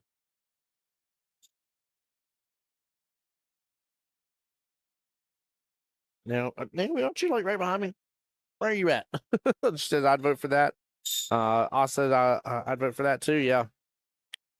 Yeah, I think it'd be a lot of fun. I really do, personally. Not trying to sway y'all one or the other. Please come up with ideas.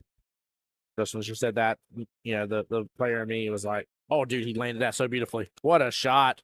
What a shot! Goodness gracious!" Randy came to play. All right, let me get a proper score update here. Once they confirm scores, we'll get it up to date.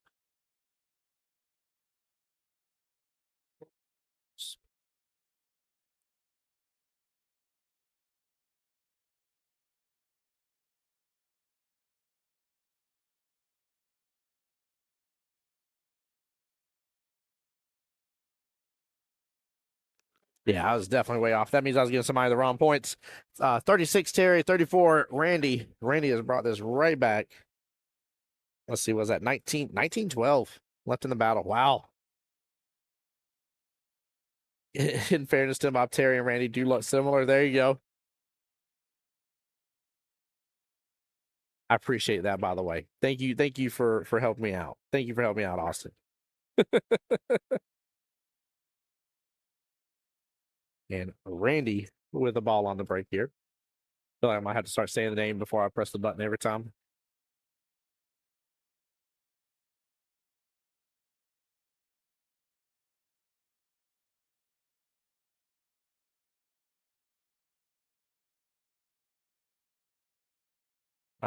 Richard said should have a season shootout every season, fall, winter, summer, and summer and spring. Interesting.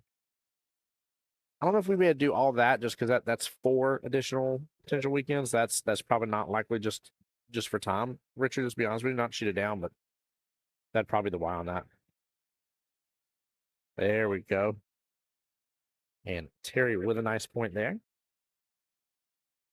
Golly, this is going to be a huge nail biter, but Dream Team has got to get the win here. Even if Dead Ball Walking gets the win at say, a 12-8, for instance, that'll put them up to 47 points and will give them their 3rd victory, which means that they can lose the next match 17-3. And it's the same thing we talked about earlier, where the opponent had to be held to the 18-2 split. And it's just tough, very, very tough. So we'll see what happens here in a moment. Once we get this done, get this calculated in, we'll see what the actual points needed will be between the players.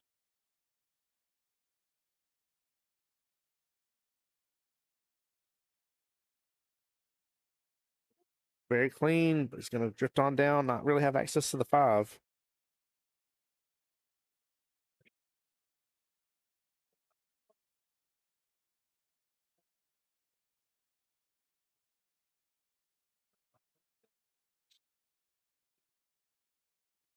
There we go. Doing the mirror trick right there.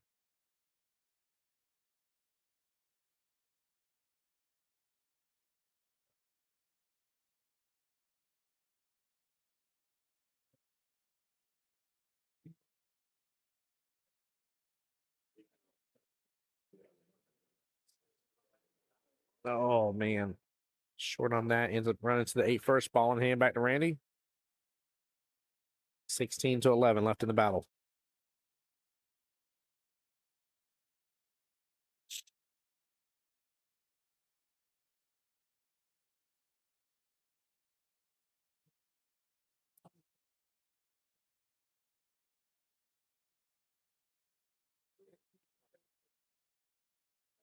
There we go. I like that. Keeping it short, sweet, and simple. As long as that, well. Okay, I was about to say, is he not liking that option?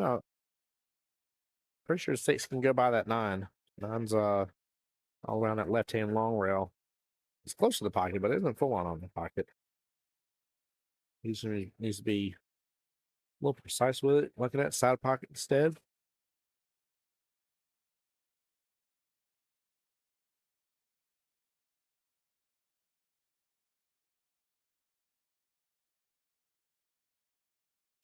Avoids the scratch. What a shot by Randy. Gets good shape there on the 7. Oh, man.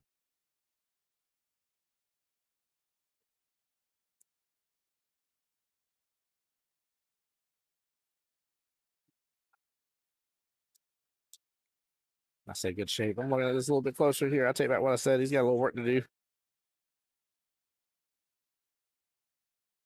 Unless he can cut, I mean, if he can cut it in, then slice, but cut in and let the cue ball ride between the rails. If not, if you got to go top left, then I would say load up on some bottom left on that cue ball.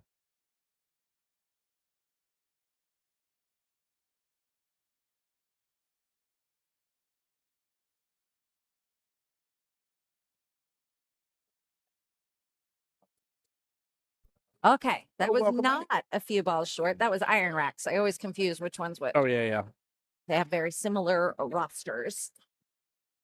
Well, congrats to Iron Racks. Well done. 2 finals left to wrap up here, chat, before we're done for the night. Come on back tomorrow. Terry loaded up on that a little too much. Or maybe just perfect. Got a little love there from the table again. Did we get any votes related to The Halloween versus something else? the shoot for the Kira, Naomi, and Austin both like. They like that idea? Yeah. Yeah.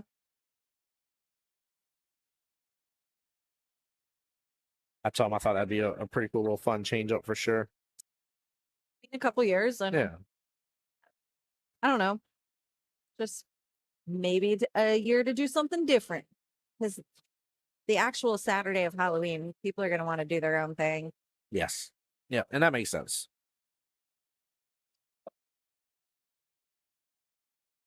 Rainey should be able to pick this up here and control the break, and he does.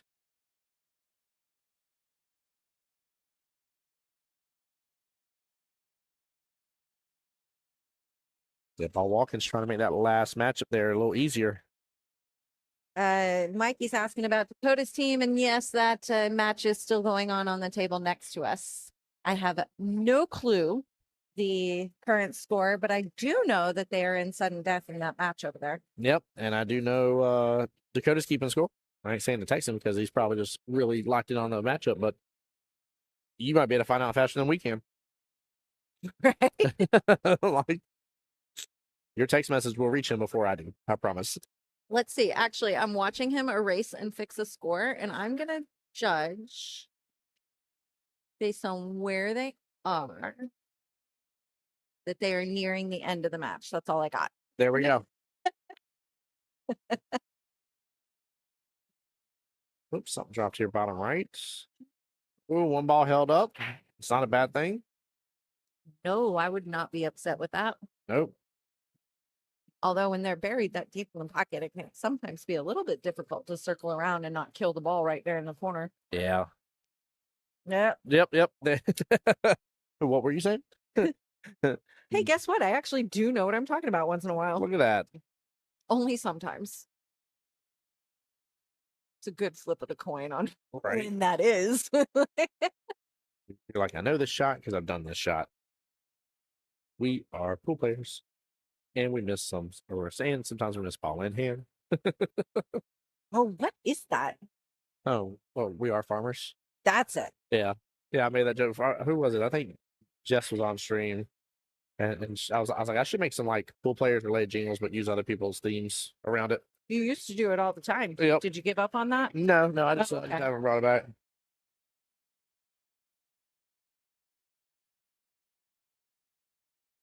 I like it. Yeah. The base we're both reading sorry if you're like, what do you like? We're both reading a suggestion on YouTube about what to do in October, and it's a Halloween costume contest on the Friday night before Halloween. I like that a lot. That's super fun. That'd be a lot of fun. Yeah. And then maybe shoot for a cure on another weekend. I think that is a wonderful merge of all things good. Yeah. Yeah, there's actually quite a few people that, regardless of whatever we're doing for Halloween and stuff, that do dress up for league night. Absolutely. And it's a lot of fun. Night before Halloween sounds completely appropriate too. And just so you are aware, hey, I'm giving away our calendar. It's all coming to you very soon anyways. It's just a matter of getting it online. Whatever, if it is shoot for a cure, then the date of that mystery tournament is going to be October 24th, the weekend before Halloween. So that is the Saturday that we're trying to fill. And if it's not a Halloween tournament, it will probably be shoot for a cure. There we go. That'd be good. I'm feeling it this year. Yeah. We've never done a shoot for a cure tournament. Now, you talking about just here you haven't, or just in general? Ever. As a We league never already? have. Yeah. And it's a common one around, but we've done other charitable tournaments, just not that one. Done a handful of things for different hurricanes that have passed, but no, that one would be a good one. Yes, it would.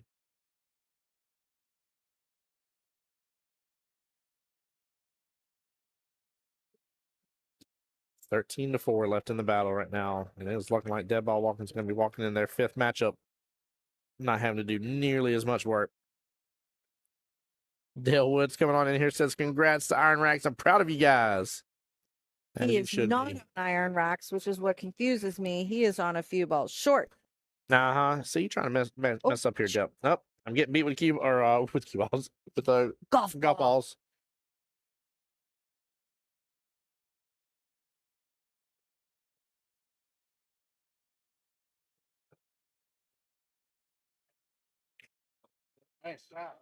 Oh, what a shot. Wow. Nice little combo there. Deserving of a good replay on that one. Let's see it. Yeah, take a look at this. That's not an easy combo. That was not set.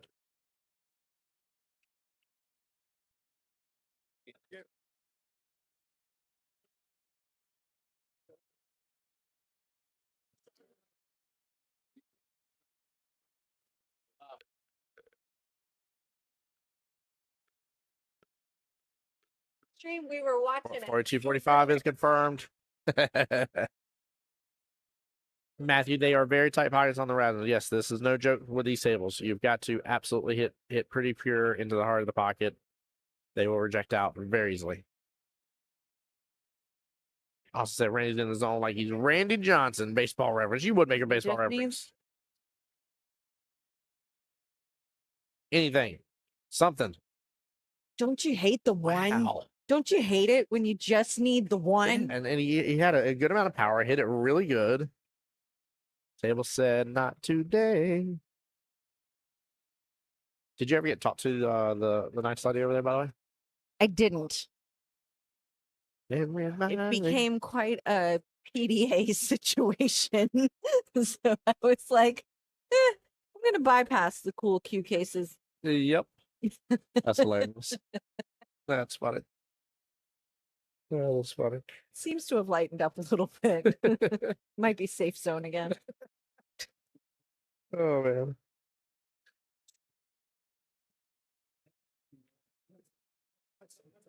Terry's still fighting in this. I love it. Love the drive.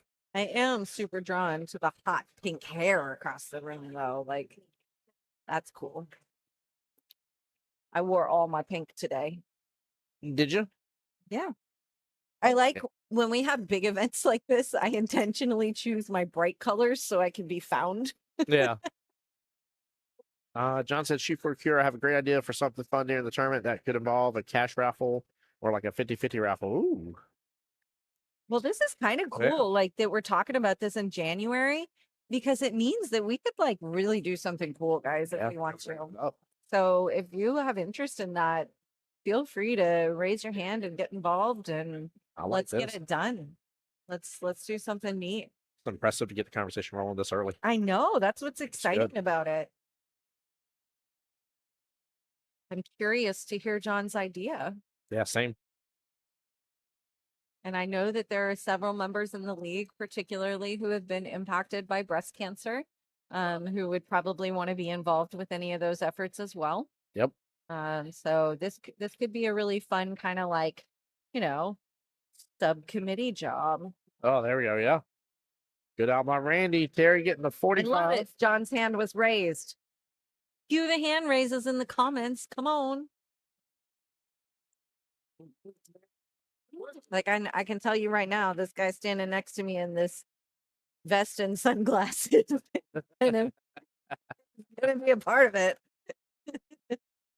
Oh, Mr. Jack Carter. Yeah. Yes. He's gonna be a part of it. I know this. Hey guys, we might have just like decided on this together. Right. I'm going to leave you on the mic for just a second. I'm going to double check team score. So that way we can calculate properly as for what they actually got to get to. Oh, yeah, that would be an important factor. Oh, look, we got another hand raise. Cool. Austin's in too.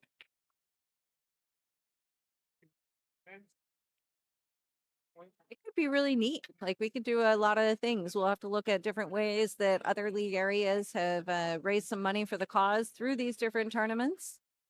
See what kind of tournament style we want to run and how to collect funds and fundraise for the cause.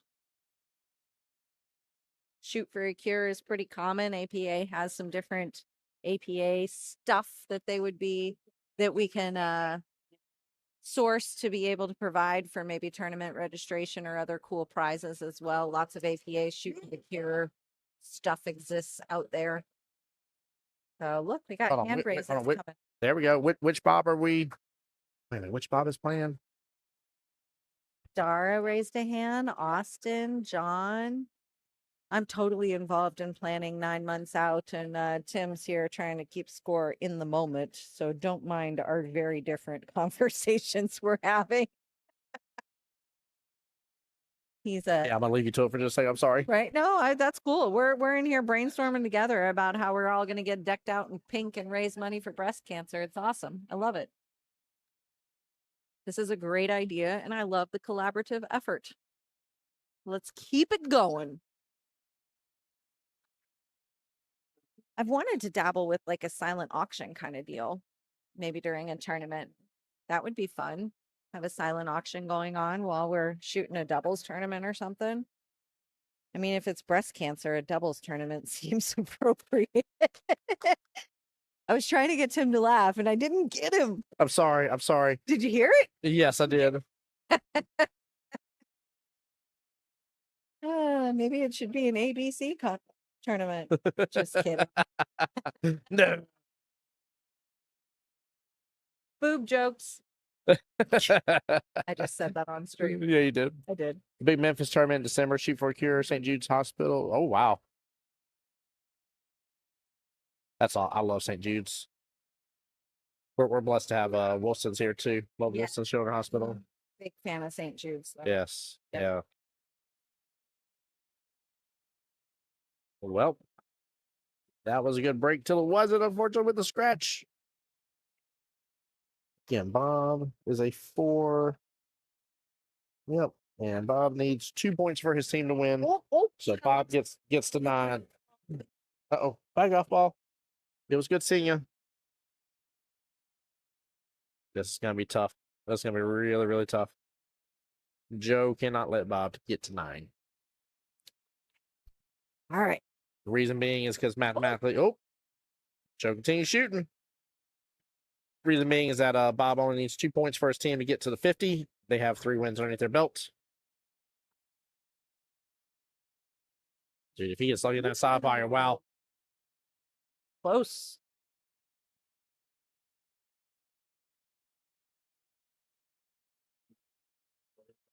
Oh. So we're both silent because we're reading John's idea. It's about the pink 4 ball, at least in some brands. I like the acknowledgement, right? But when somebody makes the ball during their match, they keep a tally, and then they have the option to purchase some tickets at the end of their game. And then everybody pulls a ticket, and I would assume it's like a 50-50 kind of deal. I would think. But yeah, no, that's a fun idea. I like it. Any plays on pink, I'm good. Add some glitter, I'm gold. But really, I'm pink. See that? She's shiny. Oh.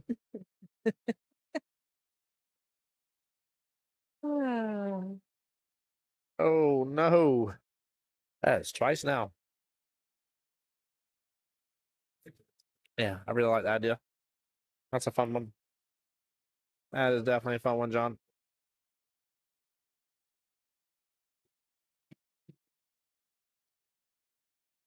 No, just overrolls it.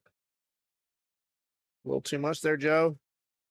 Both jumping out with 3 dead balls, by the way, chat. Oh, a recommendation over wherever that is. YouTube, I think, says to use the 12 ball also if you're playing 8 ball. So that's a good recommendation too. Oh, well, I mean, wearing pink is a given. Yes. Wearing pink is like a requirement. I might even demand it more than I did the red. Bob needs one on the break. We're going to start having like it's red day at league. You know? Yeah. They do that in preschool and it's so fun.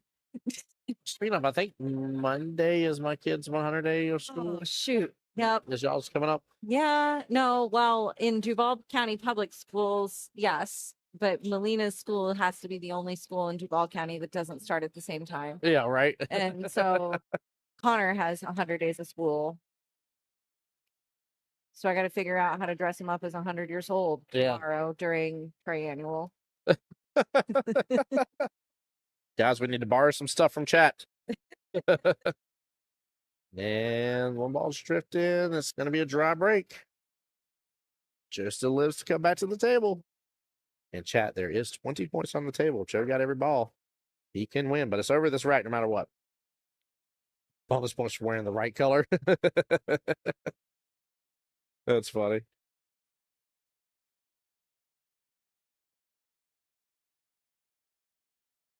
We could do a cool silent auction. Steamroller, yeah. He said our kids are out on Monday due to the winter storm of 2026.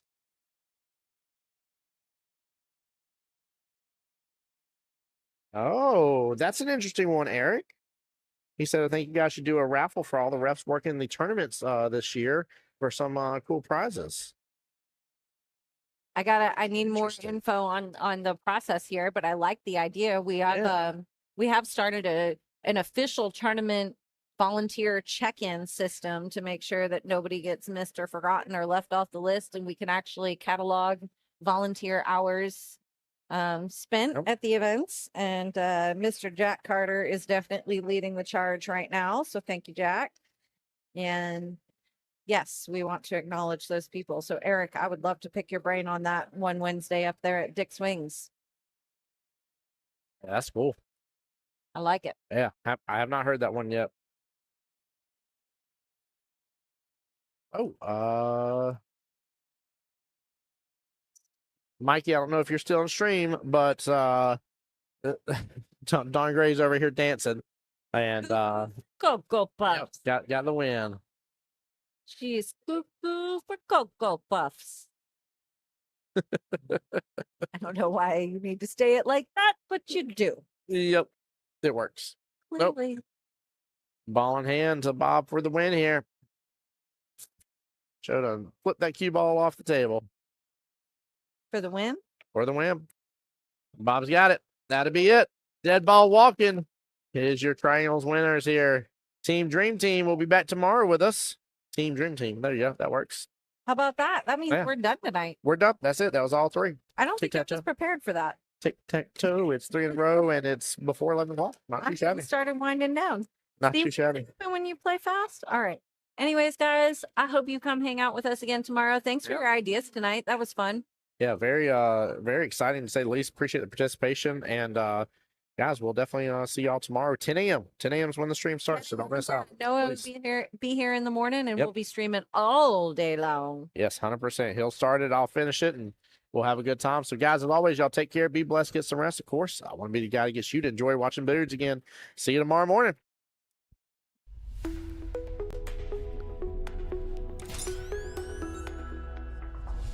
The voice of Jacksonville Pool.